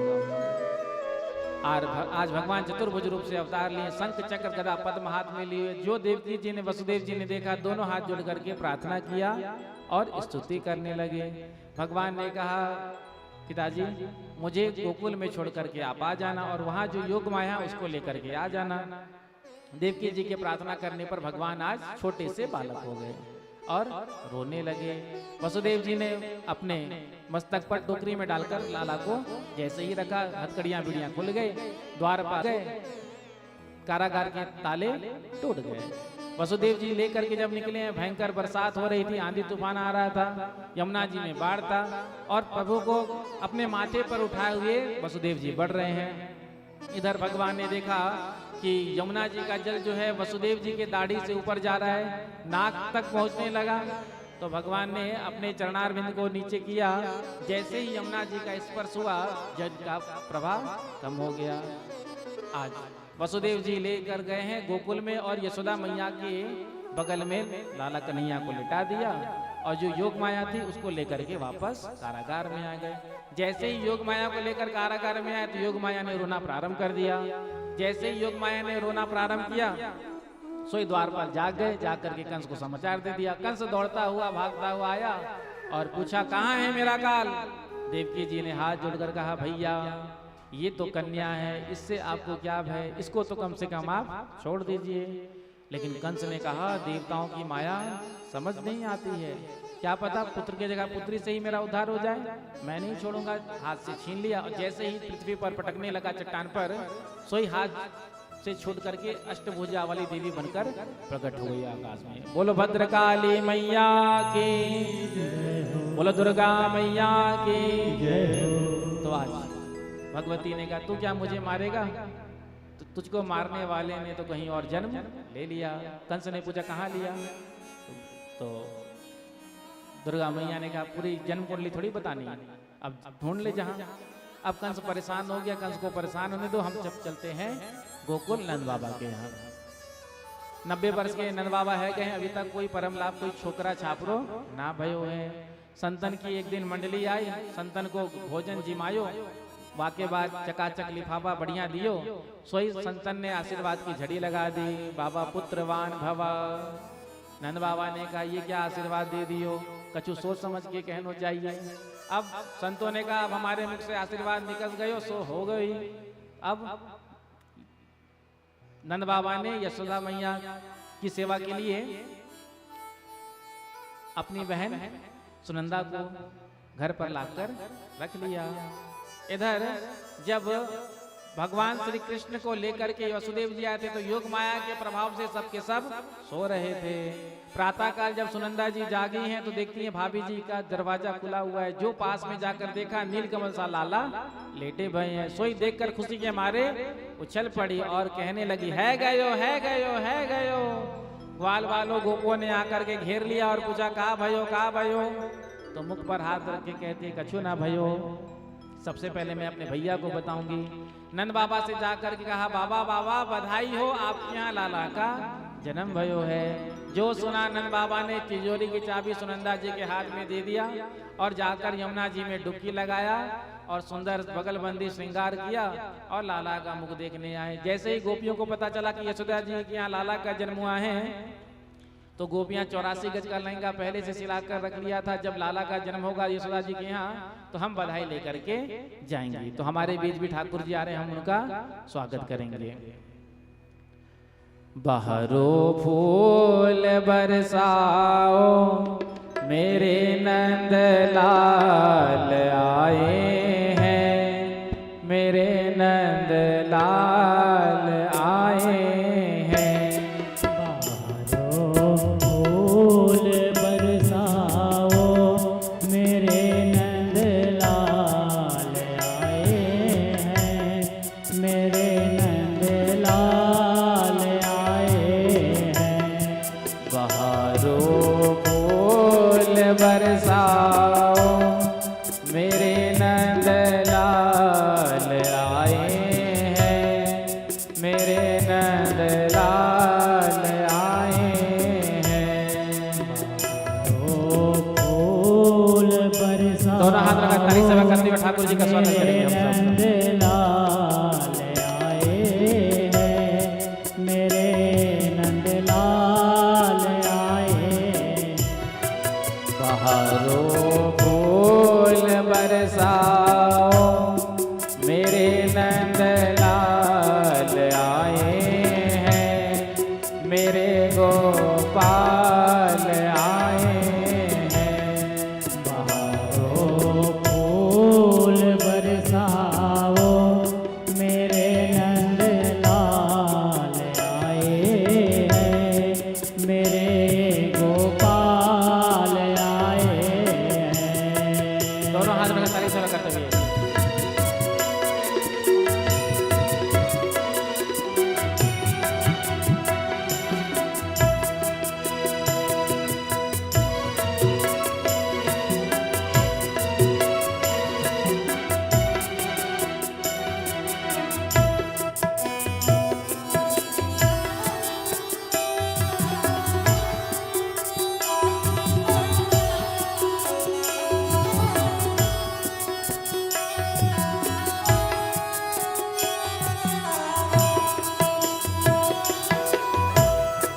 बहारो फूल बरसाओ मेरे नंद लाल आए हैं, मेरे गोपाल आए हैं। बहारो फूल बरसाओ मेरे नंद लाल आए हैं, मेरे गोपाल आए हैं। बहारो फूल बरसाओ मेरे नंद लाल आए हैं, मेरे गोपाल आए हैं। बहारो फूल बरसा मेरे नंद लाल आए हैं, मेरे गोपाल आए हैं।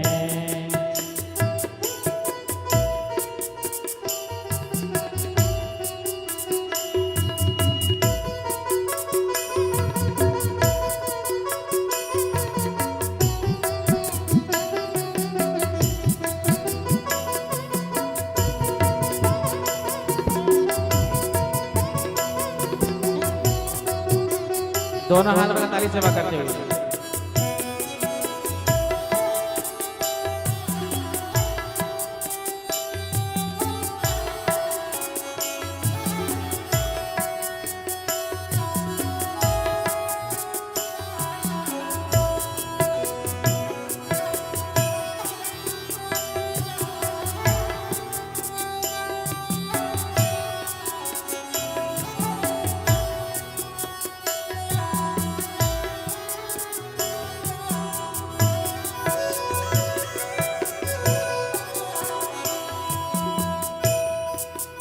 बड़ी देर भई नंद लाला तेरी राहत के ब्रजबाला।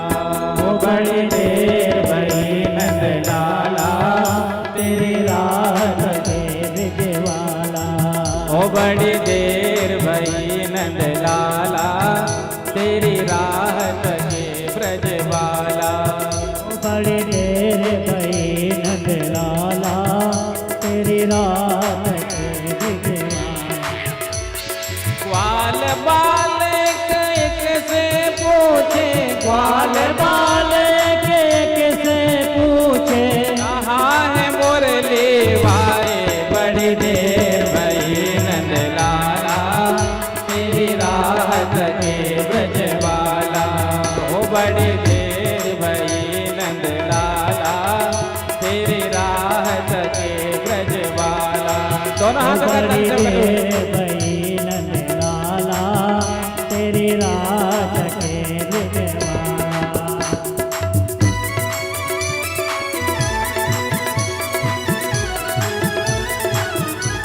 बोलो कृष्ण कन्हैया लाल की।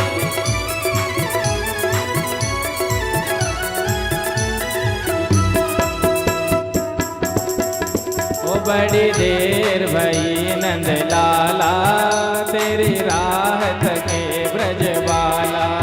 ओ बड़ी देर भई नंद लाला तेरी राहत के ब्रजवाला। ग्वाल बालक एक से पूछे, ग्वाल बालक एक से पूछे, ग्वाल बालक एक जय से हो। पूछे, ग्वाल बालक एक से पूछे, कहाँ है मुरली वाला रे।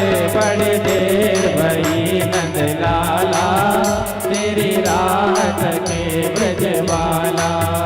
बड़ी देर भई नंद लाला तेरी राहत के ब्रजवाला।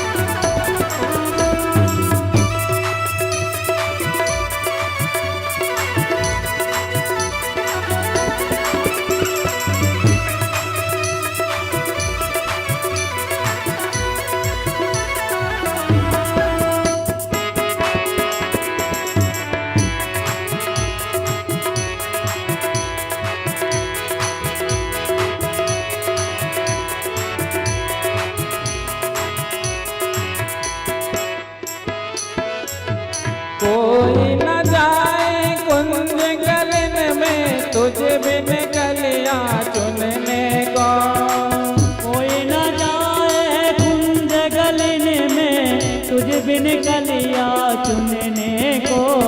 तुझ बिन कलियां चुनने को। हाँ तुझ बिन कलिया चुनने को। तरस रहे हैं जमुना के तट धन मुरली के सुनने को। हाँ धुन मुरली के सुनने को। हाँ धुन मुरली के सुनने को। अब तो दरस दिखा जा नटखट। अब तो दरस दिखा जानत वर। जो दुविधा में दादा रे। बड़ी देर भई लाला तेरी राहत के ब्रजबाला। बड़ी देर भई नंद लाला तेरी राहत के ब्रजवाला।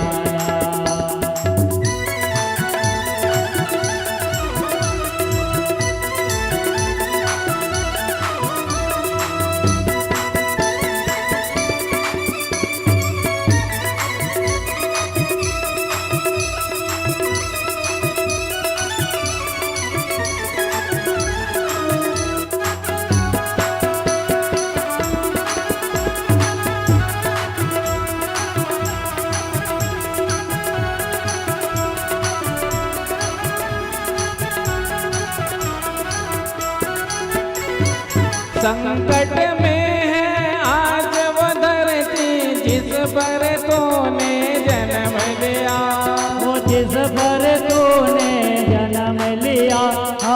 हंस कर तूने जन्म लिया, पूरा कर दे, पूरा कर दे आज वचन जो गीता में जो तूने दिया, गीता में जो तूने दिया, गीता में जो तूने दिया। कोई नहीं है तुझ बिन मोहन, कोई नहीं है तुझ बिन मोहन, भारत का रखवाला। बड़ी देर भई नंद लाला, तेरी राह के ब्रजवाला। हो बड़ी देर भई नंद लाला, तेरी रात के ब्रजवाला। ग्वाल बाले कैसे पूछे, ग्वाल वाले के कैसे पूछे, कहाँ है मुरली वाला। बड़ी देर भई नंद लाला, तेरी राह के ब्रजवाला। हो बड़ी देर भई नंद लाला।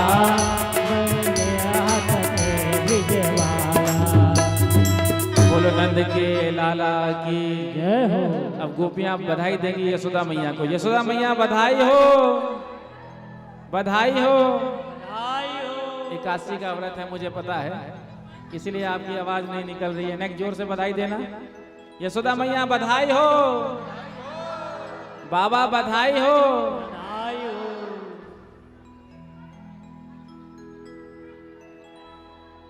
आज नंद द्वारे बधैया बाजे।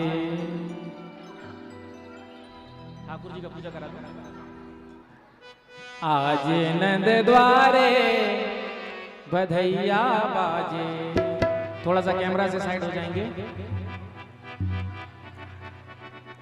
आज नंद द्वारे बधैया बाजे, आज नंद द्वारे बधैया बाजे, आज नंद द्वारे बधैया बाजे, नंद द्वारे बधैया बाजे, आज नंद द्वारे बधैया बाजे, आज नंद द्वारे बधैया बाजे। कौन लुटावे अनधन सोना, कौन लुटावे अनधन सोना, कौन लुटावे वस्त्र भैया बधैया बाजे, आज नंद द्वारे बधैया बाजे, आज नंद द्वारे बधैया बाजे। बाबा लुटावे अनधन सोनवा, बाबा लुटावे अनधन सोनवा, मैया लुटावे वस्त्र भैया बधैया बाजे, आज नंद द्वारे बधैया बाजे, आज नंद द्वारे बधैया। दोनों हाथ लगा ताली से कर लो।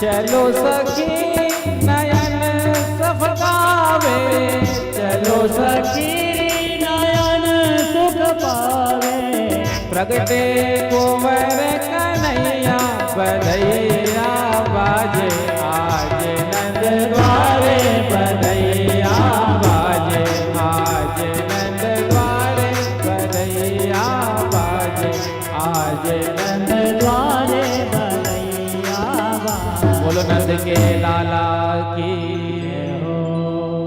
अब आरती करके प्रसाद लेके प्रस्थान करेंगे। कल हम सब भगवान की बाल लीलाओं का श्रवण करेंगे और गिरिराज महाराज का पूजन 56 भोग। अच्छा, मैंने तो बधाई लुटाया ही नहीं। प्रेम से कहो श्री राधे। हो ब्रज में है रही जय जयकार नंद घर लाला जायो है। हो ब्रज में है रही जय जयकार नंद घर लाला जायो है। लाला जायो है यशोदा ने लाला जायो है। हो लाला जायो है नखीरी लाला जायो है। हो ब्रज में हो ब्रज में हो ब्रज में है रही जय जयकार घर लाला जायो है। हो ब्रज में है रही जय जयकार नंद घर लाला जायो है।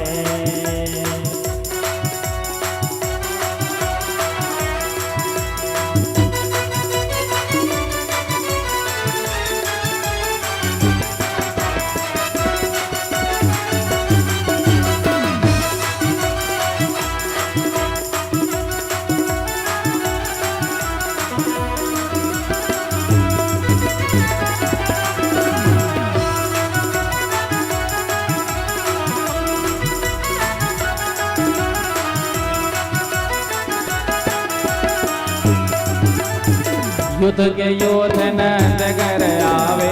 युद्ध के युद्ध नंद घर आयो। बाल बाल सब हिल मिल गावे। बाल बाल सब हिल मिल गाए। ब्रह्मानंद समान आज सुख सब में पायो है। हो ब्रह्मानंद समान सुख सब सब ही पायो है। हो ब्रज में हो ब्रज में हो ब्रज में है रही जयकार नंद घर लाला जायो है। हो ब्रज में है रही जय जयकार नंद घर लाला जायो है। पीछे वाले भी दोनों हाथ लगा झूमते हुए।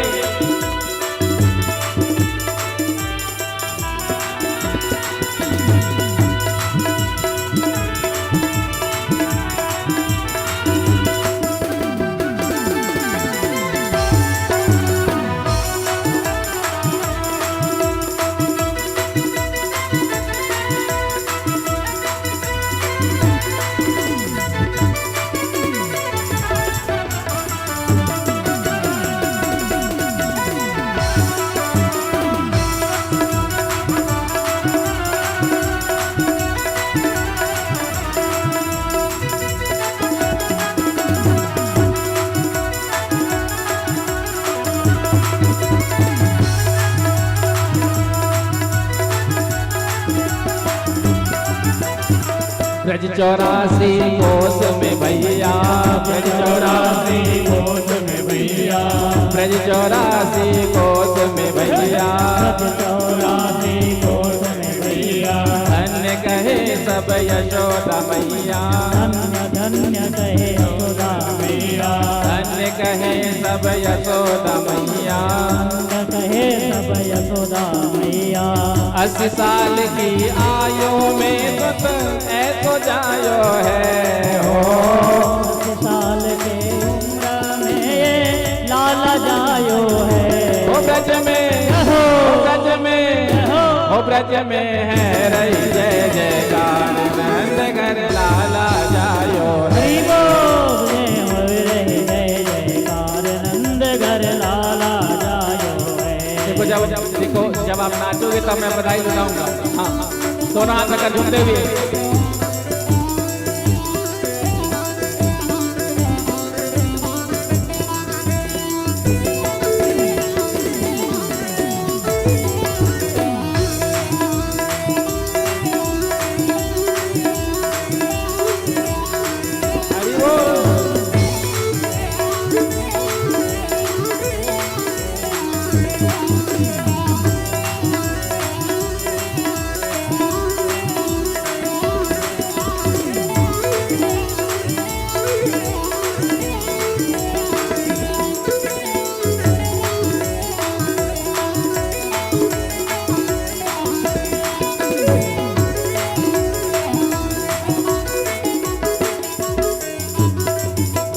मंगल वस्तु सभी ले लीनी।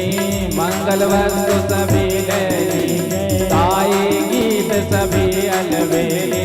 गाए गीत सभी अलबेली।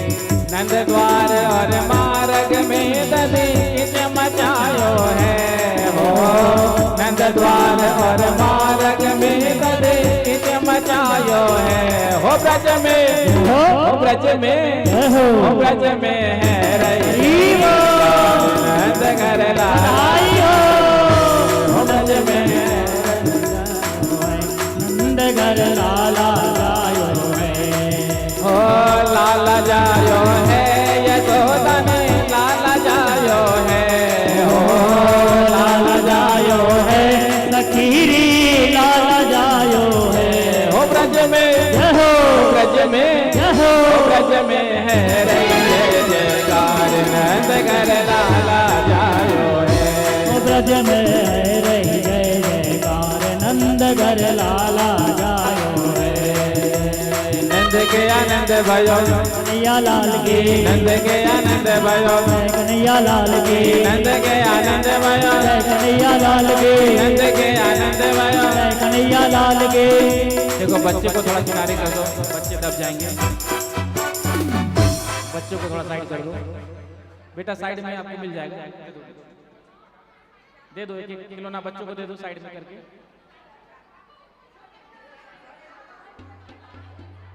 इधर आ जाओ आप लोग, इधर आ जाओ,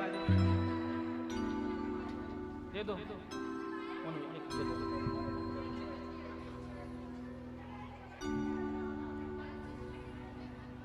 नंद के आनंद भयो जय कन्हैया लाल के नंद के आनंद भयो जय कन्हैया लाल नंद के आनंद भयो जय कन्हैया लाल के हो नंद के आनंद भयो जय कन्हैया लाल हाथी घोड़ा पाल के जय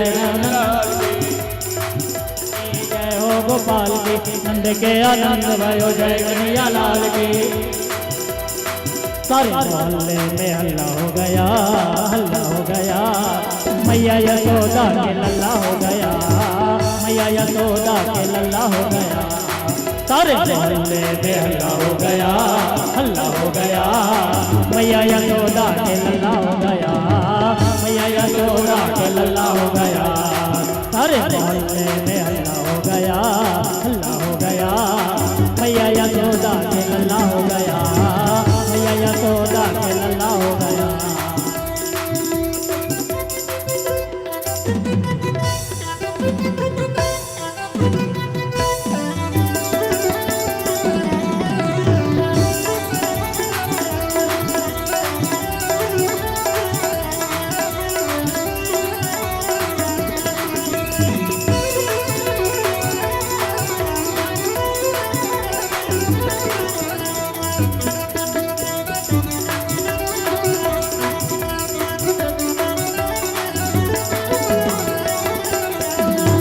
रंगे गुब्बारों से मंडप सजाया है, माखन और मिश्री का केक मंगाया है, जिसको चखेगा शाम दो। हम सब बोलेंगे हैप्पी बर्थडे टू यू जाम, हम सब बोलेंगे हैप्पी बर्थडे टू यू जाम, हम सब बोलेंगे हैप्पी बर्थडे टू यू जाम। रंगे गुब्बारों से मंडप सजाया है, माखन और मिश्री का केक मंगाया है, जिसको चखेगा शाम को।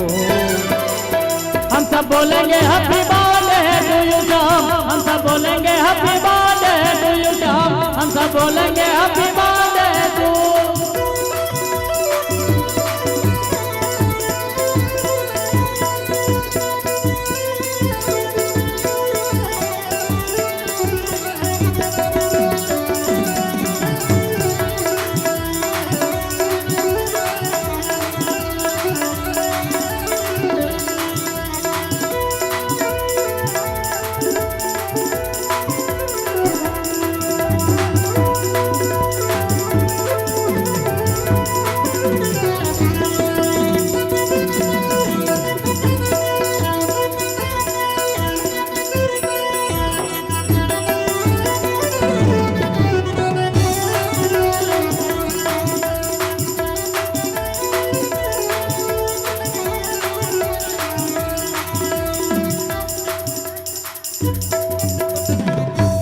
बोले नंद के लाला की जय।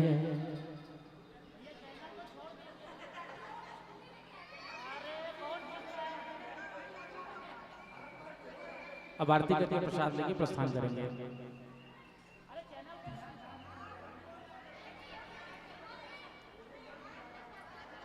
श्री राधे। सभी लोग शांति बनाए रखेंगे। सभी भक्तगण से हमारा अनुरोध है, सब लोग शांति बनाए रखें और सुंदर ठाकुर जी के मंगलमय आरती का दर्शन करेंगे। तत्पश्चात प्रसाद लेकर के अपने घर को प्रस्थान करेंगे। हरि ओम इदगुंघवे प्रजननम में अशुदशपेरगुं सर्वगणगुं सुस्ते आत्मशनि प्रजाशनि पशुशनि लोकशनि भयशनि अग्नि प्रजां बहुलान् में करोत्पन्नं पयोरेतो स्वासु धत्ता।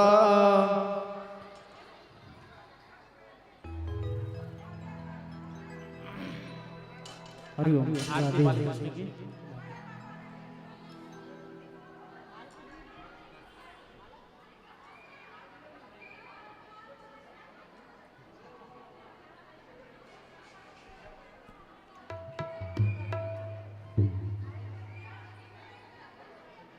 बोलो भागवत भगवान की, बोलो कृष्णचंद्र भगवान की जय हो। श्री हनुमान जी महाराज की जय हो। श्री सद्गुरुदेव भगवान की जय जय श्री राधे, जय जय श्री राधे, जय जय श्री राधे।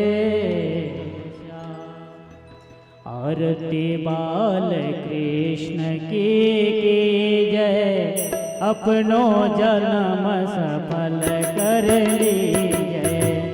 आरती बाल कृष्ण की जय, अपनो जन्म सफल कर लीजय। आरती बाल कृष्ण की जय, अपनो जन्म सफल कर लीजय। श्री यशोदा को परम दुलारो, बाबा की अखियन को तारो। श्री यशोदा को परम दुलारो, बाबा की अखियन के तारो। गोपिन के प्राणन को प्यारो, गोपिन के प्राणन को प्यारो। इन पर प्राण निछावर कीजय। आरती कृष्ण की जय, अपनो जन्म सफल कर लीजय। बलदाऊ को छोटो भैया, कनुआ कही कही बोलत नैया। बलदाऊ को छोटो भैया, कनुआ कही कही बोलत नैया। परम मुदित मन देत भलैया, परम मुदित मन देत भलैया। यह छवि नयन में सर लीजय। आरती बाल कृष्ण की जय, अपनो जन्म सफल कर लीजय। तोतरे बोलने मधुर सुहावे, तोतने बोलने मधुर सुहावे।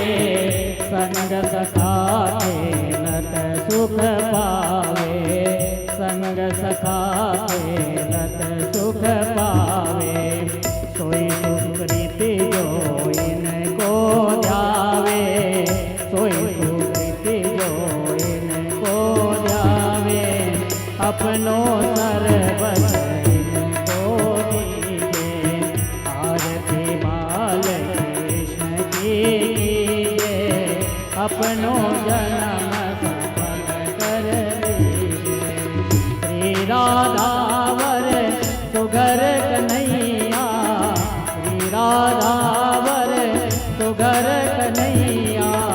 ब्रज जन को नवनीत खवैया, ब्रज जन को नवनीत खवैया। देखत ही मन देत चुरैया, देखत ही मन देत चुरैया। अपनो सर्वस्व इनको दीजिए। आरती बाल कृष्ण की जय, अपनो जन्म सफल कर लीजिए। कर्पूर गौरम करुणावतारम